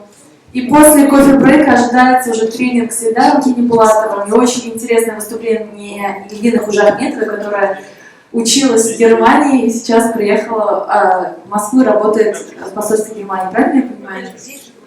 Да, здесь же будет. Ждем через 20 минут всех. Да,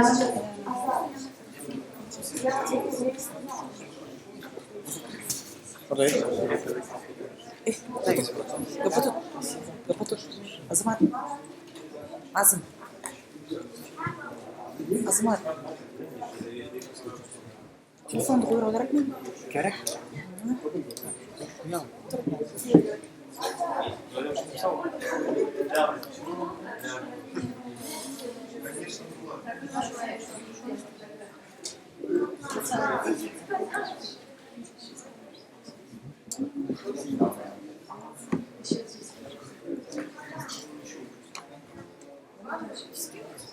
А?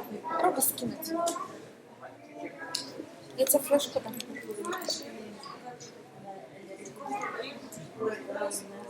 А, ну это чужой аккаунт.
Кассандрага хамырлайды.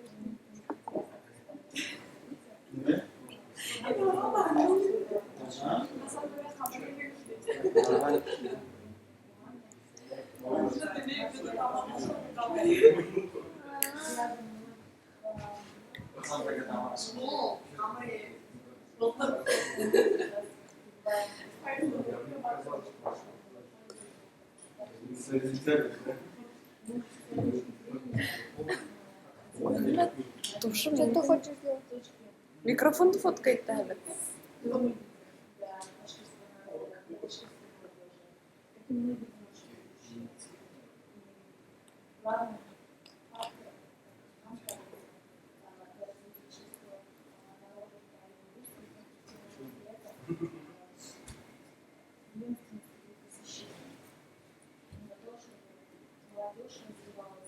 Парня.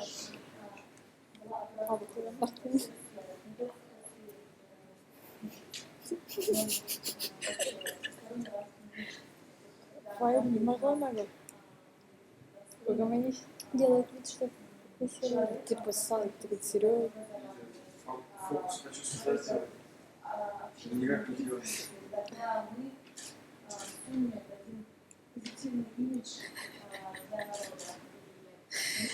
Это же против романии.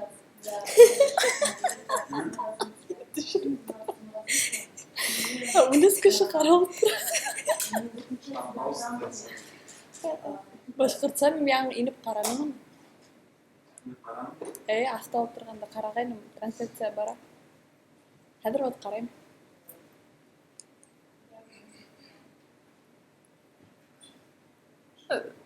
Айында карайм.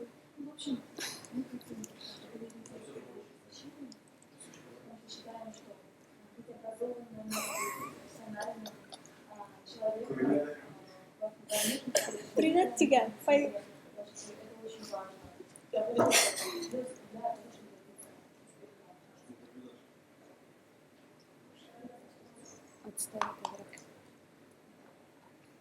Мына яңы барып кетти файлын көрүп тургандым.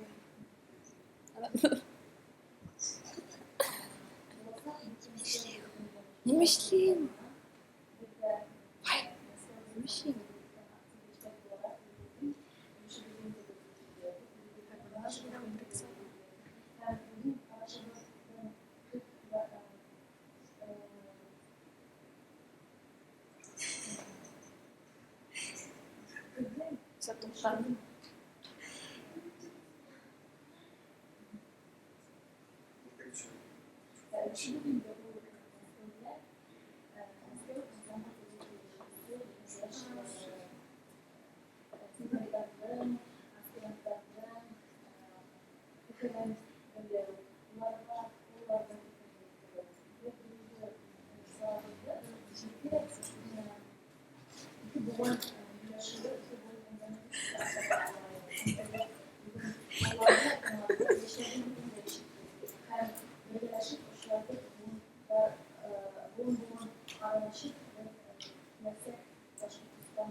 Мы сегодня с вами были очень честно, и каждый реализовал свою какую-то сферу. Кто-то реализовал себя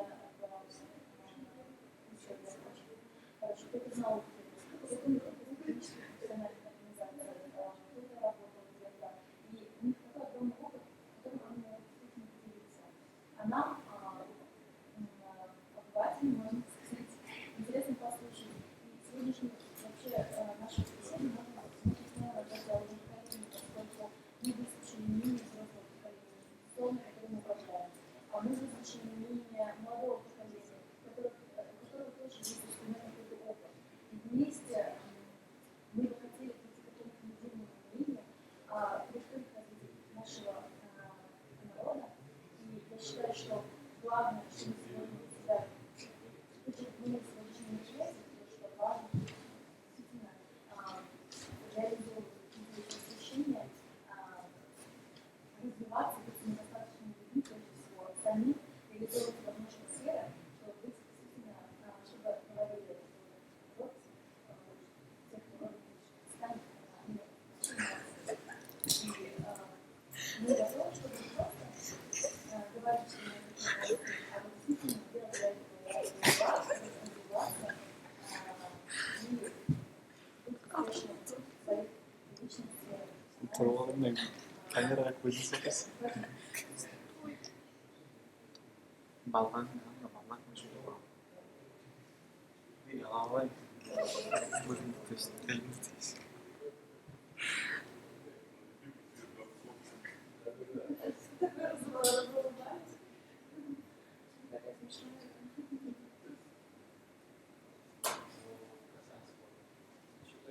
Да, сейчас об этом говорим. Что за сутки?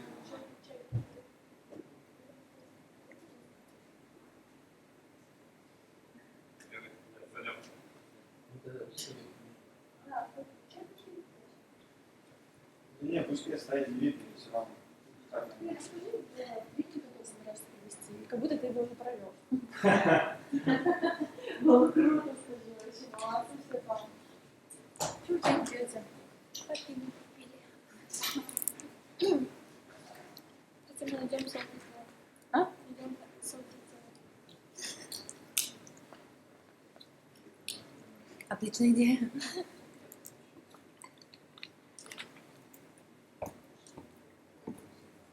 Что-то непонятное со мной сейчас произошло. Что голова закружила.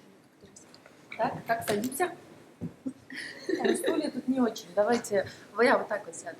Нет, лучше Гульнас сюда, потому что что-то слишком огромное. Потому что мы Так.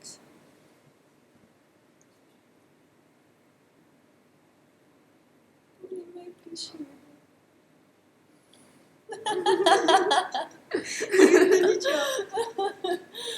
Давайте чай попьем. У нас тут человек. Тут человек. Ну,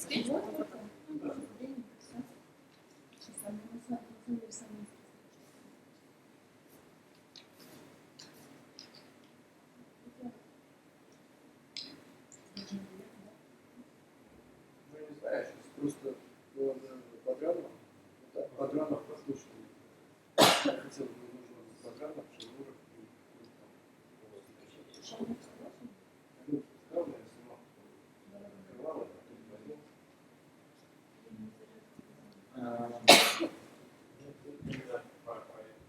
Да, я очень конкретно.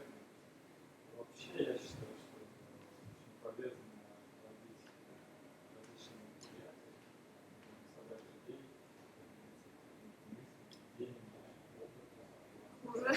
Это же Гульнар зовут? Да. А вы это, у вас какая-то студия, что ли? Да. Чем вы занимаетесь? Ну, типа, это вообще моя идея была создать свой, типа, канал хотя бы на YouTube с ассоциацией. Что, как поддержать? Ну, в прошлом году стартовал вот это все. Пока трудно, людей очень мало, кто там умеет делать нормально, кто монтирует умеет. То есть, Наверное, ты только одна этим занимаешься. я монтажом занимаюсь, а и съемкой монтажом занималась я до этого. Сейчас то же самое, опять же, у меня группа собралась, распалась, собирается, распадается. Ну, монтаж тут снимает 2 человека разных. Вот, когда вот разные люди, это легко, а вот у меня нет постоянно никто вот это. Я тоже в универе снимал, да. Я и снимал интервью, монтаж, потом еще выкладываешь. Да, ну просто такое время. А за все время, где видео, где которые ты снимаешь? А ты на каком году снимал? Ой, ассоциацию, я даже не знаю, как. Вождество? Вождество? Да. Ну, что-то освещение, то есть нет своего этого света, вот, то есть освещение светит очень плохо. Что покажет?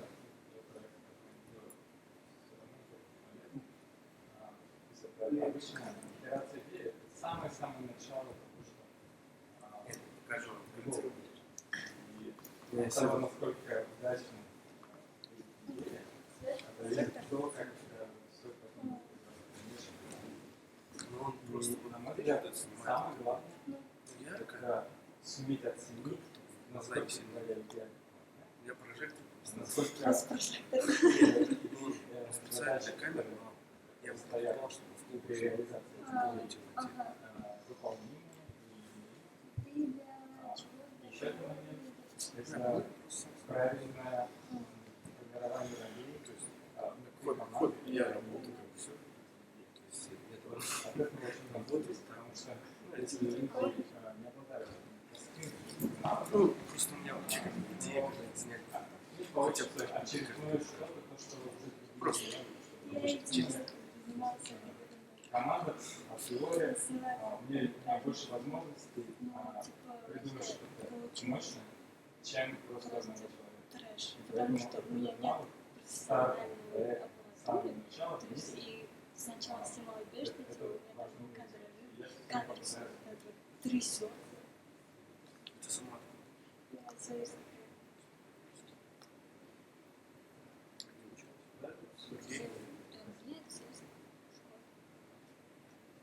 Белоярский, какой-то Зоя. Ну, рядом же, какой еще? Это же север, да? Азиатчуринский. Да, Бухарчинский. да, тоже совсем дальше. Я просто сквартал. А, все понятно. Ну, дальше от вас не будет.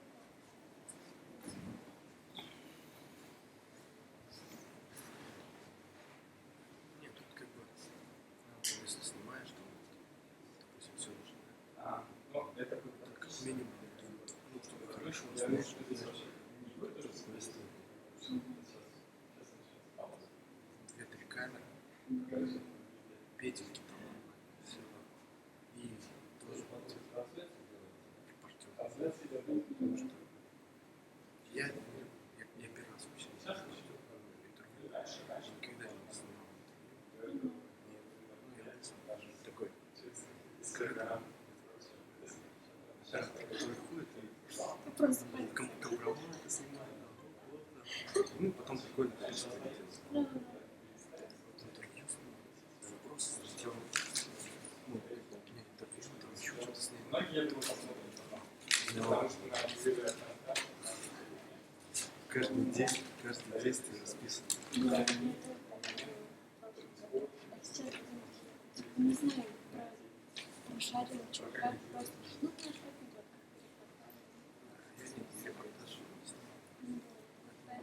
видео, Через какую-то программу отдельную, нет?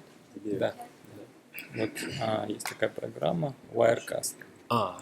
Вот, она и здесь устанавливается, и здесь устанавливается. То есть, почему на компьютере? Потому что там связано с обработкой, там посылается сразу несколько потоков, Мгм. поэтому, то есть, обработка, она довольно как бы, много ресурсов съедает. Поэтому запускать отправку на YouTube нужно с компьютера, а снимать можно с устройства. Сейчас я вот через кабель передаю, но теоретически можно без кабеля. То есть вот так ходить и передавать на компьютер. Еще удобнее. То есть... Это должен быть интернет, конечно, хороший. Да? Сейчас у нас просто 4G, и этого хватает. То есть вы вообще через мобильную связь? Да. Ну, конечно, не такое идеальное качество. Если бы был хороший Wi-Fi, мы бы передавали с очень высоким качеством. А так мы вынуждены чуть-чуть похуже сделать качество, но ничего страшного, хотя бы так. ну, хорошо.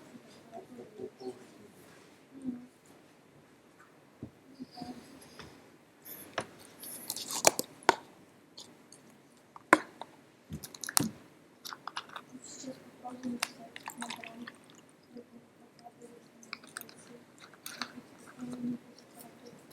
Потому что у нас там вот это функция. У тебя нет случайно зарядки на iPhone? Зарядки? Какой? Много? Маленький. Так. Что, разрядился? Ну, в принципе, вот есть. Ну, сколько там можно взять? Я не уверен, что трансляция может оборваться просто, если через кабель передается. Через это? Да. Они не поэтому, что ли? Нет.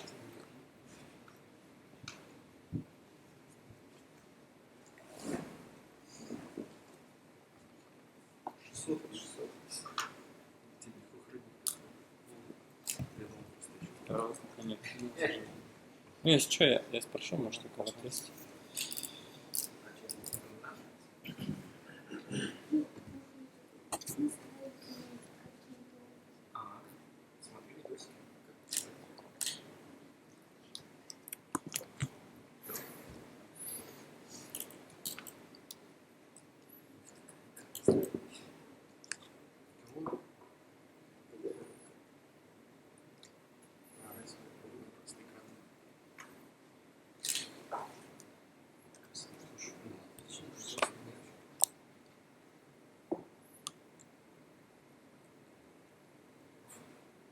Карта заполнена. На видео все подходит. Ты типа все закончилось? Потому что там с флешками какая-то проблема. Насколько здесь флешка? На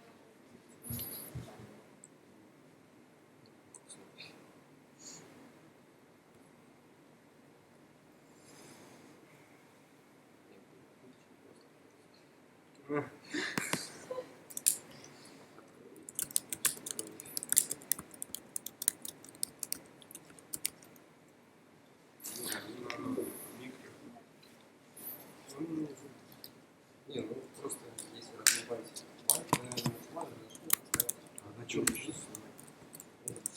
Сюда. А типа да, отсюда нельзя что ли посмотреть? Да ладно. Сюда. Режим видео. Слушай, он новый, да, фотоаппарат?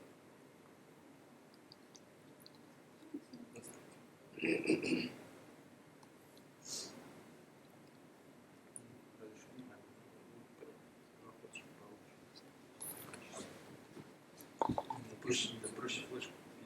Ну, ставить.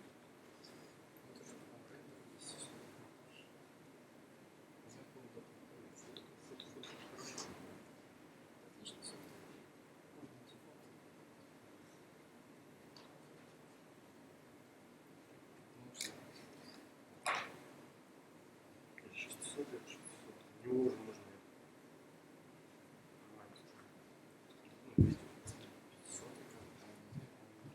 нормально.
Я просто предлагаю.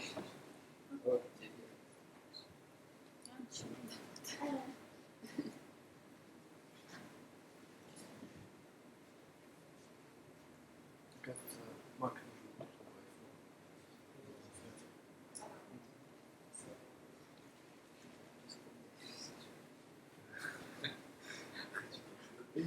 чтобы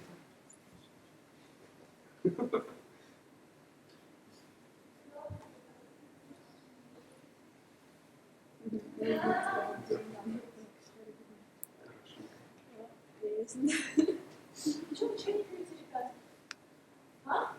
Что сильно? попили. Можно было попить, но сейчас уже сильно. Мына асырға бая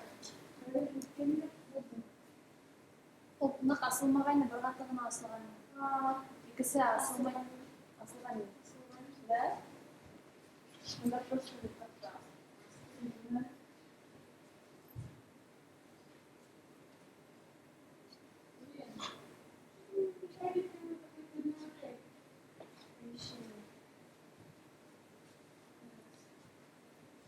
Екінші қатты асылған.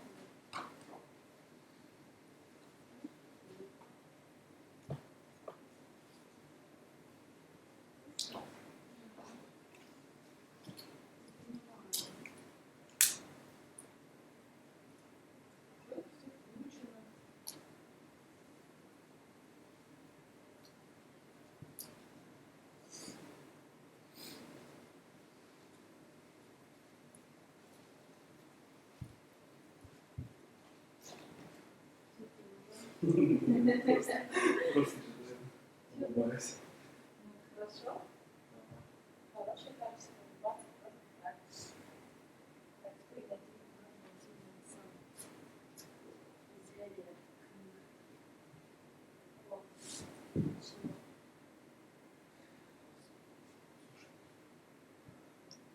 Реально очень жарко.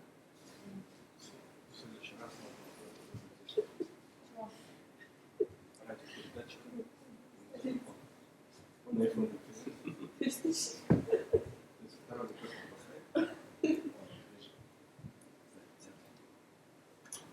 Что у меня на работе лежит такая тема. И на 3,5 мм. Но это толстый как микрофон.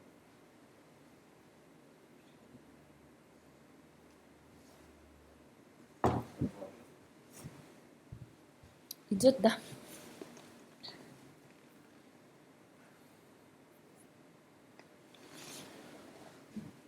Может, будем вместе дуть?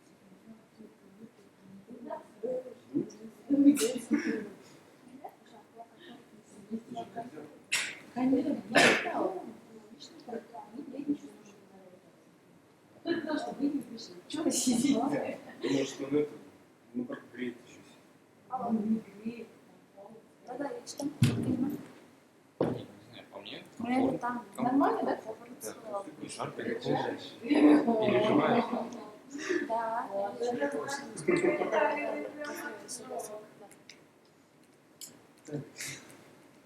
Ты надо это снять. Да. Он там. Сейчас надо снять, но просто без половины без 20 мы надо уйти. Ладно. Ладно, так. Не знаю, не буду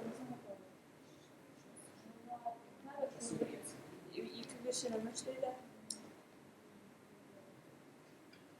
Да нет, карты где-то 15 минут.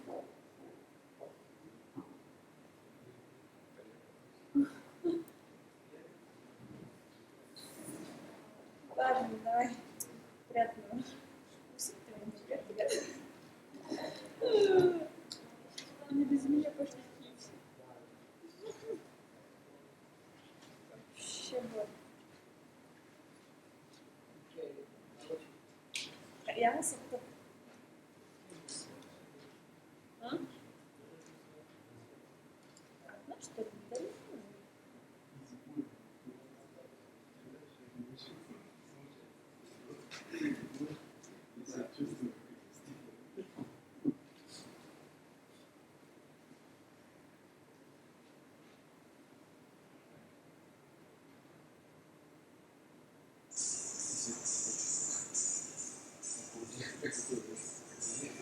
тебе она была вчера?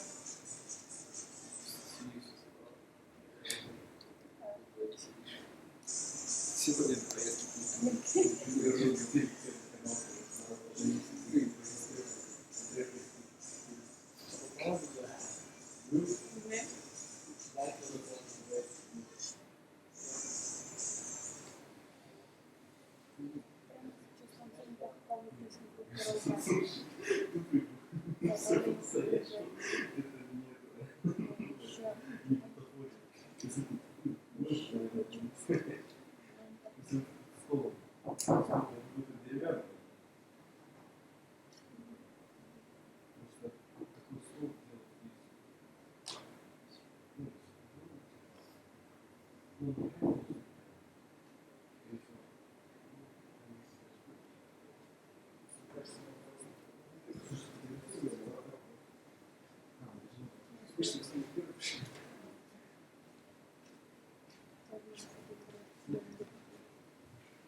Алло, да.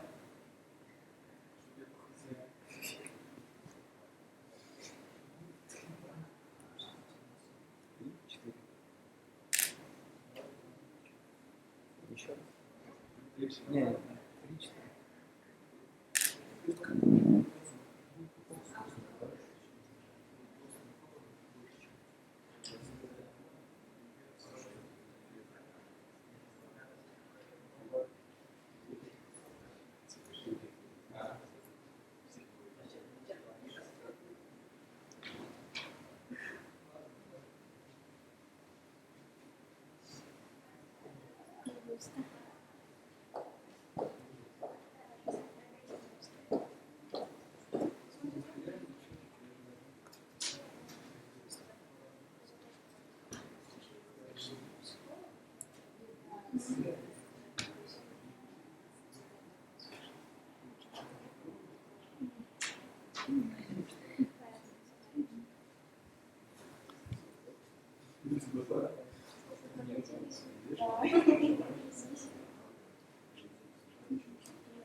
Что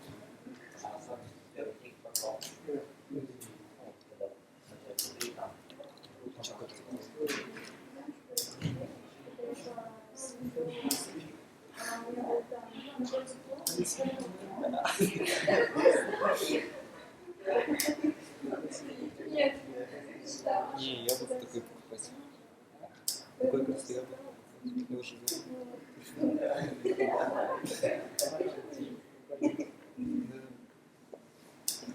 вчера тоже вот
ну тут может человеческий диплом. Значит, хайдон, нагрузки.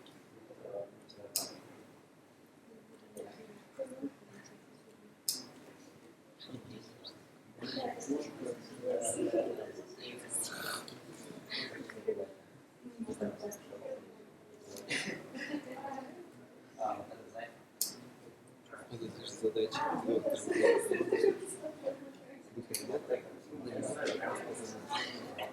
Сковородка. Сковородка Сидим сковородочку, наименьшее время. Задача применить.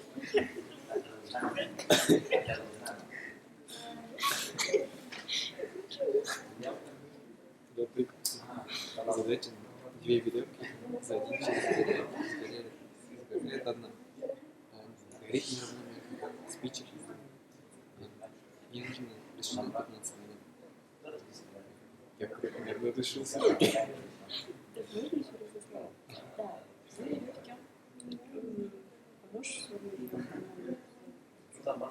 нас есть 2 веревки, да. Одна веревка горит полчаса за 1 час. Не горит, не горит.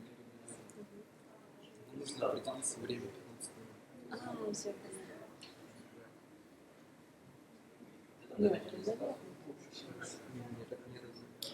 Ну, сгорает только за 1 час. Может, против тигра не надо.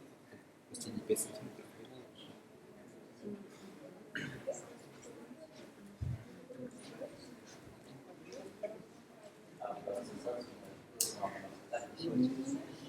Почему крыша крюков круглые?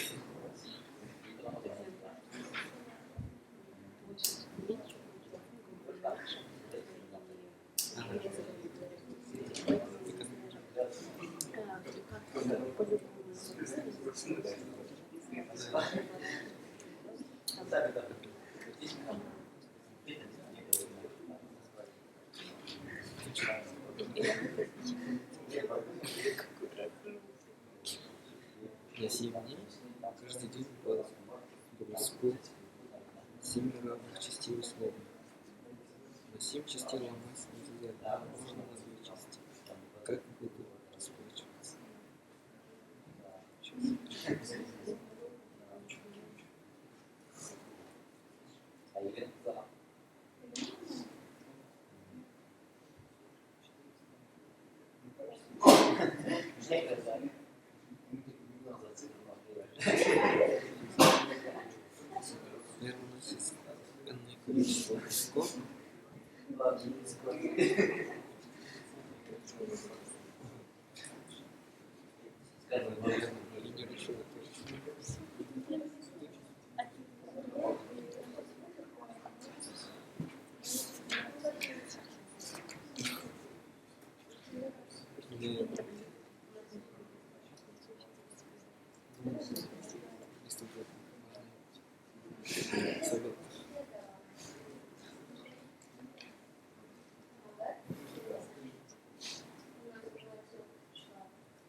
Алло.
Не помню, что-то я такой уважаемый человек.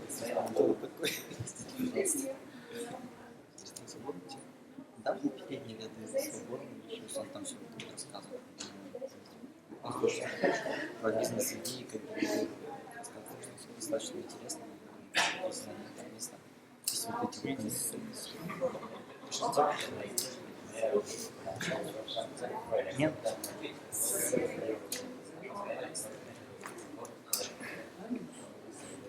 Назови.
Расскажите, камера.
Все, я всех загнал.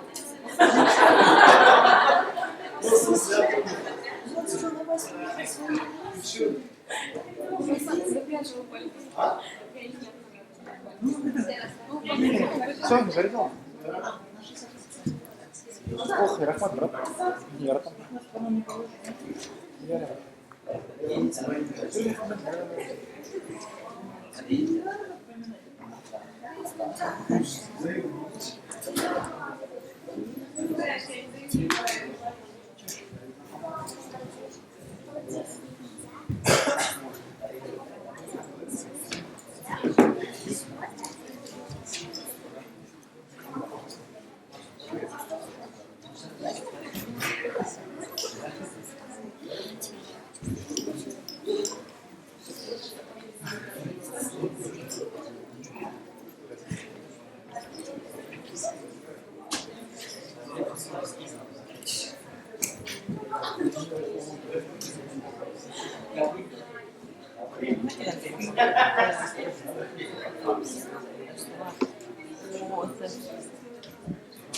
Сколько динозавров? Телефон, который...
Сейчас поверну.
Ребят, не устали еще? Нет. Устали? Ну, готовы еще чуть-чуть поработать? Только быстренько? Вот. Ну, у нас остались два спикера, хедлайнером. Мы определили сегодня Ильдара Кинебулатова. Очень рады, что он нашел время прийти на наше мероприятие. Но Ильдар будет чуть позже. Сейчас мы хотим представить, дать слово, предоставить слово, представить вам интересного человека. Я небольшую предысторию расскажу. Вот Эльвина Кужахметова, она закончила Санкт-Петербургский государственный университет, потом получала образование второе высшее в Германии, на сегодняшний момент является аспирантом факультета международных отношений СПбГУ и сотрудником посольства Германии в России. Вот. И такая же обычная девушка из Белорецкого Инзера. Вот. И она нам очень активно помогала в Петербурге в первые годы, когда мы начинали работу. Поступала она сама, уже училась, и такая рассказывает свою историю мне. Типа, вот классно, что ассоциация такая появилась, что вы помогаете ребятам. Я, говорит, когда сама поступала, приехала, мама там кое-как собрала, на последние деньги отправила, все, приезжаю с поезда, экзамены в ВУЗе еще нужно сдавать. Приехала с поезда сразу на экзамены, устала, вымоталась, экзамен сдала. Пришла, говорит, там сквер какой-то, парк, скамейка, такой нормальный солнечный день, присела, уснула. Просыпаясь, говорит, со мной, говорит, в обнимку бомж сидит, говорит, спит. Вот, то есть у этого человека, в общем-то, реализация завоевания Петербурга происходила таким образом. И следующее мне, ну, не Эльвина рассказывала, а другие люди в Уфе, мне, типа, вот Эльвину в Питере знаешь? Я говорю, да, знаю. И там так восторженно. Она когда поступила в СПбГУ на исторический факультет, там такой достаточно рейтинговый, очень считается престижным там обучаться. Она говорит, приехала, ну, в принципе, такой обычный среднестатистический первокурсник из Башкирии. Вот. И мне рассказывали, как ее не признавали сначала на факультете. Именно одногруппники там, типа, сначала подхожу к ним, они, говорят, начинают на английском разговаривать, на иностранный переходят, что типа не понимали. Вот. Но у нас Ильвина девочка не из робкого десятка. То есть он также начала работать над языками и так далее. В итоге вот стала лидером на своем факультете, там, старостой и так далее. Вот, в общем, представляю слово тебе, Ирина.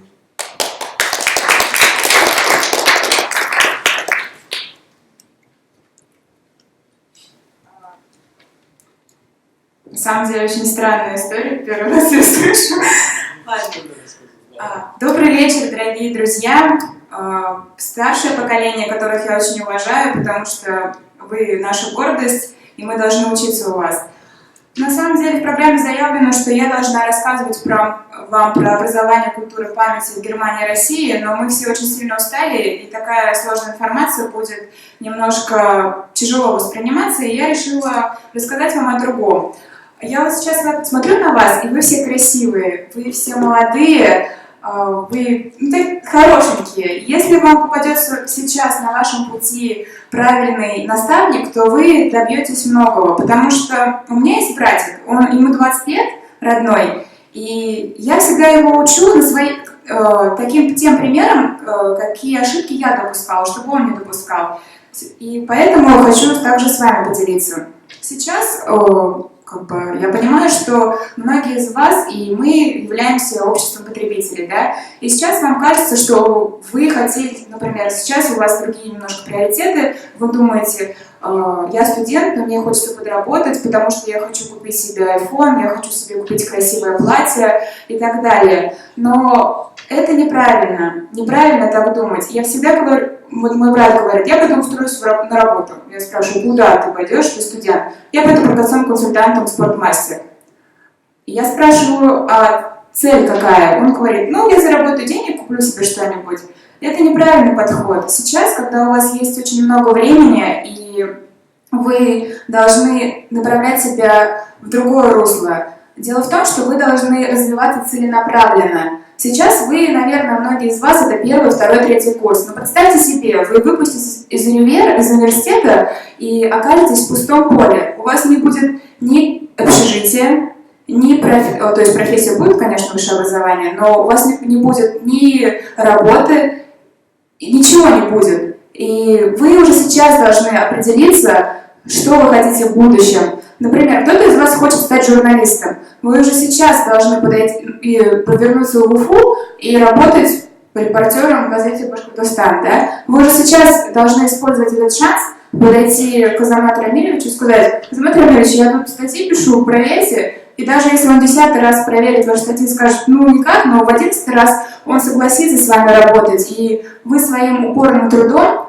завоюете авторитет. Если вы хотите работать в какой-то, я не знаю, вы по профессии врач и хотите работать в какой-то крутой больнице, остаться в Москве, в каком-то исследовательском центре, вы не должны бояться и молчать. Вы должны прийти, познакомиться с каким-то доктором и сказать: здравствуйте, Иван Иванович, вы такой авторитетный, я прочитал все ваши труды и хочу принимать опыт. Кажется, что смешно, но на самом деле это работает.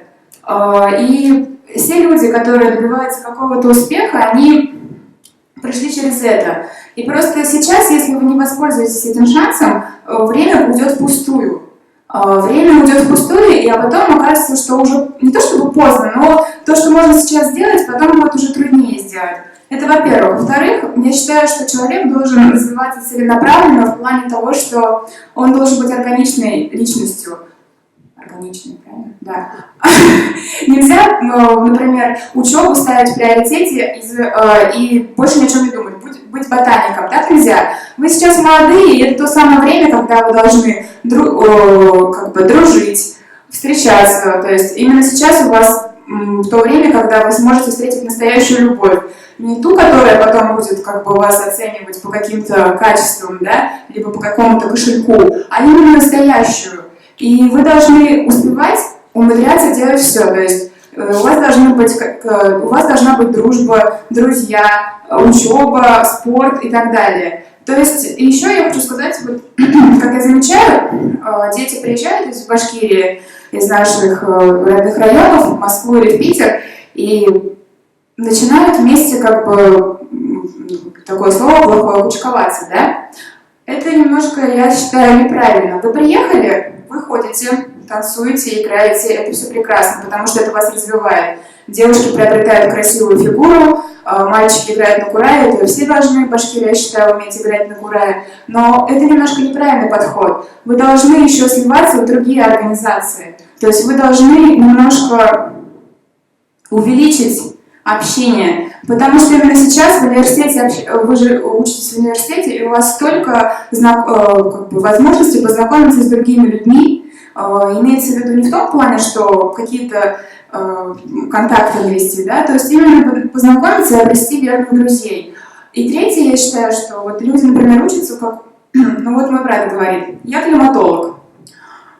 Где я потом буду работать? Погоду тебе показывают по телевизору, это 20 тысяч рублей зарплата. Я всегда говорю, это неправильно. Ты должен стать лучшим климатологом в России, потому что редкие профессии как раз-таки, они дают возможность стать ценным кадром в узкой специализации. И если вы учитесь в таком университете, не нужно бояться, что моя профессия, она очень странная, она не приносит мне доход. Но если вы станете лучшим, то именно эта профессия сделает вас успешным. Успех не создается за 2 года и за 3 года. Успех — это целый путь, может быть, порой в 20 лет, в 25. Но именно вот в этот путь вы должны заложить себе конечную цель, конечный результат, кем я вижу себя. И желательно сейчас, чтобы вы уже поняли это, кем я вижу себя через 5 лет. То есть вот именно в конце университета. Я считаю, что я вам хочу сказать, чтобы вы попробовали понять хотя бы организацию, где я работаю, и начать пробовать туда уже каким-то образом просто хотя бы ходить волонтером, знакомиться с людьми, и именно потом у вас получится. А просто вот бесцельно, как бы проводить время бесцельно, это настолько глупо, я считаю, потому что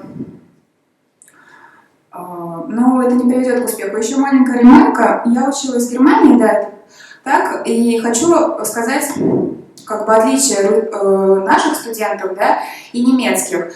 Я училась в магистратуре, закончила еще магистратуру факультета международных отношений. Понятное дело, публика там своя. Это дети обеспеченные в основном, родители у них занимают их посты. И это еще не золотая молодежь, а что-то среднее, между средним классом и там. Но у всех, они все девочки, ногти накрашенные, там шутки и какие-то разговоры пустые. А в Германии я училась в Гамбургском университете вооруженных сил Германии. Это очень элитное заведение, и таким же образом, и там дети такие же, да, то есть родители занимают посты, родители там работают в министерстве и так далее, но дети, они другие, у них есть деньги, тоже как у наших тех детей, но они все развиваются, то есть кто-то играет в теннис просто так, кто-то играет в спорт, занимается спортом, у них нет того, что они просто 10 часов валяются перед компьютером, они отводят время на Facebook, когда они, извиняюсь за выражение, сидят в туалете. У них нет такой проблемы, что они там, целыми часами сидят перед интернетом. Такого вообще нет. И я считаю, что это такой очень правильная черта, которую нужно перенимать. Именно планирование времени. Еще был у меня один пример. У меня появились друзья, я спрашиваю, вот через год приезжайте, я закончу университет в России, приезжайте ко мне в Башкирию. Они открыли как бы свой... Они говорят, подожди, мы должны проверить это время, август. И я думаю, как это странно, через год они проверяют.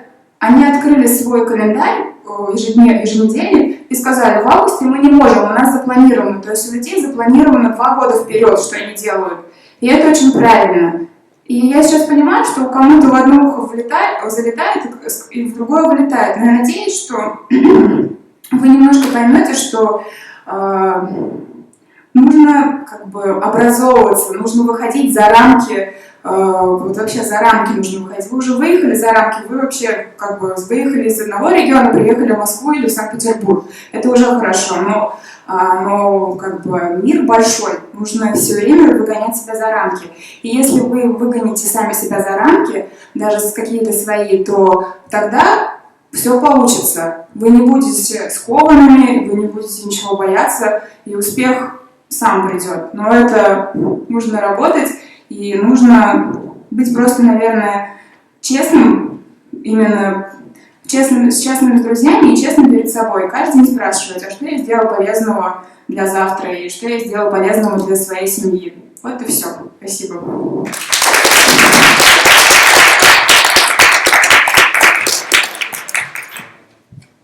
Спасибо большое за жизненные лайфхаки. Сейчас мы переходим к практической части.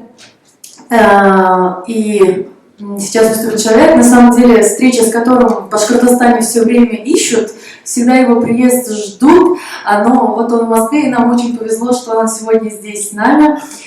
Идея, так скажем, вот все, что связано с IT, вот он просто в этом эксперт, и маленький пример, даже сегодня организацию прямой трансляции, чтобы нас могли увидеть в других точках земного шара. На самом деле мне Лира сказала, что в Германии доступа к посылке нет, к сожалению. Но, видимо, в России только работает ссылка. Вот. Эта идея тоже принадлежит Ильдару Кинебулатову, и мы очень рады, что он здесь с нами. Я просто однажды, когда написала о нем какой-то пост, он мне написал: Фатима, ты там единственный человек, который правильно назвал мою, как бы сказать, профессию жизненную. Это управляющий проектами. Потому что действительно все башкирские проекты, которые осуществляются за последние энное количество лет, и которых вы, вероятно, слышите, это раскладка башкирская там, для Android, это перевод интерфейса ВКонтакте.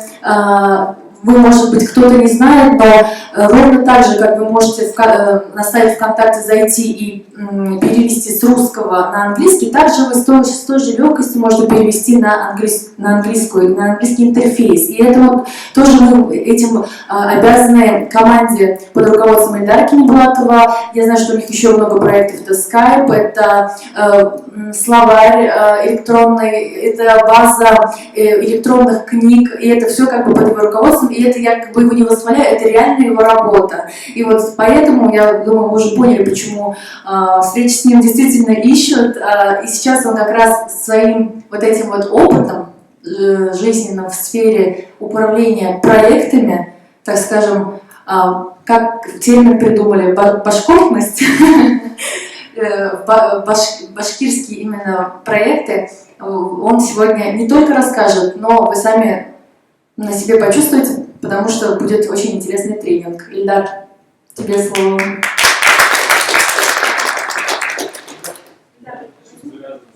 Раз. У него есть? У меня свой, да. Привет, слышно? Меня очень часто приглашают выступать куда-то. В основном в Уфе, поэтому я не могу выступить. Но, в принципе, много уже приходилось и как бы перед аудиторией, и на телевидении, радио приходилось выступать. Но я буквально пару лет назад был совершенно непубличным человеком, обо мне, наверное, особо никто и не знал. То есть, до того, как появились самые первые какие-то разработки, то есть, про меня никто никогда не слышал, и никто меня не знал. И, честно сказать, я и сам про себя не знал ничего. Вот. Потому что, да, действительно, я был простым дизайнером, то есть по профессии был дизайнер, и работал. И никогда, то есть я реально не публичный, я бы так побоялся выйти, что-то рассказать вам. Но сейчас все по-другому, и я понимаю, что это дело там не в публичности, а есть действительно возможность передавать какие-то знания, какой-то опыт и влиять на окружающую действительность. Наверное, самая ключевая как бы, задача в том сообществе, которое сейчас функционирует, башкирский проект, наверное, кто-то видел, вот моя роль — это генерация идей. И проблема вообще очень многих башкирских организаций, не только башкирских, в принципе, очень много и в коммерческих организациях, и везде. Часто очень самая большая проблема — это что-то придумать.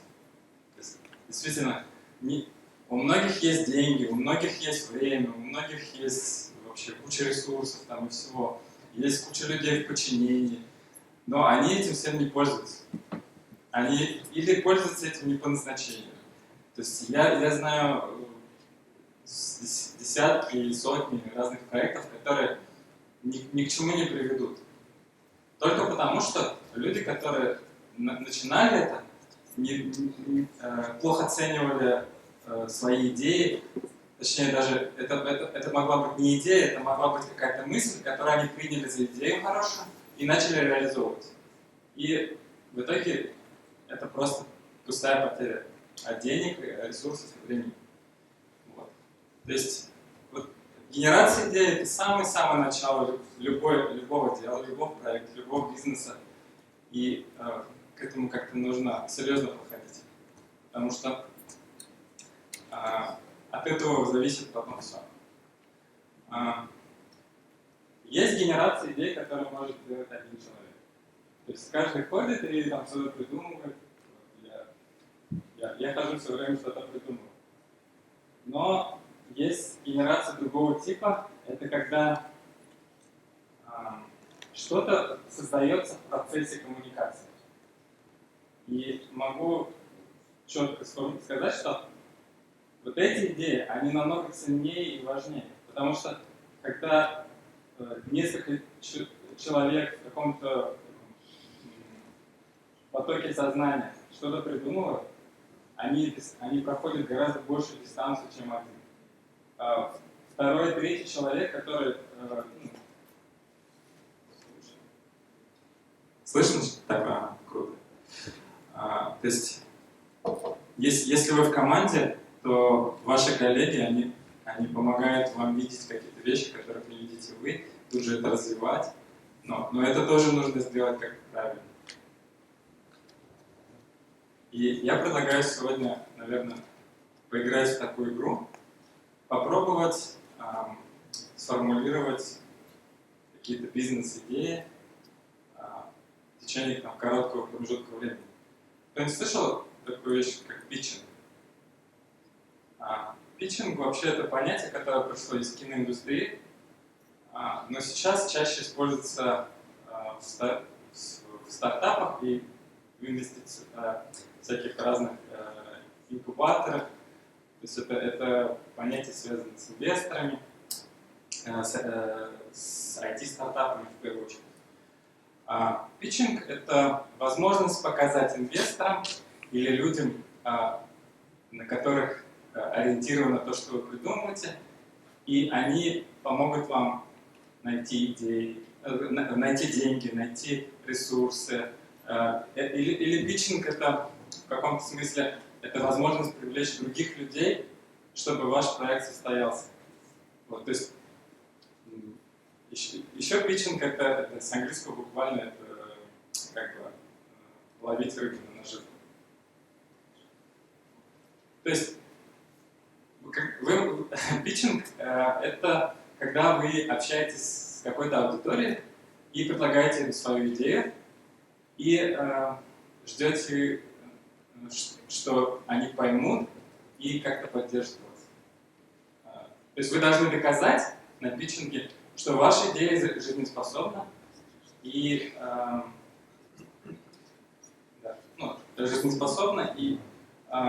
есть смысл работать дальше. То есть дальше уже начинается конкретная работа, реализация. В принципе, в своей практике я часто с этим сталкиваюсь. У нас питчинг это как?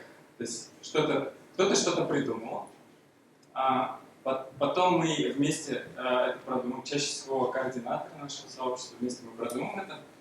И дальнейшая задача убедить людей, что действительно нужно принять участие в этом общественном волонтерском проекте и потратить уйму времени на реализацию этого всего и достичь какого-то результата.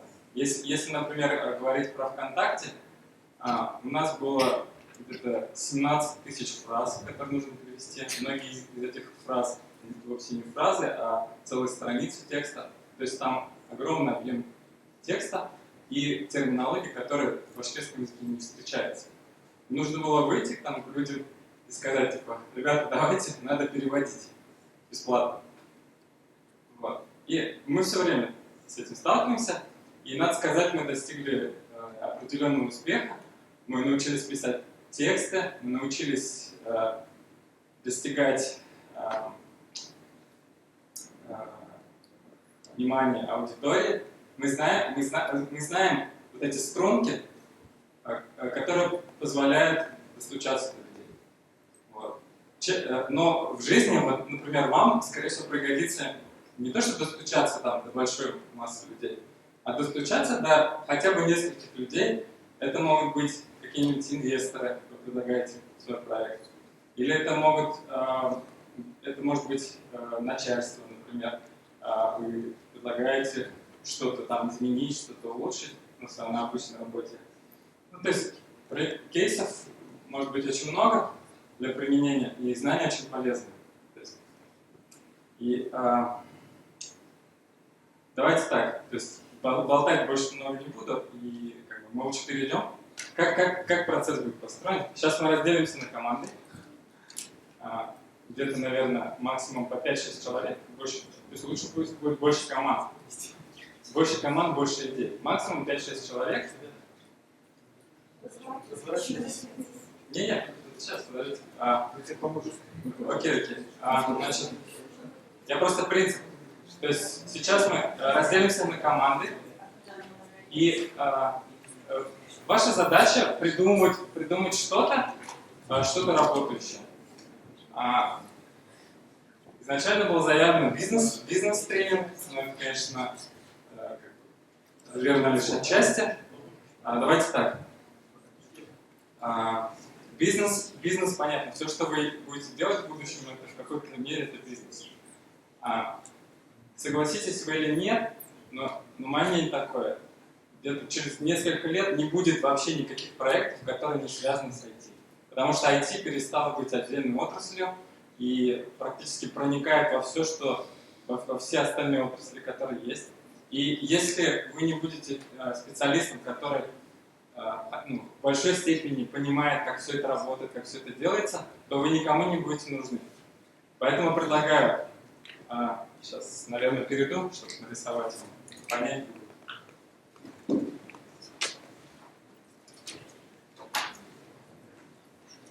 Значит, что мы генерируем? Значит, с одной стороны, это должна быть бизнес-идея. С одной стороны. С другой стороны, это должно быть что-то, что хотя бы как-то связано с информационными технологиями. Это может быть что-то, что связано с мобильным приложением. Это может быть что-то связанное с обработкой больших данных. Это может быть что-то связанное, там, я не знаю, хотя бы какие-то простые маркетинговые инструменты, как там, веб-сайт или email-рассылка, или это может быть что-то сложное, может быть это какое-то компьютерное железо, или, с этим может быть связано. Потому что, если вы в теме, то интернет постепенно движется в сферу, которая называется интернет вещей. Вот. Интернет скоро никаких экранов, никаких таких компьютеров в привычном виде, я думаю, что не будет, они будут никому не нужны, а интернет постепенно переместится практически во все физические устройства, которые нас окружают. Поэтому предлагаю, то есть, все, что вы придумаете, так или иначе должно включать в себя какие-то элементы информационной технологии. Я думаю, что это просто для понимания.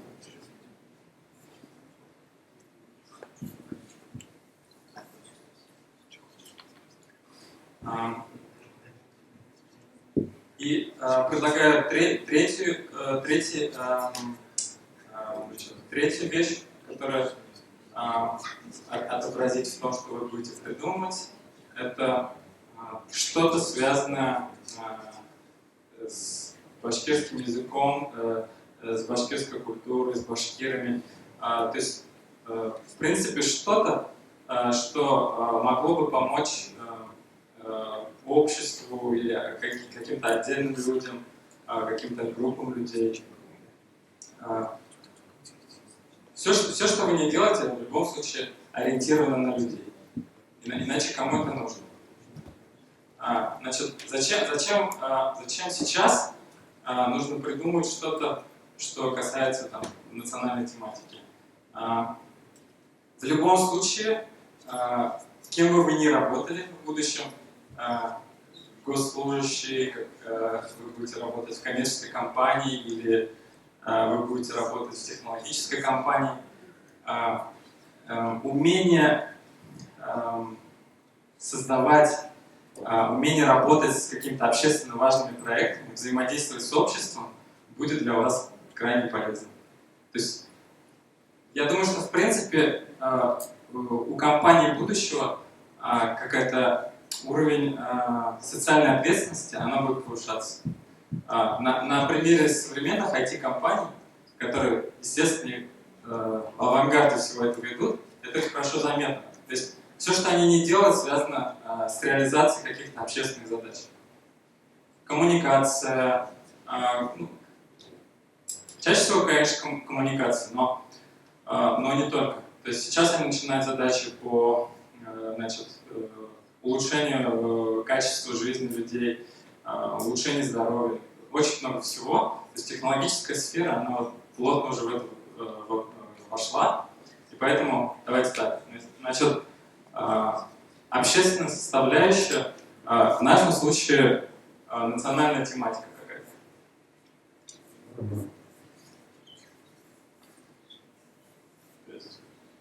Ваша задача придумать какую-то работающую идею, какое-то мероприятие, какой-то технологический продукт, все что угодно. Может быть, вы уже о чем-то таком думали. Что дальше? Дальше вы будете доказывать, что это на самом деле нужно. Вы будете выходить и рассказывать, даже как я перед вами сейчас, объяснять, что вы придумали, и кому это вообще нужно, и нужно ли вообще. Значит, кроме меня оценивать проекты мне будут помогать еще 3 человека. Это Марат, это Фатима и Азам. Просто будем оценивать разные грани и будем подсказывать. Значит, предлагаю так, уделить, идеи быстро все равно не приходят. Если вы согласны, я предлагаю после того, как команды соберутся, 40 минут на генерацию идей. После 40 минут начинается питчинг, и для того, чтобы доказать важность своего проекта, рассказать, дается 3 минуты максимум. 2-3 минуты. Одна команда, одна идея.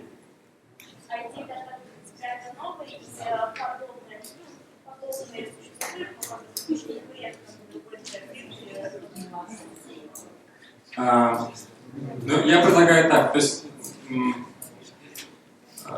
первый критерий это важность этой идеи. То есть, вот, это должно быть что-то, с чем вы можете выйти в реальный мир, осуществить это, и это действительно сработает. Это не должна быть идея, которую вы просто в стол положите, типа, о, я прикольную идею придумал, и она в столе лежит. Нет, это должно быть что-то, что вы готовы были бы сами выйти и реализовать.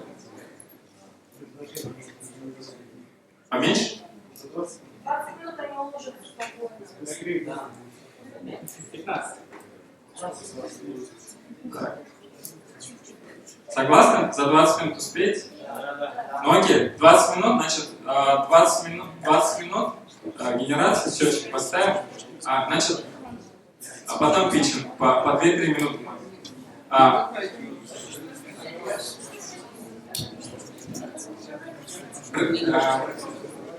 У кого готовы команды? Поднимите руки.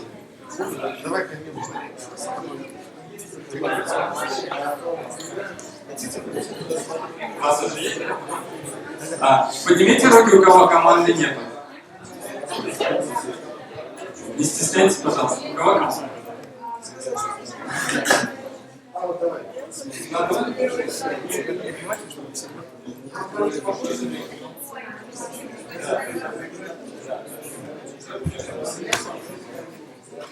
Из тех, у кого команды нет, у кого-нибудь есть идеи? Есть?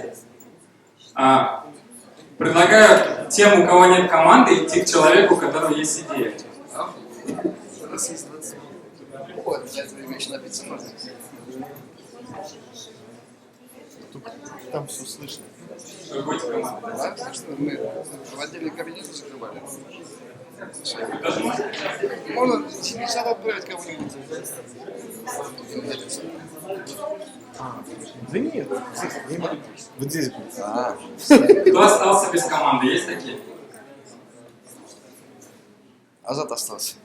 Кто остался без команды? Ну, по-моему, нет.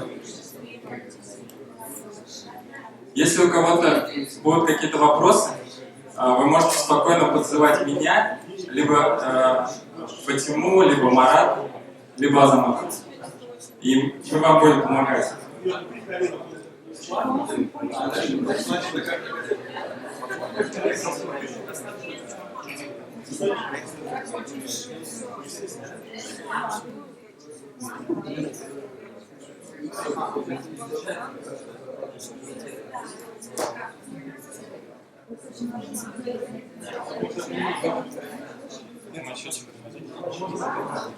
Зачем?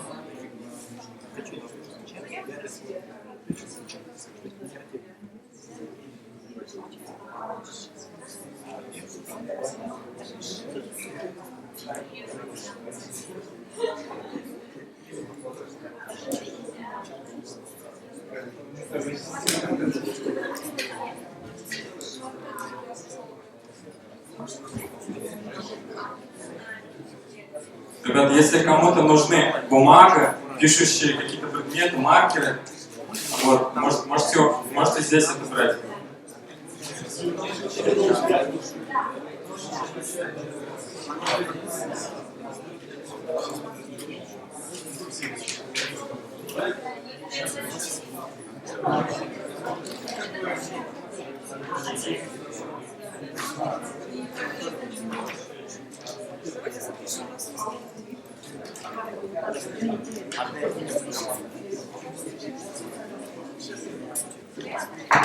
Вот, ребята,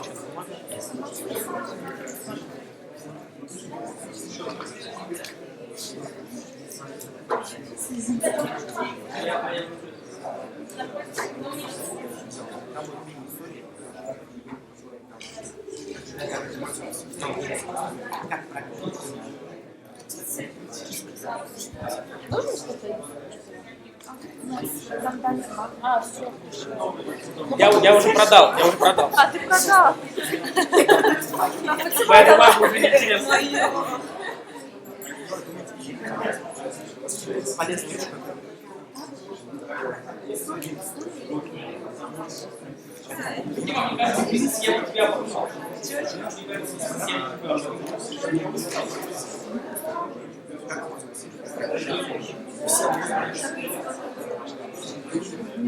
Не сажал.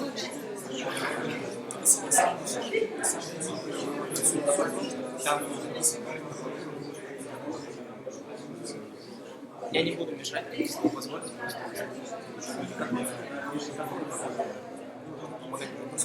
Все знают, что да? Что угодно.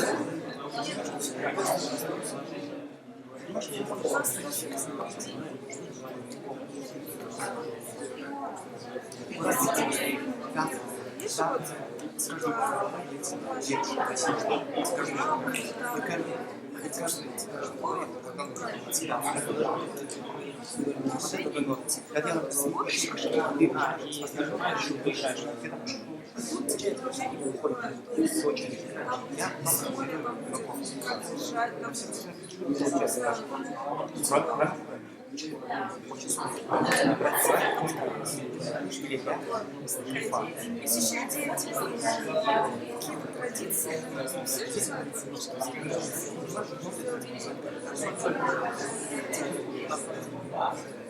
Служение приносит не деньги.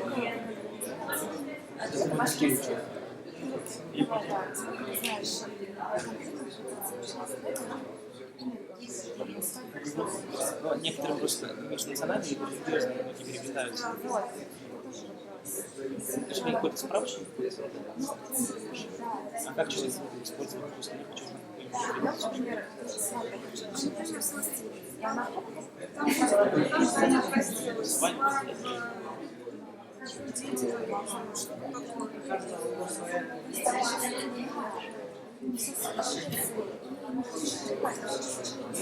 Меня немножко невозможно вообще информацию собрать и все.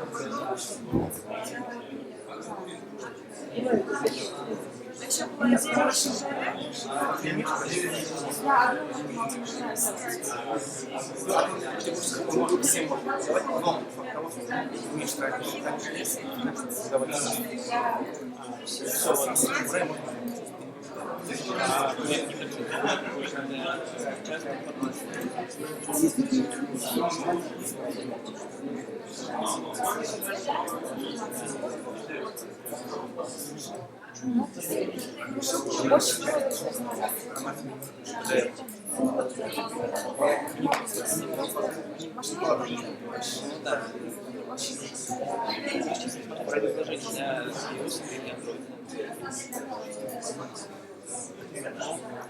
Классные идеи, все разнообразные, здорово. Жили на то, что вместе придумали.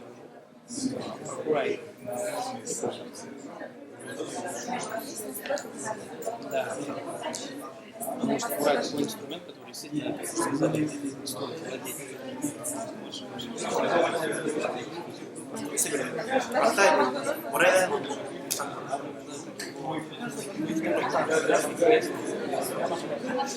Здесь, конечно, сделать раздельно, да. Как, то есть человек сначала, чтобы он сразу понял, должен покупать, потому что они просто зашел, все понятно,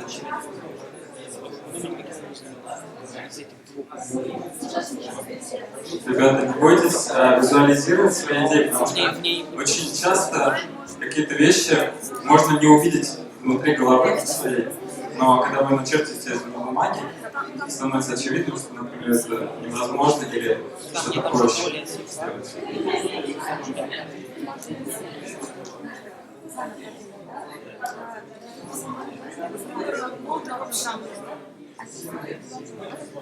Один мечта едешь, и там картинки ставить. Меня очень нравится, как наша Вот ну вот как раз я потому что я не знаю, как остаток Курая. Там Курая шестая нулевая нулевая сегодня называется. И вы просто для которой я хочу себе писать. Я просто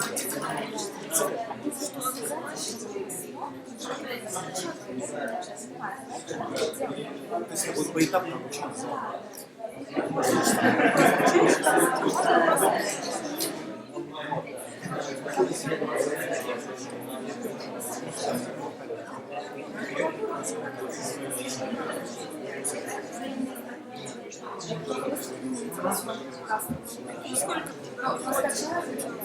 Цель это просто, скажем, приложение, с которым можно так развлечься или чтобы научиться слушать. Учиться, либо... А еще можно так сделать, чтобы туда можно добавлять работу, и он добавил. И можно преобразовывать что-то. Классно. Если бы такой человек, что он тебе преобразовывает. А что сделать? Слушай.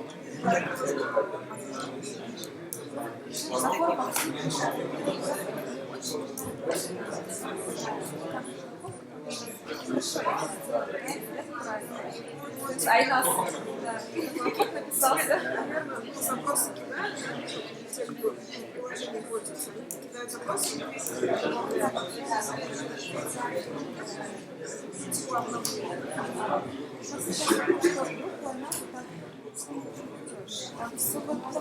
очень активно все делают, но стерилизацию не заходит.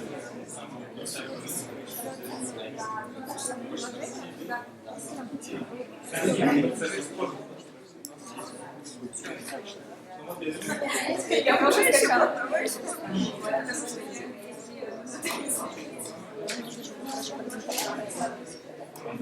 Сейчас придумайте, какую идею вам надо сделать, сказать.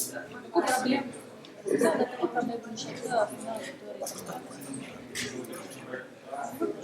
Если беспорт, максимум реально.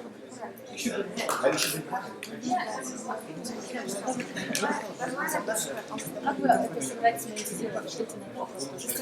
Монетизировать. Что это значит? Как вы собираетесь потом с ним продавать, зарабатывать? Потому что вот вы условия видите, да, она должна быть очень общественно полезной для башки, что у вас уже в сфере IT, вот у вас сайт, да, и как вы собираетесь вот как вы работаете с рекламой? Ну, это самое банальное.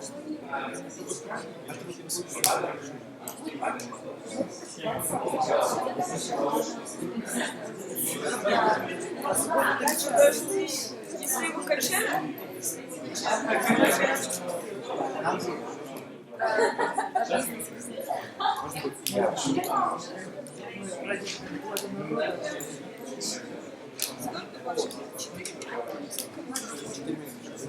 Есть люди, которые хотят играть в Урале. Я вообще не верю.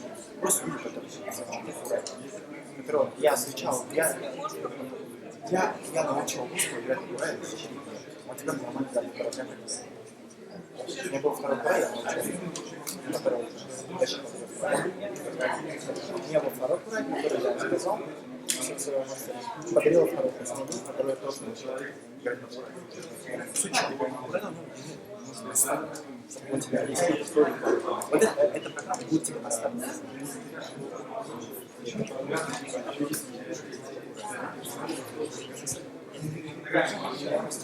Всего там 5 минут. Первое.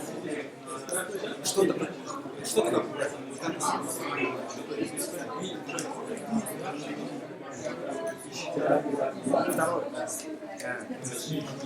Пару как аккуратнее. История не отличается связаны.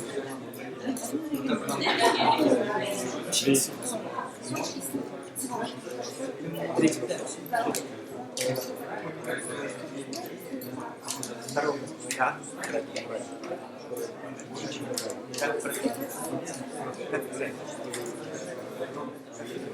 У вас команда 6? Получается, у одной группы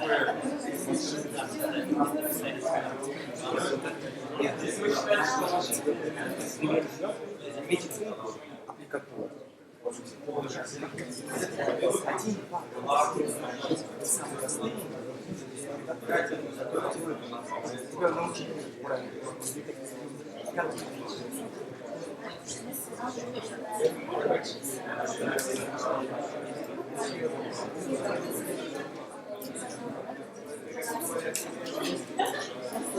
Во-первых, первое, человек дизайнер, он открыл тему. Во-первых, как сам он просто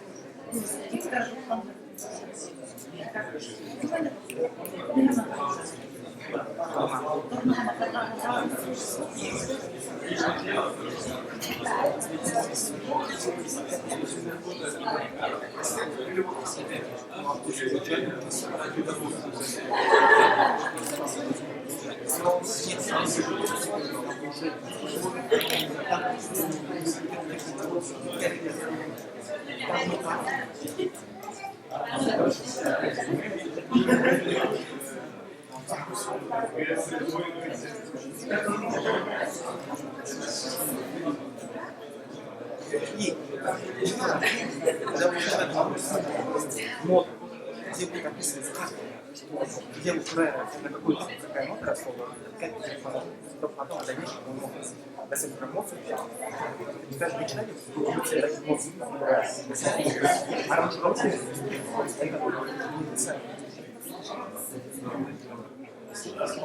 начало какого-то, потом уже вот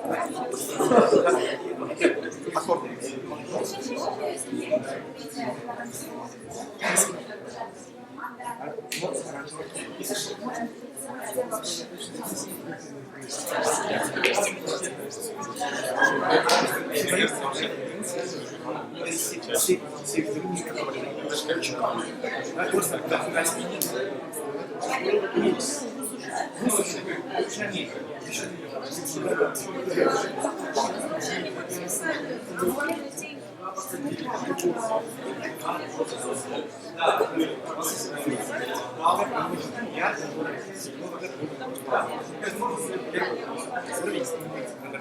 То есть у вас есть проблема.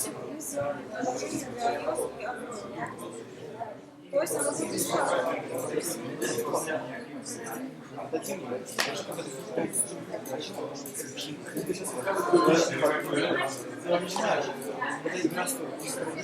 Он будет человек стоит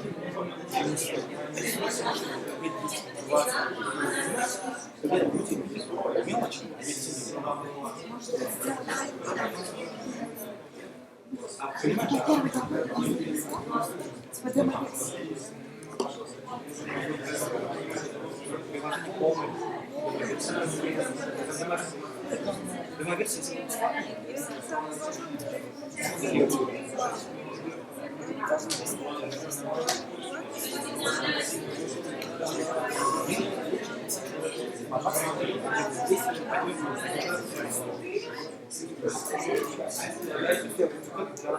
То есть будет давайте писать целую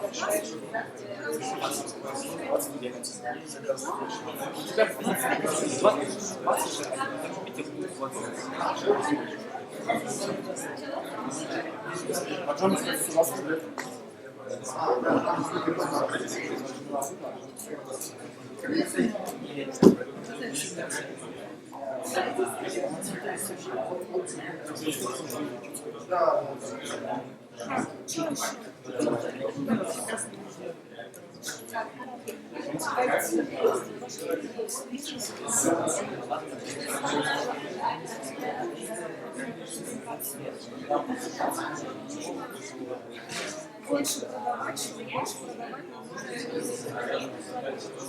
Будет рекламироваться.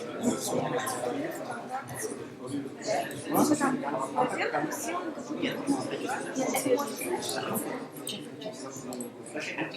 может больше 10. Я состою 5 групп.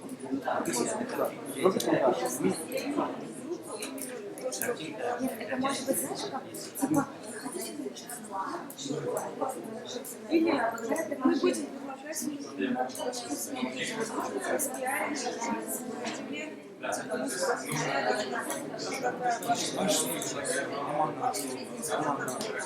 типа или мы будем предлагать все там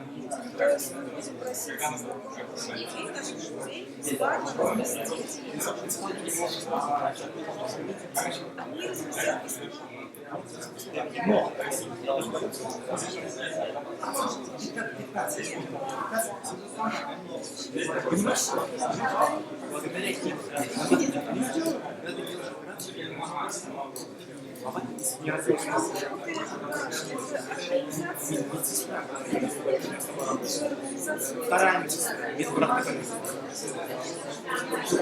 Понимаешь,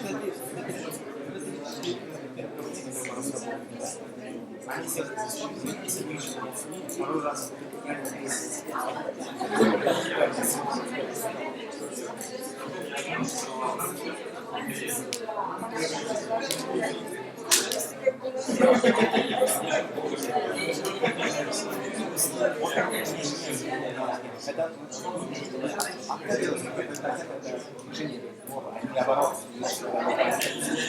Потому что если мы сделаем они подумают, все люди, которые у нас настроят, когда мы расслабимся,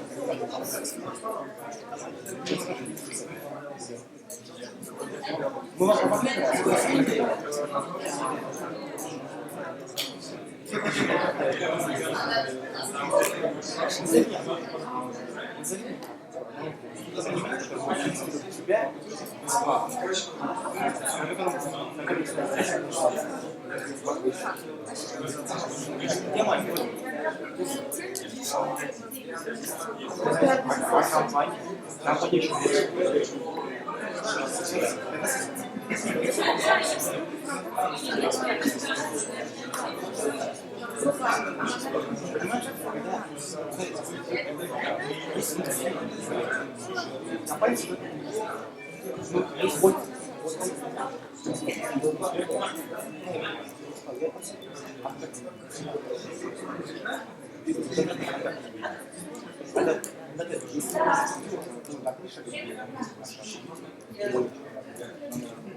Давайте еще 5 минут и все.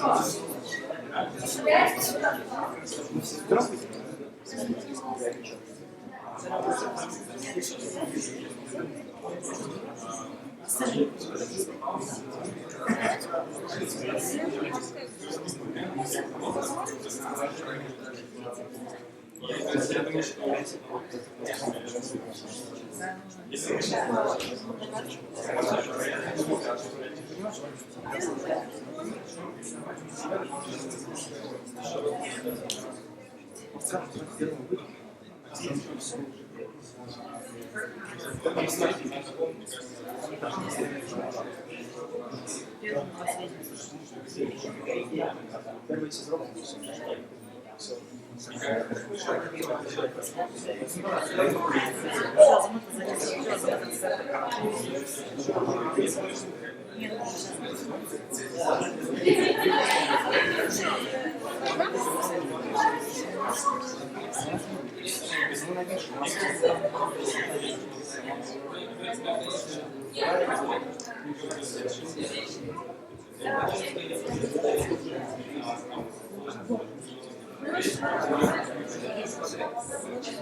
Я бы не скачала.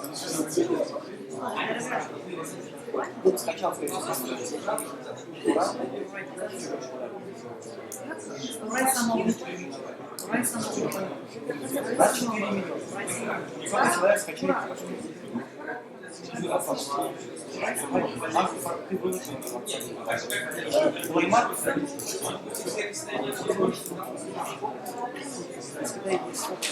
человек задумывается, покупать надо, да?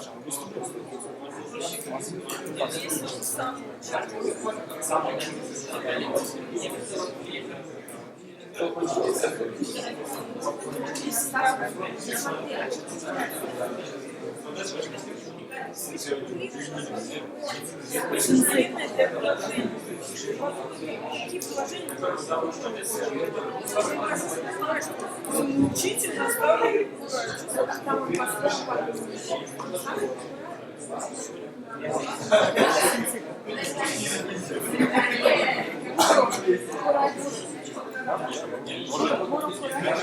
Курец?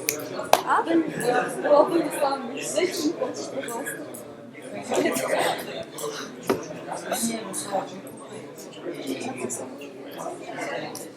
Нет, даже не говори.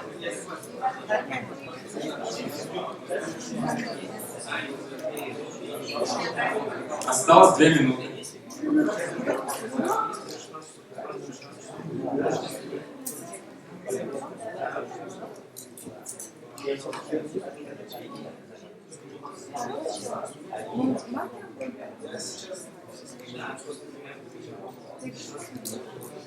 Как у вас получается? Ну, я не знаю, просто... Вы готовы уже, да? Нет. Первым будете выступать? Нет. Давайте первым. Сейчас, подождите. Ну, все вместе должны. Я сразу туда пойду. Как хотите. Можете Он все сам вместе. обзавелся. То есть, окей, как... Мне нужно... Пожалуйста, придумайте название своего. Уже придумали? Как называется? Гуру Курань Наставник Покурай. Наставник Покурай. Сейчас я запишусь. Закипела башкирская.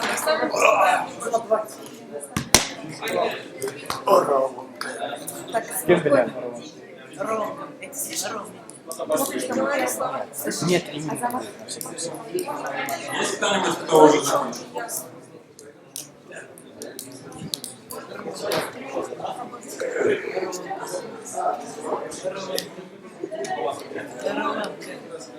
Орловка. Орловка. Дырья. Дырья. Дырья.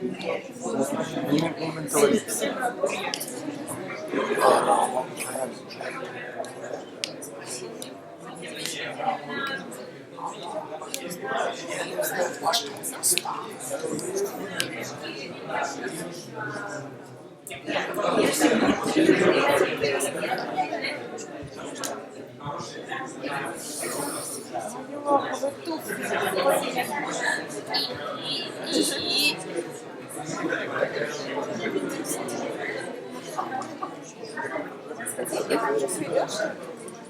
Там 7 человек только. А как ты поедешь?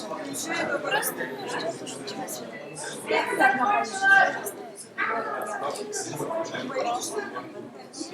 куда ты сейчас? Что ты мне говоришь? Вообще.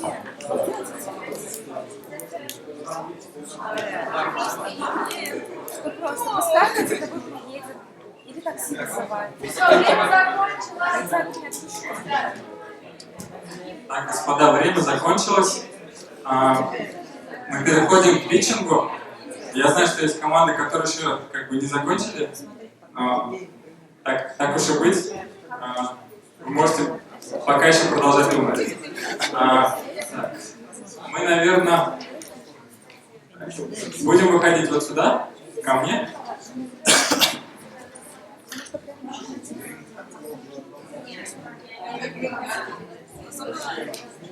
Вы можете выходить по одному, или можете выходить все команды, как вам удобно.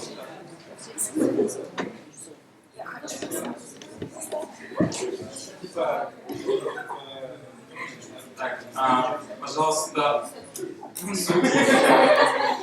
Сюда, поближе подойдите.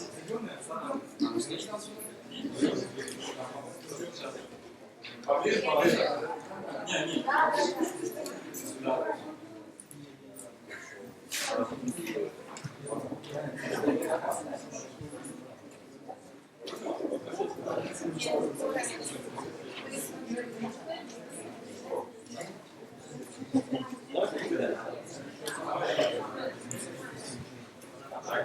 Оценивать будем четвером. Вот. Команда победителей выигрывает приглашение на межнациональный вечер «Москва в ритмах народов мира».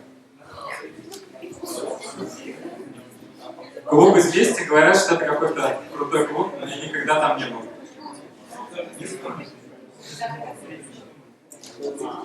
Значит, помните, да? Максимум 3 минуты на питчинг. Вот, вы за 3 минуты должны рассказать, убедить людей в том, что ваша идея действительно нужна. Вы ходите, сначала называете как бы, свой проект, чтобы судьи могли как бы, записать. Или я буду двигать. Значит, команда номер 1, проект называется «Наставник Покурай». Да, аплодисменты, пожалуйста. Если нужно что-то рисовать, пожалуйста, маркер.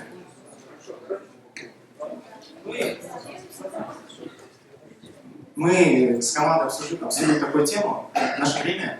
Многие башкиры, к сожалению, не знают даже такого инструмента. Многие, которых, например, я знаком, не знают, что такое курай. Да я спрашиваю, что такое курай, они говорят, не знаю, может, какое-то там игрушка или что-то еще. Вот прошу поднять руки тем, кто в зале умеет играть на курае. Вот это, конечно, хорошо, даже одна девушка есть, еще очень хорошо.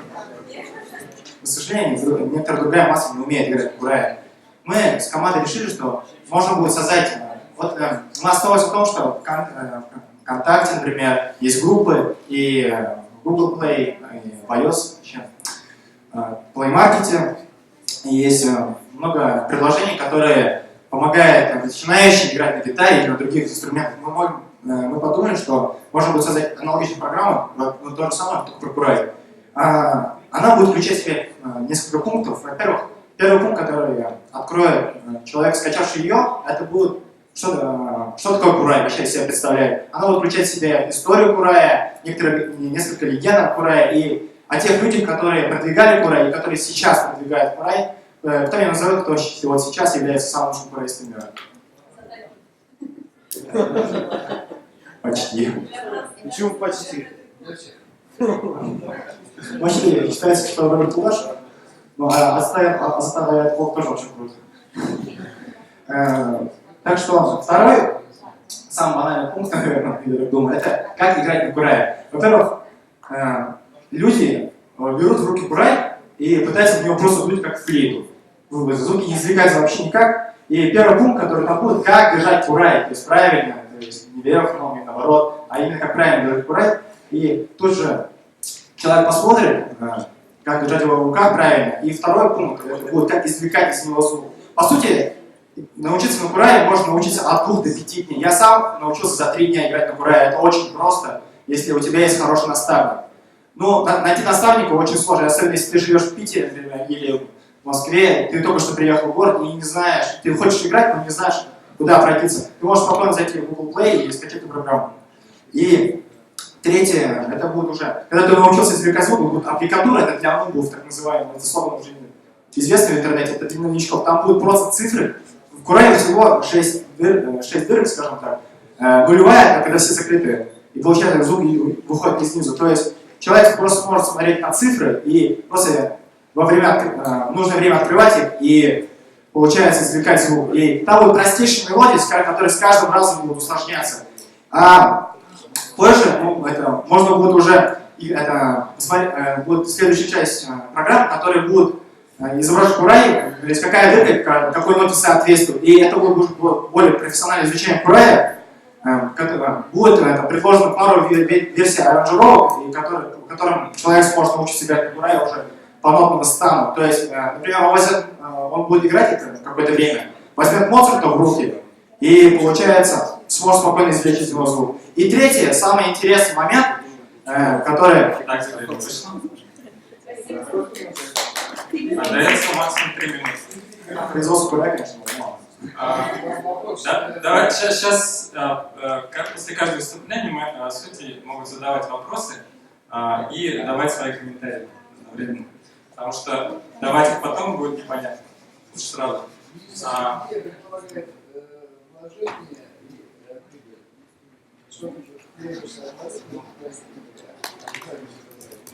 Мы думаем начать. Во-первых, естественно, проект, который, вот игра, например, которая самая на просторах интернета, которая стоит 300 рублей, естественно, вы это пользователь вызывает первый вопрос. Зачем мне за такую сумму? Что я покупаю? Мы не собираемся делать огромные деньги на это, скажем так. Она будет ставить изначально 20 рублей. То есть человек может за 20 рублей приобрести приложение и спокойно зайти. Во-первых, если мы просто выложим его в Google Play, естественно, она будет где-то на 100-м, а может и на 500-м месте. Мы попросим, опять же, своих, например, старших товарищей, например, Паш Стюденс, Аманат и другие организации, которые у нас есть, немного помочь нам, скажем так, с распиариванием, что ли, вот этого проекта, и уже можно будет продвигать проект поверх по лестнице. Я думаю, да.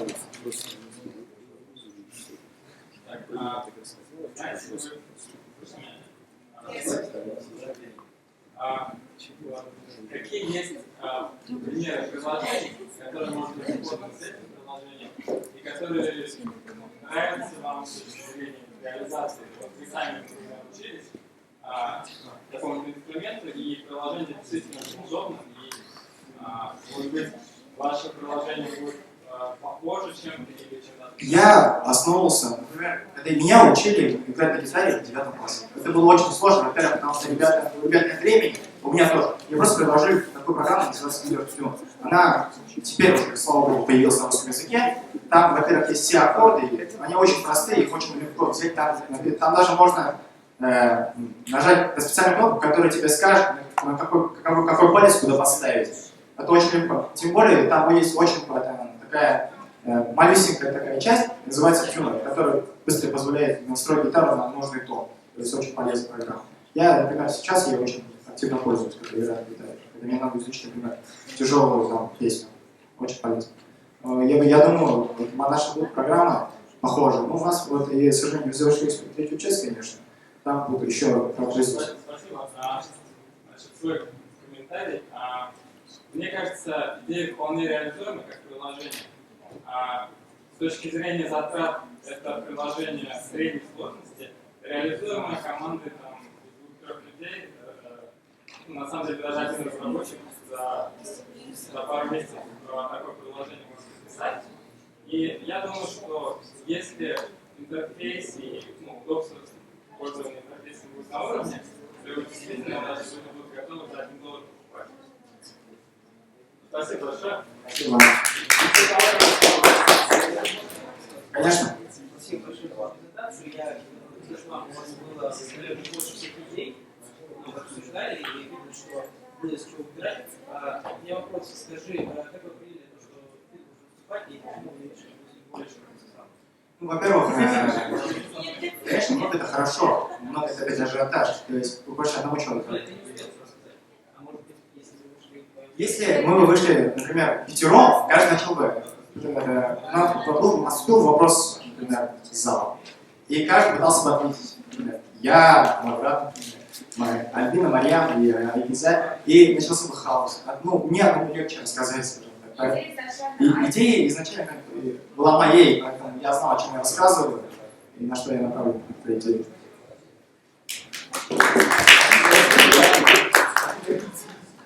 Так, следующая команда у нас, которая создает приложение ассоциации. Добрый вечер всем, дорогие друзья, все уставшие. Ладно, я постараюсь минимальное ваше время занять. В общем, все, что нас объединяет, слышно? Ладно, нас объединяет ассоциация, да? Все согласны с этим. Чтобы минимизировать потери информации от ассоциации, нужно создать приложение, в которой будет иметься, короче, ладно, я расскажу потом все. Просто ВКонтакте это все теряется, то есть мы не можем получать полноценную информацию. Вот. Первым делом, самым главным важным занятием ассоциации являются абитуриенты, которые поступают в другие города, в Москву, и, в общем, все знают об этом, куда они поступают. В общем, можно будет заполнить онлайн-анкету, по которой, вначале ты создаешь личный кабинет, где ты заполняешь информацию. Наш плюс. У нас есть база данных, которую мы можем рассылать, делать рассылку, в общем. То есть заполняешь анкету, отправляешь, после тебе идет, отправляют тебе, то есть приезжаем на собеседование, вот, ты приезжаешь, там все нормально, все. Вот. Также там, туда можно вложить информацию о вузах, если ты уже поступил, куда тебе ехать, ты приехал в Москву, ничего не знаешь. Можно найти там контакты старост, все, информация полностью есть. Также можно туда включить мероприятия, то есть вторым самым важным фактором ассоциации является мероприятием. Первое, туда мы включаем календарь со всеми мероприятиями нашей ассоциации. Вот. И можно там подать заявку на участие, то есть, грубо говоря, на какой-то тайм-пад есть, можно заполнить это все нормально. Даже галочку просто поставить, я иду. Вот. Потом можно смотреть всякие новости, то есть отчеты с таких мероприятий. Можно дать ссылки на ВК там и прочее. С этим разберемся чуть позже. Почему нужно создавать это приложение, так как там будет личный кабинет, и можно туда присылать всякие сообщения сейчас. Мало кто смотрит почту. Я, например, на почту захожу чисто, убираю вот эти мелькающие штучки, 8 цифр, нет, не очень интересно, спама много. Вот.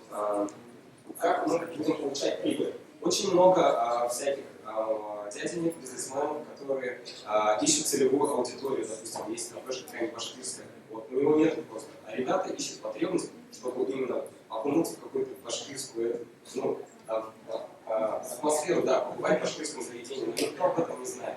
Вот. Этот дядечка приходит к нам, говорит, вот я хочу в вашем приложении дать информацию о своем заведении. После этого, получается, он нам какую-то сумму оплачивает, так мы покрываем наши убытки. На это приложение, грубо говоря, нужно потратить будет 100 тысяч. Но со временем, я думаю, мы покроем. Даже если у нас будет один мужик, мы покроем это забор. Вот, потом... ладно. Давайте вопросы сейчас задаем. Сначала обсудим, потом остальные. Значит, у меня есть вопрос. Зачем нужно создавать приложение, если перечисленный функционал, в принципе, можно реализовать с помощью обычного веб-сайта? Это можно реализовать с помощью обычного веб-сайта, но все это теряется. То есть никто не может проследить за этой информацией. Я, например, ну, допустим, есть ассоциация «Улицы», такой проект. Я в ленте это пропускаю, потому что много читать и забываю себе отправлять. Там у нас будет, грубо говоря, такая ячейка, куда ты заходишь, но это реально интересный проект. Ты читаешь. Значит, второй вопрос. На самом деле, аудит, ну, с точки зрения бизнеса, то, что вы предлагаете, может быть не совсем интересно, потому что аудитория, она не очень большая. То есть, и я думаю, что они это прекрасно создают.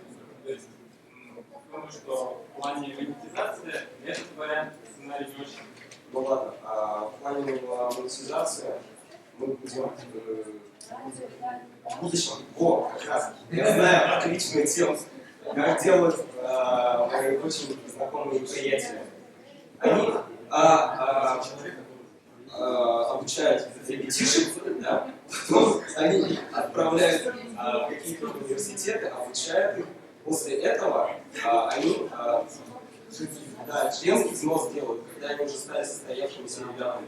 И будет фонд ассоциации, в который будут поступать деньги, и на котором мы будем, соответственно, проводить мероприятия. Да, хорошо.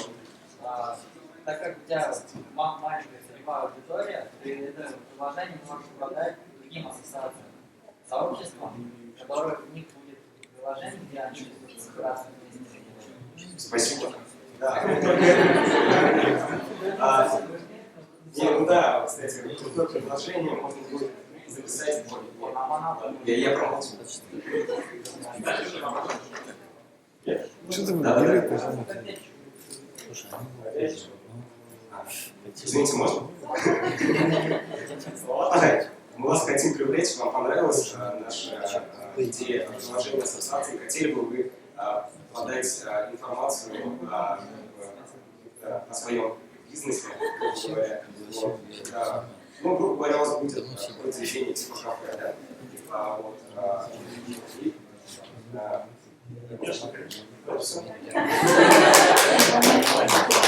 Спасибо.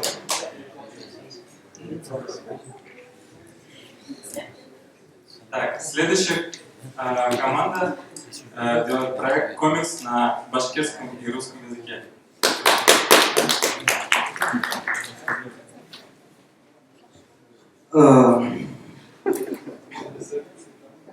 Ну, с этой идеей я сталкивался не раз, я еще думал об этом года 2 назад, наверное, просто так промелькали разные мысли подобного рода. Вот, насколько нам известно, вот у меня есть братишка, он на 5 классе, он мало знаком с башкирскими народными сказками, он мало знаком с мифами, эпосами, легендами, вообще историей Республики Башкортостан.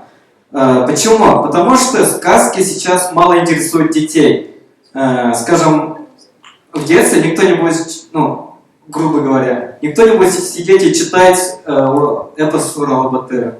Вот. Эту проблему я хотел решить вот так, хотел бы решить. Создавать и выпускать комиксы на основе этих сказок, легенд, мифов и тому подобное. То есть в комиксах будет то же самое, что и в сказках, просто все будет показано картинками, графическими новеллами. Это будет намного интереснее для детей, вот, скажем, начальных классов. Они, надеюсь, этим заинтересуются очень сильно. Потом, таким образом мы сможем решить проблему продвижения башкирской культуры. То есть там вот и курай, и башкирские народные инструменты, башкирский язык. Все это будет на башкирском языке. То есть там будет продвигаться вот башкирская культура именно. И дети будут это читать, потому что для них это будет интересно. К тому же там будут всякие эти прикольные картинки, типа Аждаха, Урал Батыр Калысмаран, Вышекурин, примерно. Для них это будет правда интересно. Также мы хотели бы сделать параллельно, вот, одна страница на русском, другая на башкирском, либо же разделить страницу на две части, и вот с одной стороны на русском, с другой стороны на башкирском, чтобы дети, маленькие дети с детства уже ознакомились с русским языком. Можно даже английский сделать, чтобы они, вот, опять же, вот, маленькие дети, которые уже на 5 классе и, в селах и деревнях мало говорят на русском языке, некоторые даже не знают русский язык. Вот. Поэтому мы хотели параллельно выпускать на русском языке тоже. Как мы будем продвигать это? Можно создать сайт и продавать, если хотим получить прибыль. Продавать это на сайте, электронном виде. Либо же запустить приложение, когда любой сможет зайти через планшет и скачать себе комикс, заплатив, скажем, $1. Через пару лет мы все равно все будем ходить с гаджетами всякого рода. То есть можно даже подписку оформить и в бумажном варианте все это продавать. Вот. То есть детям это правда будет интересно, я надеюсь, потому что они будут видеть все это действие. Вот. Главное, что мы хотели сказать, чтобы дети с детства ознакомились со сказками, со СМИ, с историей Республики Башкортостан уже с детства, и для них это было что-то интересно. Не только в школе, а сами. Значит, у меня такой вопрос. Мне кажется, вот все видели, как выглядит комикс. То есть, на мой взгляд, сложно разместить там сразу 2 языка. Но я никогда не был вообще язычный комикс. Это на самом деле сложное восприятие. Как раз комикс, вот, если в комиксе мало текста, если добавляют сразу 2 языка, будет много текста. Это уже будет не комикс. В чем сложность? Почему нельзя пускать на разных языках? Мы хотели выпускать параллельно, чтобы дети читали на башкирском, потом читали то же самое на русском, чтобы они уже учились выражаться на русском языке, также и на башкирском языке. Также четко, красиво. Так, значит, и второе замечание. На мой взгляд, достаточно сложно. Вот, например, если вы создаете команду, которая работает над комиксом, во-первых, сложно найти художников. На самом деле есть хорошие художники, и я даже, если вам надо, могу дать контакты очень хороших художников, которые способны это реализовать. Но это ладно, это одна проблема, как это нарисовать. Проблема, то есть тот вариант, который предлагает искусство, мне кажется, он достаточно неудачный. Создавать, и так все деньги ушли на прорисовку, да, это уже очень много денег. Заказать художника уже не дешево. Нет. Качественно. Дистрибьюция, на самом деле, в ВВП сейчас дистрибьюция очень плохая. Проблемы даже на книги продавать, журнал сейчас настолько раздроблены и дорого, то есть это действительно большая проблема. И плюс еще рынок РБ в плане емкости очень маленький. Может быть, у вас есть решение этой проблемы как-то по-другому? Есть, поможет внимание. Потому что в последнее время... Приложение газете Башкортостан? Нет, в последнее время стала проблема, как обучать башкирский язык, не башкирский. Закон остался об образовании, обучения башкирского.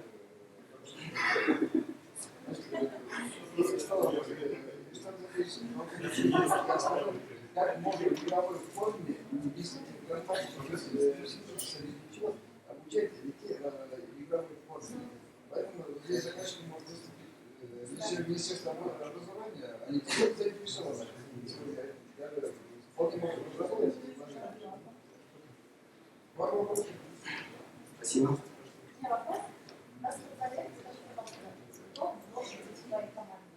Как я уже сказал, я не первый год об этом думаю. Вот, насчет художников. У меня уже есть знакомый художник, с которым я просто так, в 2 словах, рассказывал про свою идею. Они говорят: о, прикольно, если что, поможем. У меня есть сосед, он программист, дизайнер, хорошо занимается фотошопом. Дизайном он может мне помочь. Он тоже вместе со мной живет, он совсем ознакомлен. И у меня есть друзья в Уфе, которым я тоже как-то рассказывал, но не так подробно. Но они знакомы, если что, я думаю, что мне помогут. Я думаю, что будут в команде.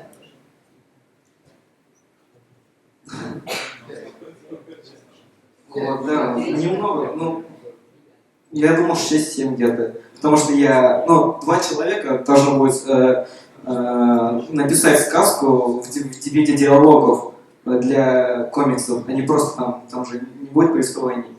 Вот, я один как бы не могу. Нужно филологи, наверное, ну, гуманитарий. Я технарь просто. Вот. Да. Нет, я уже сказал. Эпосы, мифы, можно историю республики. Да. Не обязательно даже чисто в республике выпускать. Можно даже за пределы республики. На русском языке будет. Да, конечно, вопрос можно задать. Это ориентировано на детей? Желательно, да, чтобы дети уже знакомились с культурой Башкортостана вот с детства.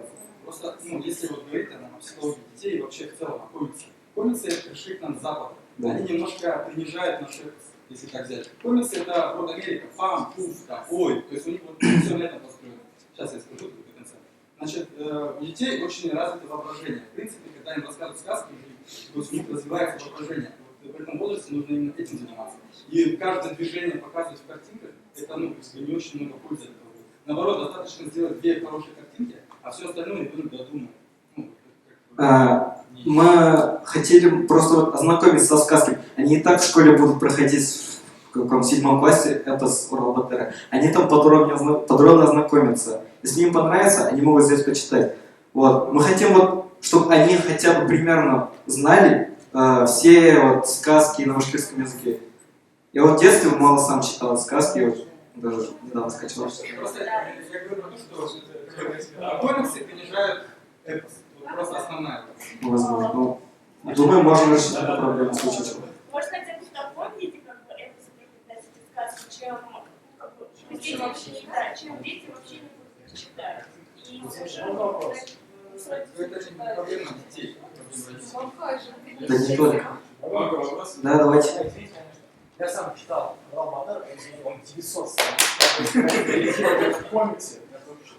Получится очень большая линейка комиксов. Такая книжка уже есть.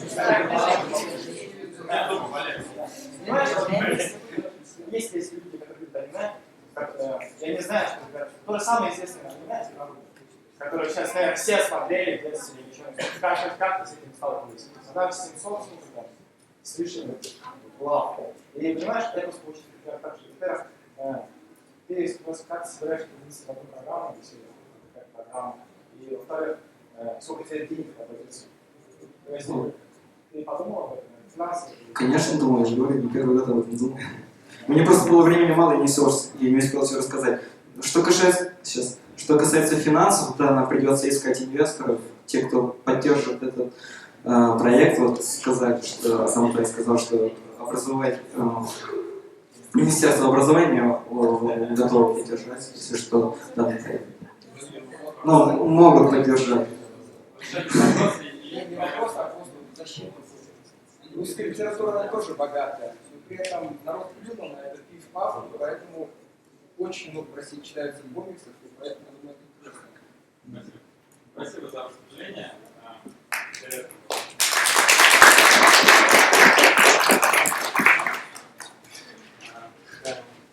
Следующая команда. Ты слышишь? РБ Studio.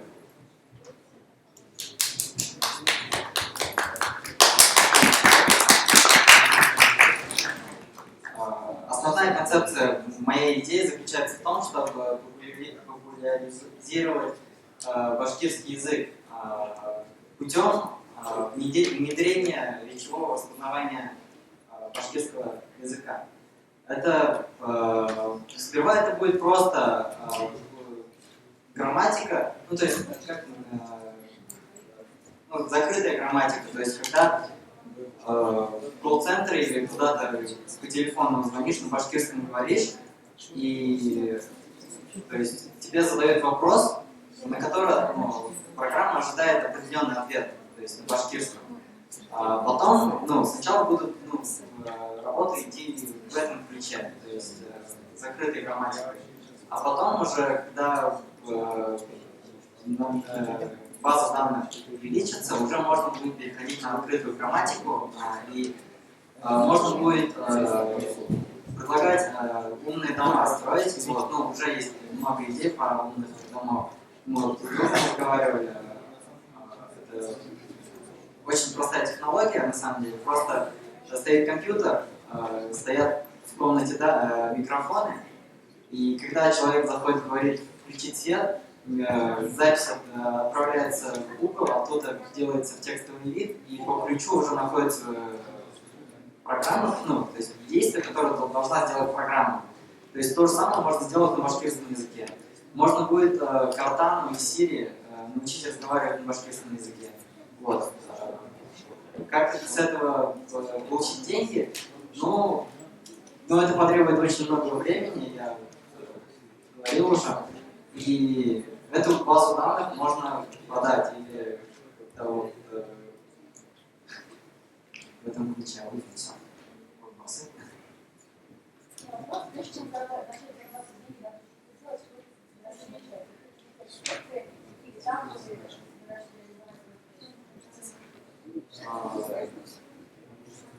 Во-первых, наверное, просто приложение, ну, какое-нибудь приложение, где можно, которым можно голосовым управлением управлять, так скажем.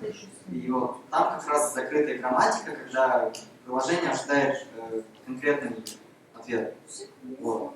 Пока башкирский язык, ну, включать башкирскую речь, ну так включать. А потом уже начать наращивать базу и переходить на открытую грамматику. На открытую грамматику это когда переводится слитная речь. Они просто 2-3 слова, которые ожидает программа.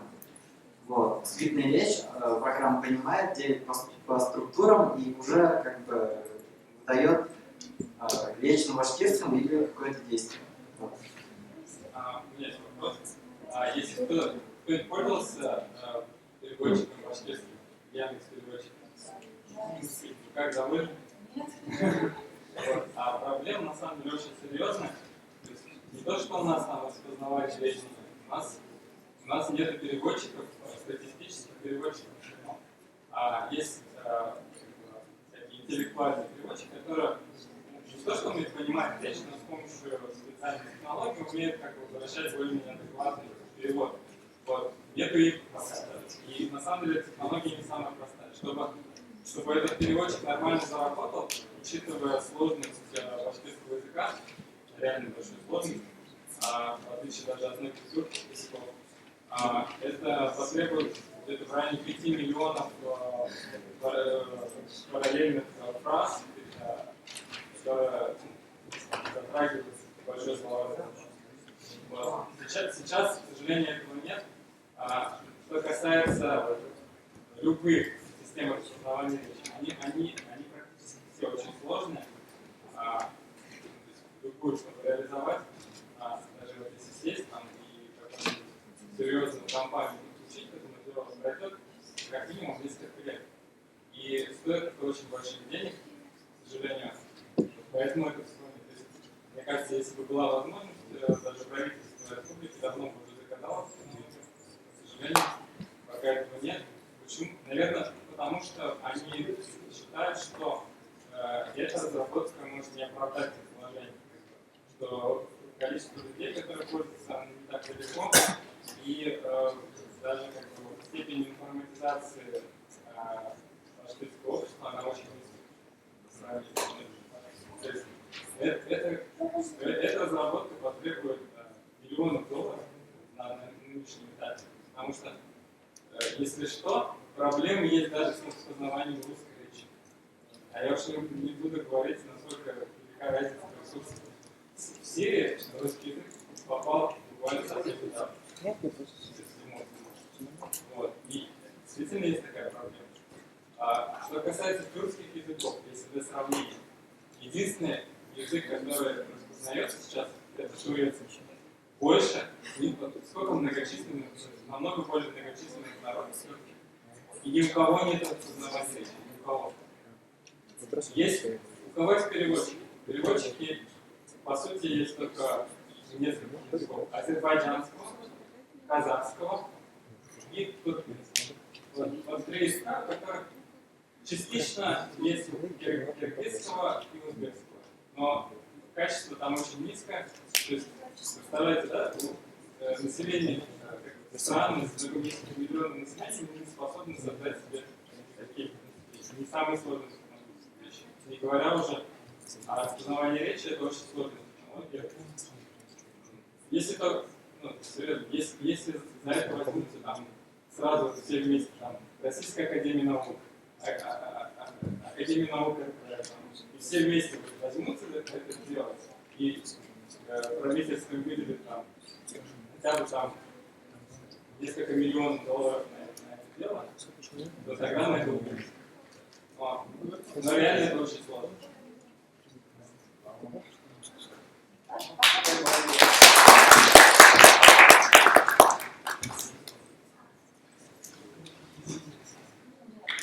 Просто просьба небольшая. Раз это у нас бизнес-проекты, то вы, может быть, не сталкивались, но у проектов есть конкретика, да? Этапы, аудитория, какую проблему решает. Вот это вот хотелось бы конкретику услышать, потому что мы здесь не распространяемся идеями, мы здесь именно бизнес-проекты сейчас ваши слушаем, а проекты, они оформлены, поэтому учитывайте эти моменты в своей презентации, пожалуйста.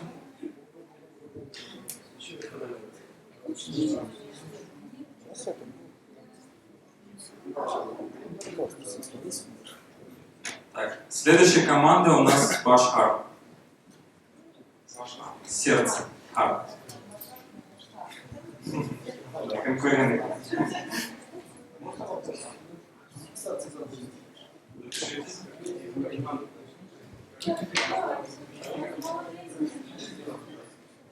Зеленый, ручка есть?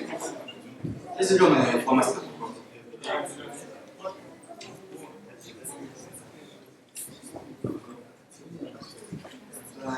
Башар.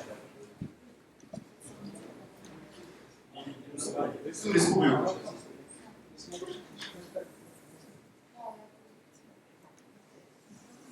Ну, примерно так.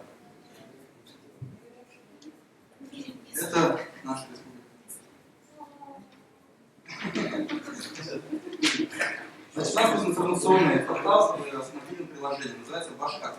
Наш, так скажем, лозунг, да, и философия гостеприимства – это когда нет отелей.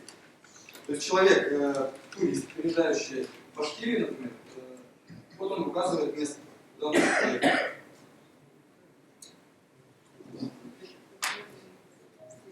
Указывает место, и ему сразу же высвечивается, то есть у нас будет меню, ну, для них это будет меню, а по-другому, как вы уже сказали, хотели бы... Вот. Так, значит, первое. То есть еще почему интересно, сейчас кризис, сейчас в Европу дорого, а в Башкирию можно недорого. Почему? Сейчас объясню, почему недорого. Значит, первое, с точки зрения. Ну, история, да? Вот. Человек нажимает на историю, ему показывают, что здесь было вообще. Что здесь было, что можно посмотреть. Да, первое. Второе. Второе, это уже больше для местных может быть. То есть это шажере. То есть ты нажимаешь, например, я знаю, да, вот у меня родовой, скажем, гнездо на Арбазинский район. Я нажимаю, на деревья я нажимаю. Все, мне мое шажере, мой род, это там какие-то, да, все, я про себя знаю. Мне кажется, это всем будет интересно. Это для местных. Третье, это друзья. Вот. Друзья, значит, ты набираешь, вот мы захотели сюда приехать, туристы. Тебе сразу высвечивается, куда ты можешь сходить в баню кому-то. Кому-то сможешь сходить просто покушать какой-нибудь бабушке. Ну, причем это все. У кого-то сможет переночевать сегодня, у кого-то сможет переночевать завтра. Да. И, да, действительно, либо услуга за услугу, либо ты платишь какие-то там, ну, небольшие деньги. Ну, понятно, да? Или ты хочешь там сходить, не знаю, на массаж какой-то интересный. Или еще, ну, имеется в виду. Короче, это к нам не относится. Ну, знаете, в Китае там, где в Таиланде есть массаж. ногами ходит. Вот в чем заключается. То есть монетизация какая? Приложение бесплатное. Работает это все за счет, вот, например, я живу здесь, да, у меня это приложение, я смотрю, у меня выплывают задания, например, да, что встретить человека или быть ему переводчиком, да, или быть гидом, или свозить его просто на машине там, в соседний город. И там цена, допустим, да, 500 рублей. Если соглашаюсь, то я подписываюсь. Если нет, нет. Вот таким образом. Но за это они отстегивают, получается, нам процент. Все верно я сказал, еще что-то. Есть несколько пакетов у нас будет еще для путешествий. То есть это эконом-класс, будет называться кочевник. То есть это вот прям, ну так вот, жизненно. Дешево и жизненно. Второй это VIP, называется хам. То есть это уже там, тебя вертолеты тебя будут возить, арбалет дали, ладал, вот так вот, животное упало. Примерно идея понятна. Да, там башкирский, английский, это русский, понятно. В чем интерес? Вот, что должно быть? Это приложение? Или сайт с приложением. С приложением. То есть приложение и на сайте одинаковый функционал. Да. Правильно? Вот. Что должно заставить человека скачать это приложение? Вот я знаю, вот вижу историю. Это для местных интересно. То есть тебе вот интерес, ты знаешь? Например, но изначально было сказано, что приложение рассчитано, то есть кризис, там, то есть, соответственно, кто-то идет там, из соседних регионов, из других стран. Вот основные друзья. Все люди, которые приезжают сюда, хотят очень недорого, кроме вот этих. Короче, они будет дорого. Просто, окей, тогда второй вопрос. Что должно заставить тех людей, которые предоставляют услуги с обратной стороны, что должно заставить начать этим пользоваться и предоставлять кому-то услуги, что они с этого получают? Они получают деньги. Они, то есть, они видят, например, встретить, да, там, в аэропорту, 700 рублей. Вот он пришел с работы, мы встретили, да, дай я подработаю, съешу еще 700 рублей, нормально же деньги, там, поехать. Вот он поехал, привез, вот его штуку, деньги, мотивация главная. Так скажем, снова пока до ШЖР и до истории до друзей не дошел, по-прежнему вот туристический кластер выпустить дальше. Это основной кластер туристический. Вот это все, это как приложение. То есть, ну, история, например, даже ШЖР, это больше ШЖР для местных, просто чтобы тоже было чем заняться приложением.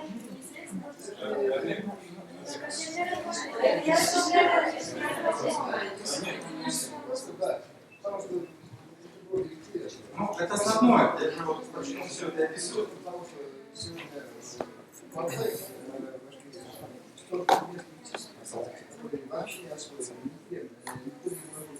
Мы, зная это, нашей команды как раз придумали этот проект. А по поводу ШЖР, что это не... Нет, все замечательно. Я как бы...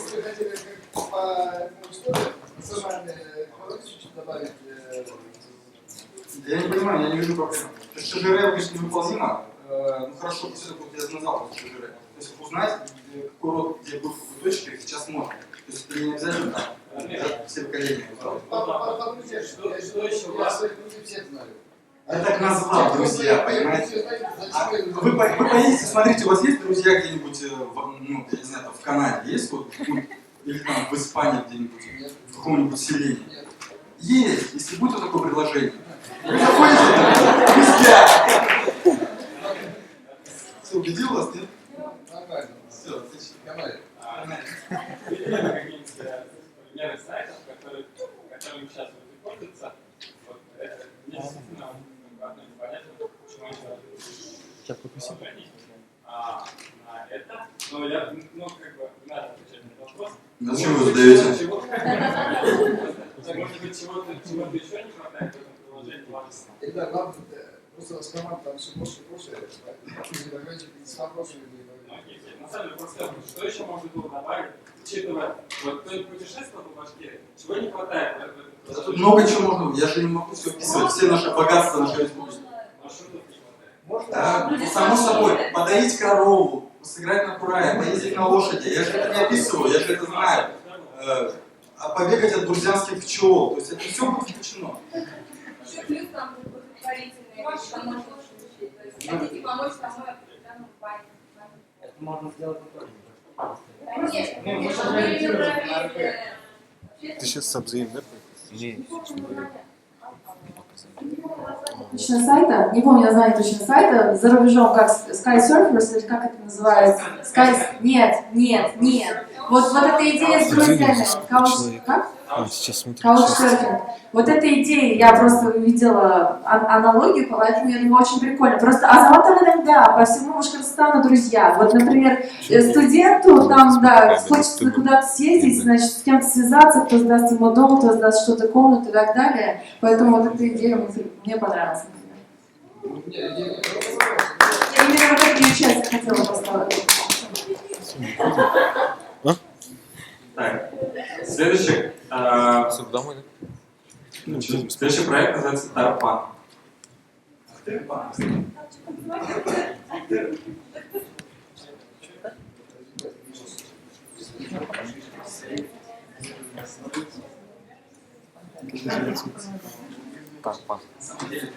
Проект такой начинался с малого. Кстати, в Бразилии есть Но, в принципе, серьезно? Да. Мы свои цели и своими людьми, поэтому решили оценить. Там как чисто откалывается и становится Поэтому мы несколько хотели поколений уже. непосредственно на цепень пород лошадей сделать такой комплекс и непосредственно на этой базе сделать либо курортную базу, либо проведение строительства национального времени такое, да, в котором будет проводиться любые мероприятия, там, и свадьбы, и гулянки. То есть, когда люди приезжают в эту деревню, допустим, они знакомятся со всем бытом вообще нашего народа. То есть, можно здесь включить любые мероприятия и любые услуги. Вот. То же самое, допустим, выставка тех же самых лошадей породистых, там, устраивать скачки, там, продажи, грубо говоря, да, и вообще, чтобы люди знакомились, как раньше, допустим, наши, так скажем, наши предки скакали, воевали, там, то есть можно выставить.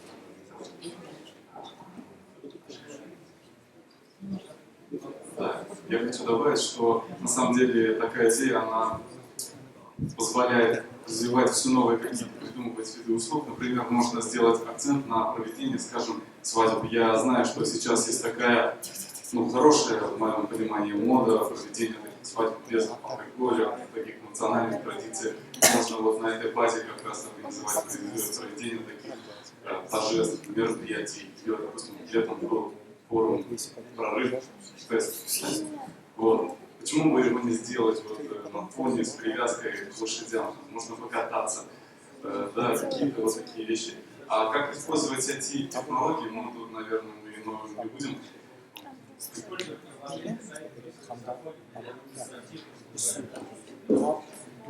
Можно прямую трансляцию онлайн смотреть, как деревня, допустим, развивается, существует, как люди, допустим, себя ведут, да? То есть непосредственно через приложение, допустим, можно выбирать породу лошадей, приехал, там, выбрал на какой-то, да, какие свободные, какие заняты, то есть и выбирать с помощью приложения использовать эти возможности.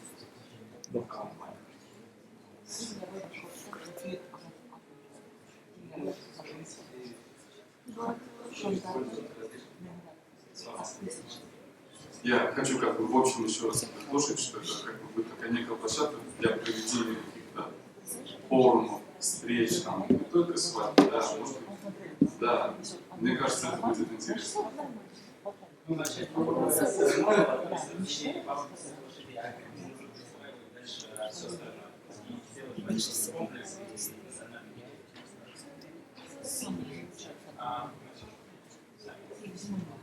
Значит, у меня такой вопрос.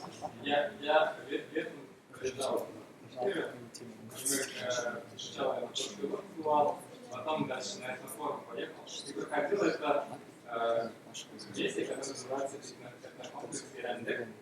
Как раз то, что вы говорите, там на самом деле все реализовано. Единственное, чего у них нет, у них сайта нет. Ну тогда не было, сейчас уже разгрузило. Тогда не было, на самом деле, место было прекрасно, все, что вы описывали, все там есть, вообще абсолютно все. И в этом плане, как бы, совсем понятно, есть. Они своих выводят, они приезжают из Антибиотского района, и там свои выводят. В принципе, мне понятно, что есть что-нибудь оригинальное. Есть. Во-первых, они с возникновения определились. То ли по-русски, то ли по-шпильски. Понятия разные. Потому что в мире два народа имеют людей, связанных с народом. Монгольский народ и башкирский. Другие остальные все другие. Это справедливость. Если это чисто башкирские, уже нас не говорили,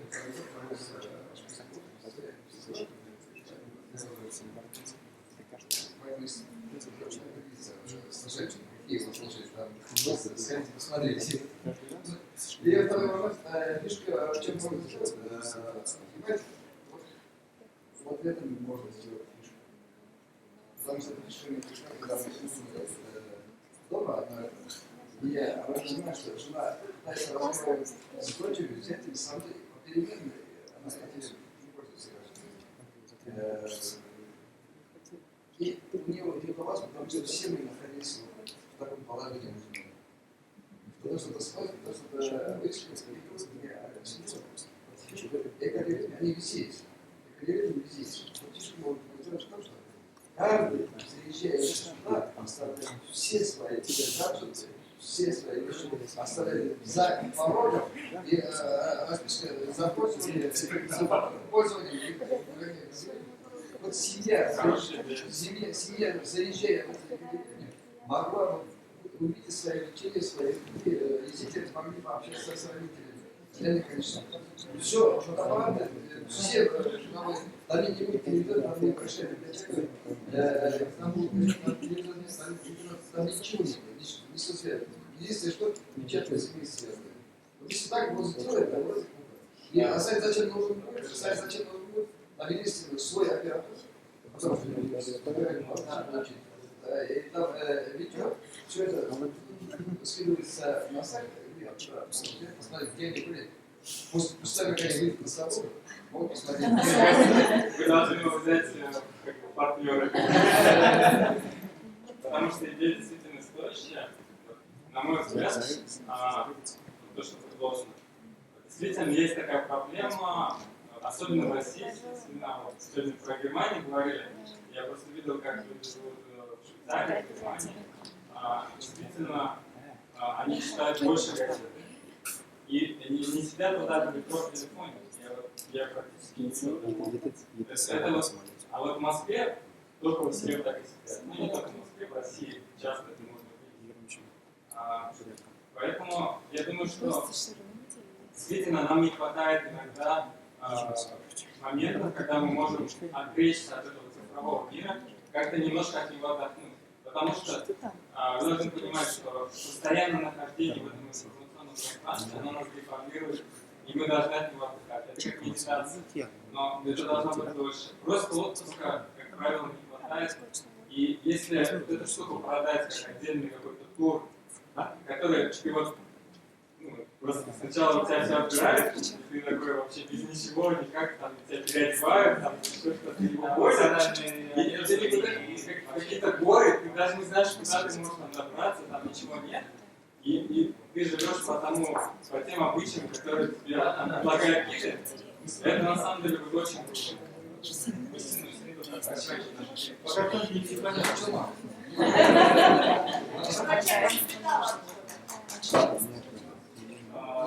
Если у вас есть такие приложения, даже сайты, где, говоря, свои представляешь,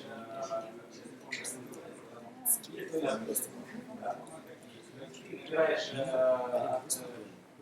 инвесторов там, в той сумме, которую они сами желают. То есть, если ты приобретаешь,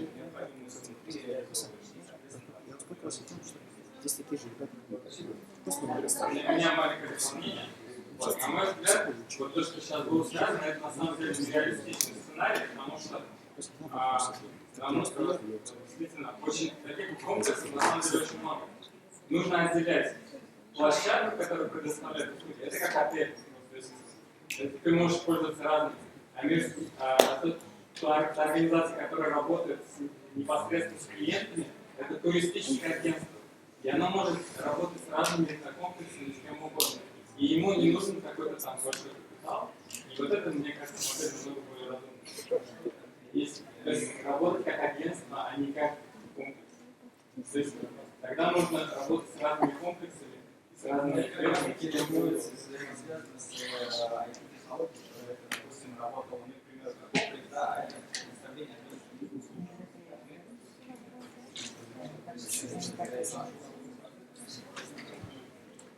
Полтора как? Так, а чего не появляется?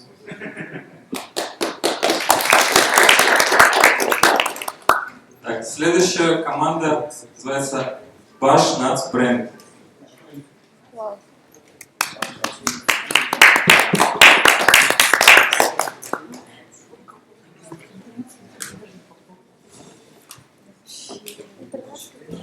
Здравствуйте, я хотел бы рассказать вам о том, как продвигается нашу башкирскую продукцию.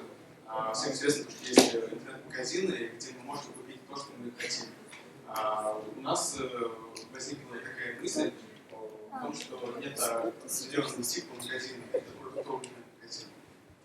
И теперь мы перейдем к башкирской нашему простану.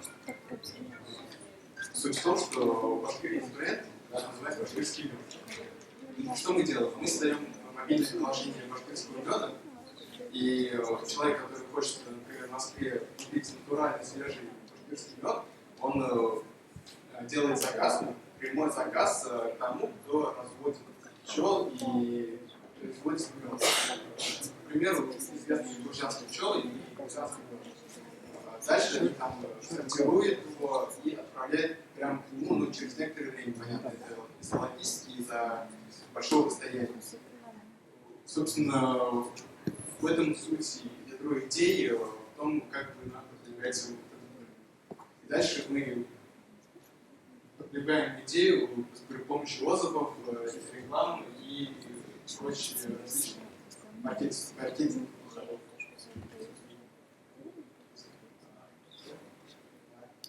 А что вы понимаете под брендом? Ну, у нас ведь этот бренд считается, башкирский бренд очень популярен, то есть все, кого спрашивают, самый лучший в мире, где бы я не был, я своих одногруппников спрашиваю, или друзей других, они говорят, классно, конечно, попробовать. У меня возникла такая идея, то есть я сам живу в интернете, смотрю интернет-магазин, и мы питаемся, да, все питаемся. Почему бы не создать продуктовый интернет-магазин национальный тип? Мне кажется, будет иметь большой потенциал. Мне пока не совсем понятно, в чем именно заключается суть идеи, что будет конечным продуктом, что это будет такое. То есть, про бренд я понял, но если про бренд, то мы слышали, что бренд сейчас продукт стану, то есть это специальный сертификат, который покупает деньги, но это не это просто организация.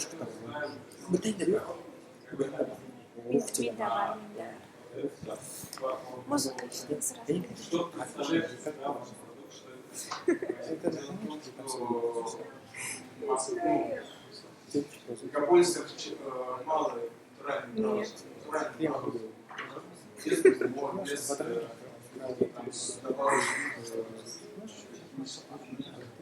они очень ценятся мегаполисов. Мы же можем им поставлять. Иначе на этом зарабатывать и достигать свой регион развивать, открывать нигде. Мы вот в Башкирии можем производить натуральный продукт свежий.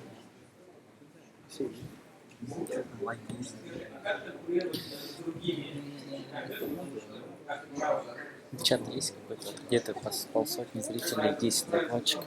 Вы можете задавать вопросы выступающим здесь? Пожалуйста, есть. Пишут прямой эфир, сорян всем, прямой эфир. Прошу прощения, Мы гарантируем, что у вас будет обычно свежий, и если все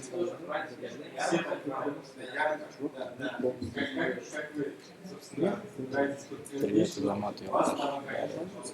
Азамат, это который... Он поэт? Да. Мы все видим, как же там поэт шутит. Двигатель полубоя. Минде сейс утром. Там не будет на легендарный рейд.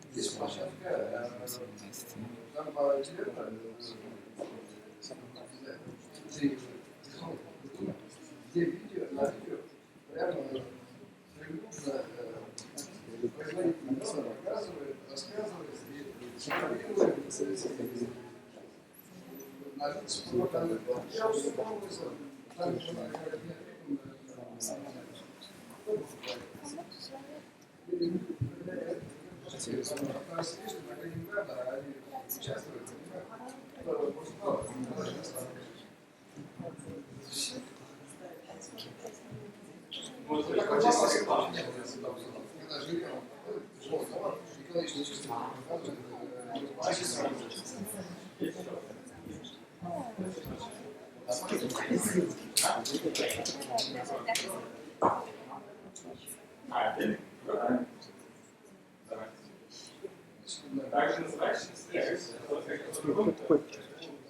Так, вы все знаете такое приложение, как Шазам?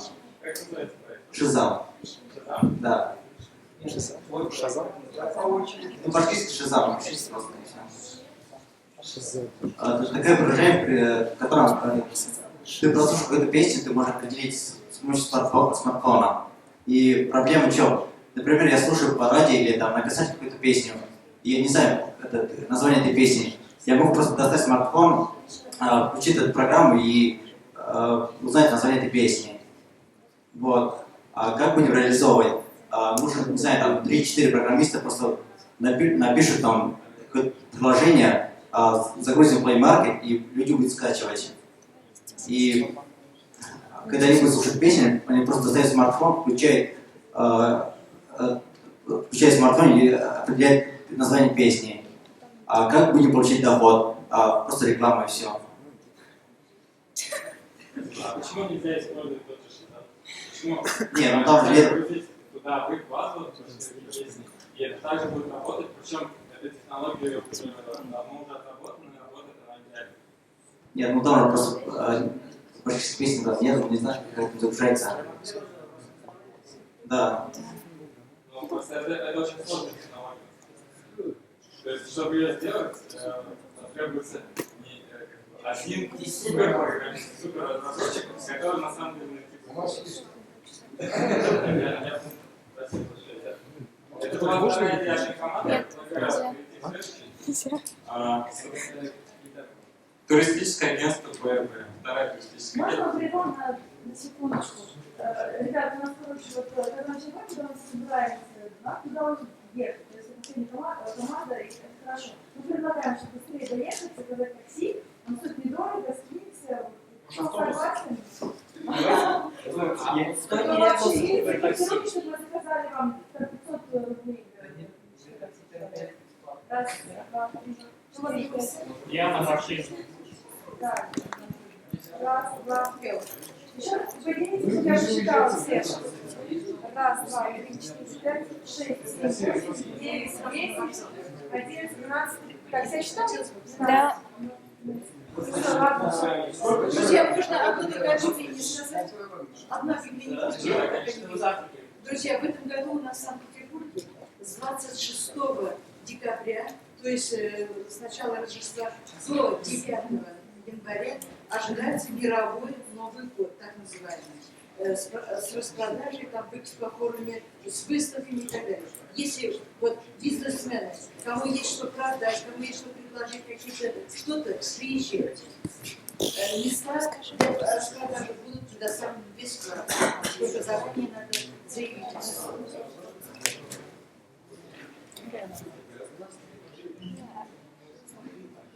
Следующий проект туристическое агентство ПРБ.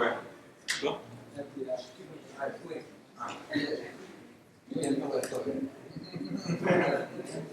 В команде у меня Азамат, Закия, Арслан, возле лицея. В общем, на самом деле мы чуть-чуть даже так расстроились, когда увидели тоже туристическое агентство, поэтому подумали, что будет не очень интересно. На самом деле мы увидели какие-то различия. Вот, на самом деле, вот, когда люди планируют свой отдых, мало кто планирует именно маршрут по Башкирии. Именно, например, взять с самого северного района и доехать до самого юга. И на самом деле мы предлагаем сайт, и сайт, он будет выглядеть как туристическое агентство, там будет предложен маршрут, например, там объехать там восточную часть или западную часть, или наоборот, так вот слева направо или справа налево. Ну, в общем, будут указаны маршруты. Человек выбирает себе маршрут, и тогда уже также на сайте есть приложение, которое уже будет работать без интернета. Оно будет работать на типе дубль, чтобы когда ездим по республике, сами знаем, что не везде есть интернет. Не везде есть интернет, поэтому в этом приложении уже будет учтено, где можно, места кемпинга, где можно будет остановиться. Там уже будут, например, это какая-то деревня в Апельдинском районе, там уже будут специальные люди, и в этом приложении уже будут прописаны номера, и они, которые будут обновляться. Вот, например, эти люди уже будут предупреждены, что, например, к ним может заехать в такое-то время группа туристов, они должны им предоставить проживание и питание, которое это уже учтено. Также культурное какое-то обогащение, также показать там местные достопримечательности, показать деревню, там, в общем, быт показать. Также у нас есть вариант, когда отдыхать с собственным автомобилем и без собственного автомобиля. В общем, семьи обычно как? Они берут автомобиль, загружаются и едут. У них есть маршрут. Но при этом они будут также брать туристическое агентство, потому что они заранее определятся, куда они поедут. И именно вот эти вот деньги будут также распределяться людям, которые предоставили ночлег, питание и вот это вот культурное обогащение. То есть деньги в основном уходят людям из деревни.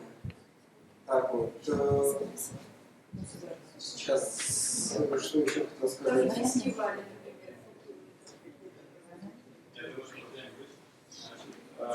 У меня такой вопрос. Первый вопрос. Вы думали, взяли после того, как... На самом деле мы просто не записались. Я когда сказал, что у меня нет команды и у меня есть идея, у меня уже было написано. И поэтому я говорю, я чуть-чуть расстроился, когда услышал. Значит, во многих районах города очень плохо. Я вот один раз в Белорецком районе застрял, машина сломалась, сложная ситуация. Вот, и некому помочь, пришлось дожидаться, пока там какой-то дальнобойщик проезжал, я вообще попросил по дороге, как он туда вообще попал. Это чисто случайность было, он мне помог, вот. А так вообще связи нет. Да? На самом деле, как у нас... Нет, это не единственный район. То есть все туристические зоны, которые, то есть реально там маршруты все эти будут, то есть там везде плохо со связью. Как предлагается решить эту проблему? На самом деле у нас есть приложение, в котором подробно расписаны, где какие места. И нам главное это доехать до той деревни. В деревне по-любому будет связь. Да? Как вот эти люди, которые за места, как они должны быть оповещены, что там какая-то группа туристов. На самом деле это приложение будет работать через геолокацию, то есть через через связь через путь. Вот, то есть определение расположения с геолокацией. Все понятно, тут речь не идет о геолокации. Ну, а на самом деле там так же будет, как работает Яндекс.Транспорт. Например, тот же человек, который в деревне может снимать деревья, машину. Нет, после того, я говорю, как решить эту проблему, потому что она на самом деле быстрая. Вот вы предложили этот вариант, да, типа, что присылается уведомление. Вот я конкретно к этому придираюсь. Вам в большинстве районов, где это предлагается делать, в деревнях очень плохо со связью. Ну, в лучшем случае, если мы Или забраться на предыдущую. Нет, да, это второй вариант, либо на Сараеве. Я как раз вот. Все это будет прописано в приложении, после того, как определится где положение, местоположение, приложение, там, места, куда там можно обратиться, сходить, На самом деле у нас основное это вот именно эти маршруты, которые проложены в республике. На самом деле они вот даже доезжают до деревни, я думаю, на самом деле, вот если люди уже предупреждены, что как бы к ним будут приезжать туристы, то как бы эти люди доезжают все-таки до этой деревни, и там это как бы, и это уже, я думаю, там решится, потому что... Хорошо, еще один вопрос. Сколько вы знаете примеры приложений, где в России такие приложения? Ну, просто я знаю то, что как бы есть отдельные места, где вот отдыхают тоже Башкорт, Фьорд, вроде Кузянский район. Там как бы предоставлены услуги там сплавления по реке. Как бы именно у нас именно объединили в эту систему. А за границей это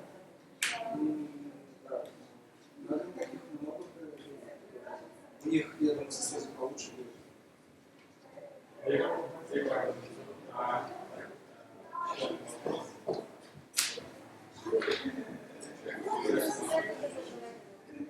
Маршруты составлять это с помощью людей, которые знают район, которые знают, что это место очень интересно тем, кто нужен туристам. Один стандартный маршрут, на самом деле, если это летом, то можно, например, на неделю. За неделю, я думаю, можно вот именно полностью вот так, ну, именно если вот так вот по вертикали ехать, не знаю, сколько тут порядок по вертикали, но я думаю... По вертикали, Уфа, Чума, Майна, Анжелим, Не, ну как бы, чтобы не круг именно, потому что, например, есть такие вот у меня, например, дядя, он говорит, я полностью объездил вот эту южную часть, мне там ловить нечего, я хочу посмотреть северный район. Поэтому так вот, поэтому, ну как бы, когда он поймет, что там ловить нечего.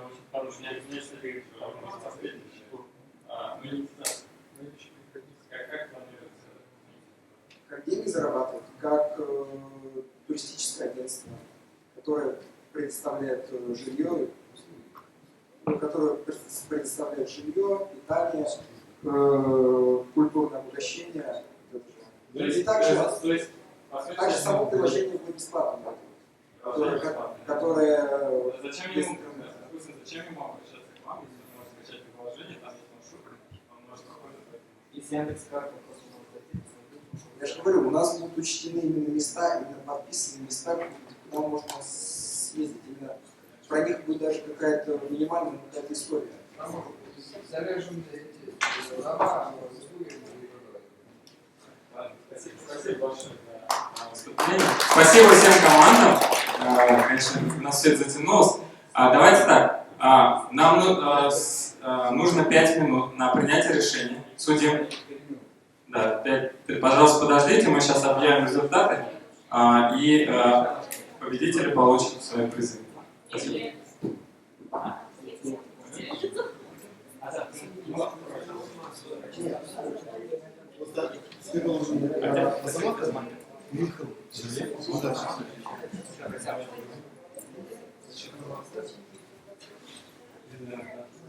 Ильдар, что, я забираю, да? Да, я сейчас Звони. Куда позвонить?